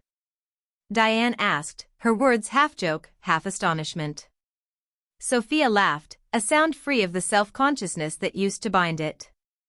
"Maybe it is," she replied, meeting Diane's gaze without flinching. The question she'd once heard as an accusation now struck her as little more than a curiosity. It felt good to no longer care. Amid the circling buzz, Alex was absorbed in conversation with his teachers, their admiration clear in every word. "You're going to do great things, Alex," one said, shaking his hand with sincere pride. Alex responded with an ease that matched his parents'. "Thanks," he said, humility and confidence wrapped in a single word. The contrast to the uncertainty he'd carried was so striking it felt like a different person entirely. He joined Michael and Sophia, who stood waiting but unhurried as though time moved differently around them. They fell into an easy conversation, the crowd still shifting and sparking with attempts to capture the moment. Then, as if a chord struck them all at once, the Carters moved together, arms weaving into a spontaneous, unposed embrace. It caught the eye of those who watched, its authenticity stark against the backdrop of staged moments. A nearby parent captured it on their phone, their comment almost incredulous, "Look how real that is." But the Carters seemed not to notice, or if they did, it didn't matter. Others who had known them before watched with equal parts surprise and skepticism, unsure what to make of the people they'd become. The difference between now and then was as visible as the expensive gift bags dangling from their arms, unignorable even to those who tried. The family stood a moment longer, lost in the ease of simply being together. The contrast to their former life, its perfectly curated appearances, its carefully composed scenes, was obvious to everyone. They held on to the moment for themselves, needing no record beyond memory. As the courtyard emptied and the organized chaos wound down, the Carters moved toward the parking lot, their unhurried pace another sign of their transformation. Alex's medal glinted in the sun, a badge of achievement but also a testament to what they'd gained by losing everything. The walk to their car felt lighter than it should have. Michael opened the door to their modest sedan, catching Sophia's eye in a shared recognition of how different this was, and how perfect. There were no likes to count, no hashtags to manage, just a life that felt like their own. They pulled away from the school, the remnants of the ceremony disappearing in the rearview mirror. It was a past that held no pull over them anymore, as weightless as the photos they hadn't taken.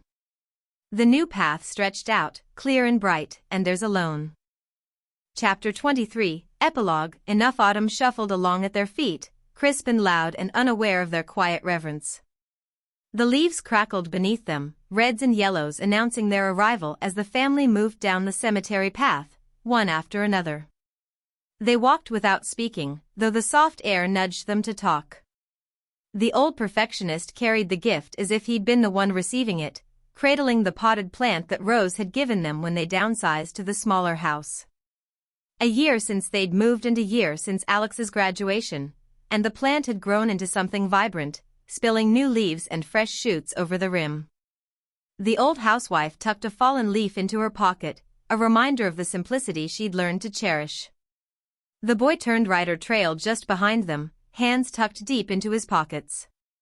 His eyes flicked from headstone to headstone, drawn by their sparse beauty.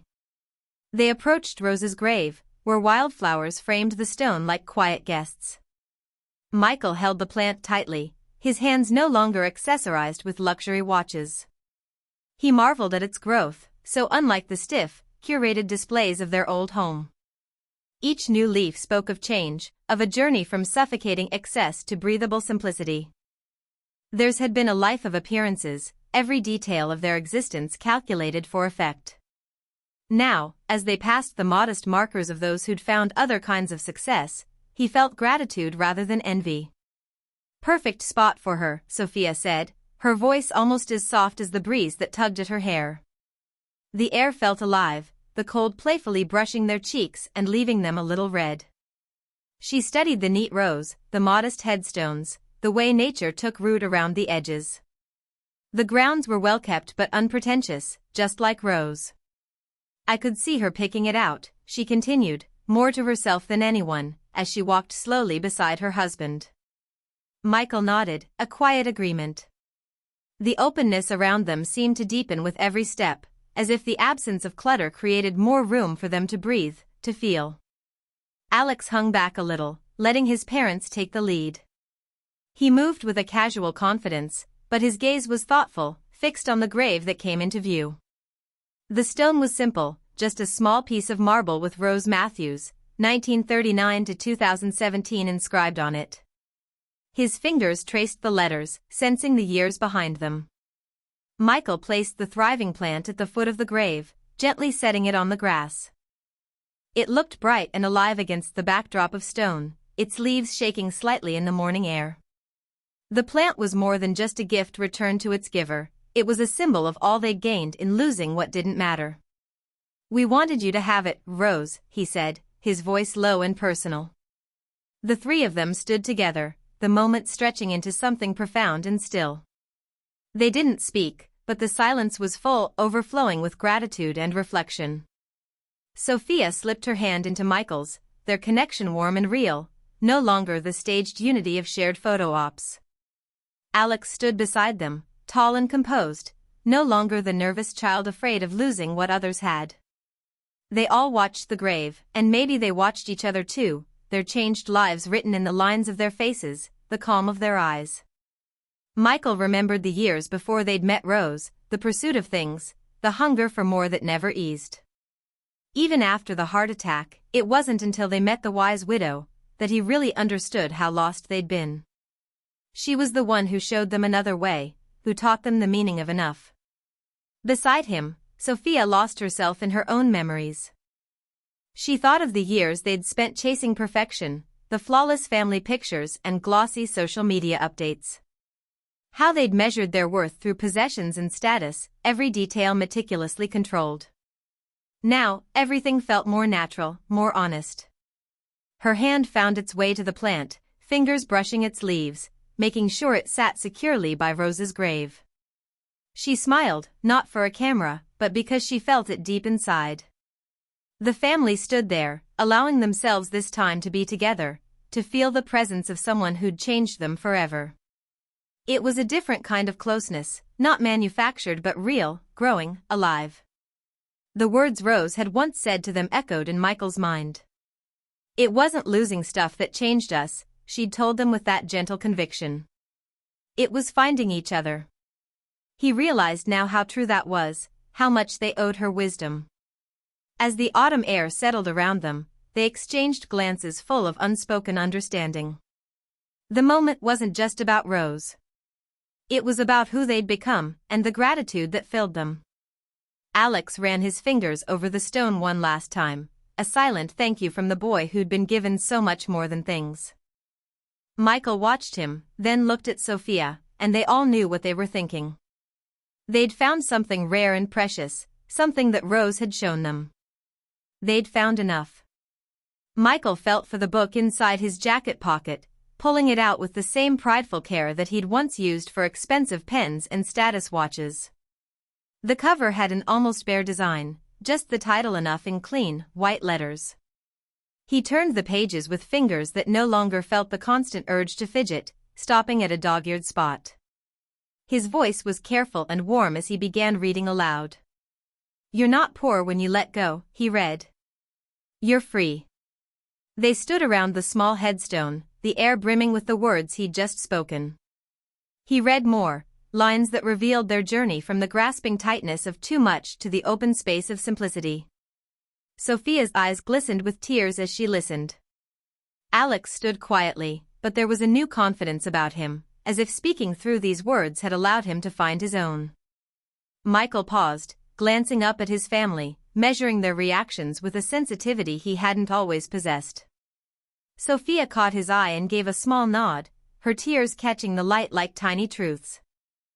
Alex watched them both, an observer of his own life, the author who'd put their transformation into words. The memory of Rose seemed to gather around them, her gentle influence as palpable as the cool autumn breeze. "Remember how she said it?" Sophia's voice carried the same softness she'd used for holding newborn Alex, fragile and full of love. "You're not poor when you let go," she repeated, smiling through her tears. "You're free." And there it was, the past blending seamlessly with the present, Rose's wisdom written not just in Alex's book but in their lives. They could almost hear her voice, steady and warm, delivering these simple yet profound truths. Michael continued, his voice gaining strength and certainty. "When we stopped holding on to what didn't matter, we found what did." His fingers turned another page, landing on the familiar words as if they knew the way. He read on, describing their passage from empty abundance to rich simplicity, the way their lives had filled with meaning once they embraced less. Rose's words, he said, looking directly at Alex. Your words now. Alex shifted, the movement casual, but his face was serious, deeply invested. She made it easy to write, he said. I just had to listen. Rose had taught them all, but she'd left a particularly strong imprint on the young writer, her lessons on sufficiency becoming the heart of his work. They shared a moment of silence, the only sound the gentle rustle of the plant's leaves as the air stirred them into motion. Michael thought back to those early conversations with Rose, their awkwardness in the face of her unadorned life. She said it wasn't losing stuff that changed us, Sophia whispered, picking up where the book left off, where Rose had begun. It was finding each other. The words circled them, a web of connection that held them close. They saw themselves in Alex's book, but more importantly, they saw the profound change that Rose had inspired. It was more than a change, really. It was a complete shift in the way they lived, the way they thought, the way they measured worth and success. Michael reached for Sophia's hand, drawing her near, the contact solid and real. We thought we had it all, he said, his voice dipping with the weight of remembered pressure. But we didn't have enough. Now we do, Sophia said, squeezing his hand, feeling the certainty in her words. Her eyes moved to Alex, then back to the small stone marker where Rose's spirit seemed to watch them still. The tears had stopped, but her heart was full, knowing they'd come so far with Rose's help. Alex took a step closer, bringing himself fully into the circle they formed. And look at what it gave us, he said, the writer in him expressing what the son felt. His voice was different than it had been, less sarcastic, more grounded, less a performance and more an expression. They stood together, their shadows merging on the grass where the sunlight stretched to touch them. The sense of peace was undeniable, the knowledge of what they'd gained even clearer than the day they'd moved into their smaller home. In the space that Rose had helped them clear, they'd discovered something profound and enduring. They had found each other, but they had also found themselves. As Michael glanced back at the book, the pages fluttering in his hand, he felt a wave of gratitude that he couldn't quite put into words. It wasn't just for Rose, though she was certainly at the heart of it. It was for the journey itself, for the struggles that had led them to this point, for the emptiness that had made the fullness possible. The book, Rose, their lives, it all came together in that moment, unified by the simple yet elusive concept of enough. Michael didn't need to read any more. They all knew the rest by heart. The family lingered, holding back as if something important would remain unsaid if they left too soon. Sophia knelt by the plant, her hands unadorned but strong. She adjusted the pot, making sure it sat securely by the headstone. A lock of hair fell forward as she worked, and Michael gently tucked it behind her ear, a gesture both familiar and new. The act reminded him of how much had changed, how close they'd grown since shedding the burdens that had once defined them. Alex stayed back, watching his parents and savoring their ease with each other. He fished a folded note from his pocket and set it by the grave, a private message for Rose. It sat there next to the plant, words and growth intertwined. They walked away with arms linked, their footsteps slow and full of connection. At the car, they discussed their plans for the day, a visit to the community center where they now spent so much of their time.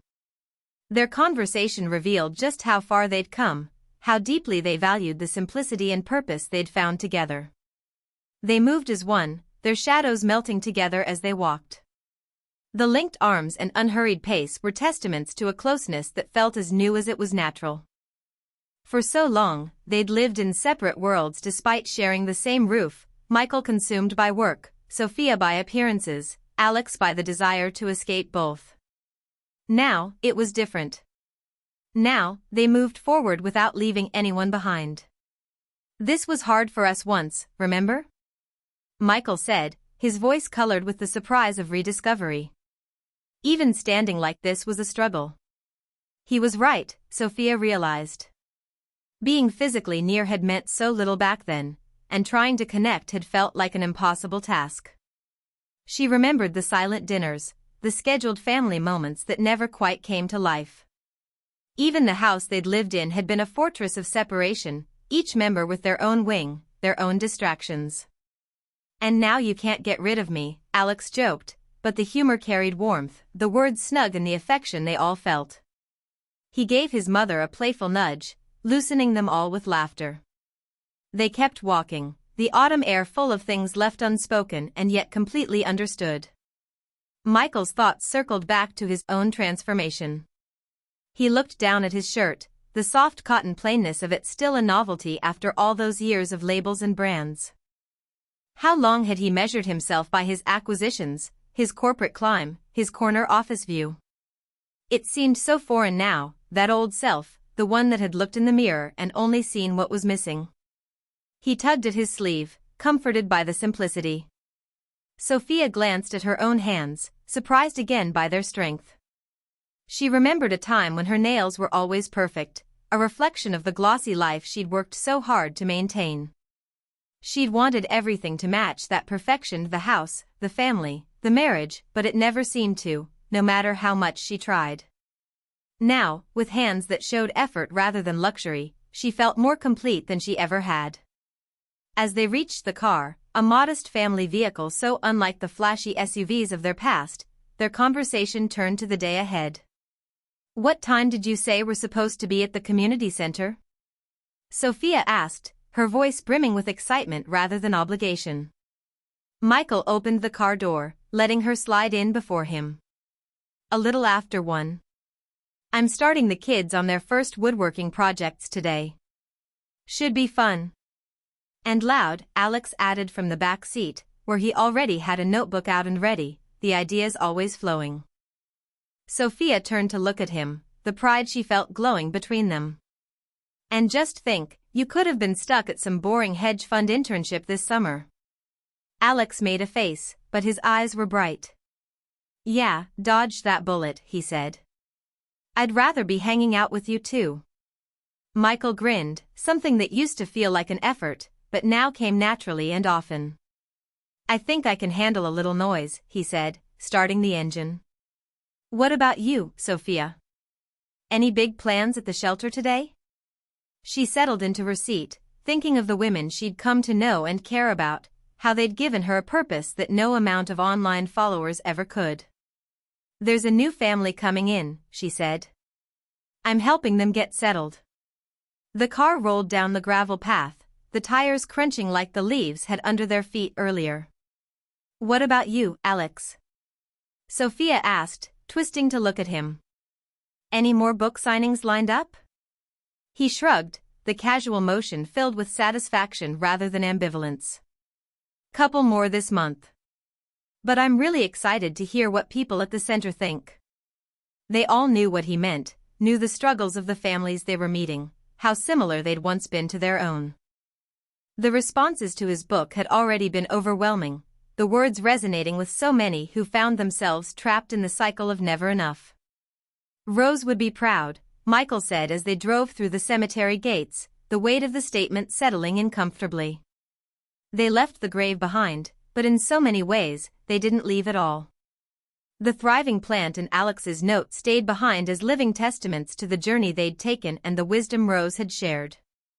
What had once seemed so impossible, letting go, being content, finding enough, was now their reality. They drove away not just from the cemetery, but from the past that had held them back, into a life that was more than they'd ever imagined it could be.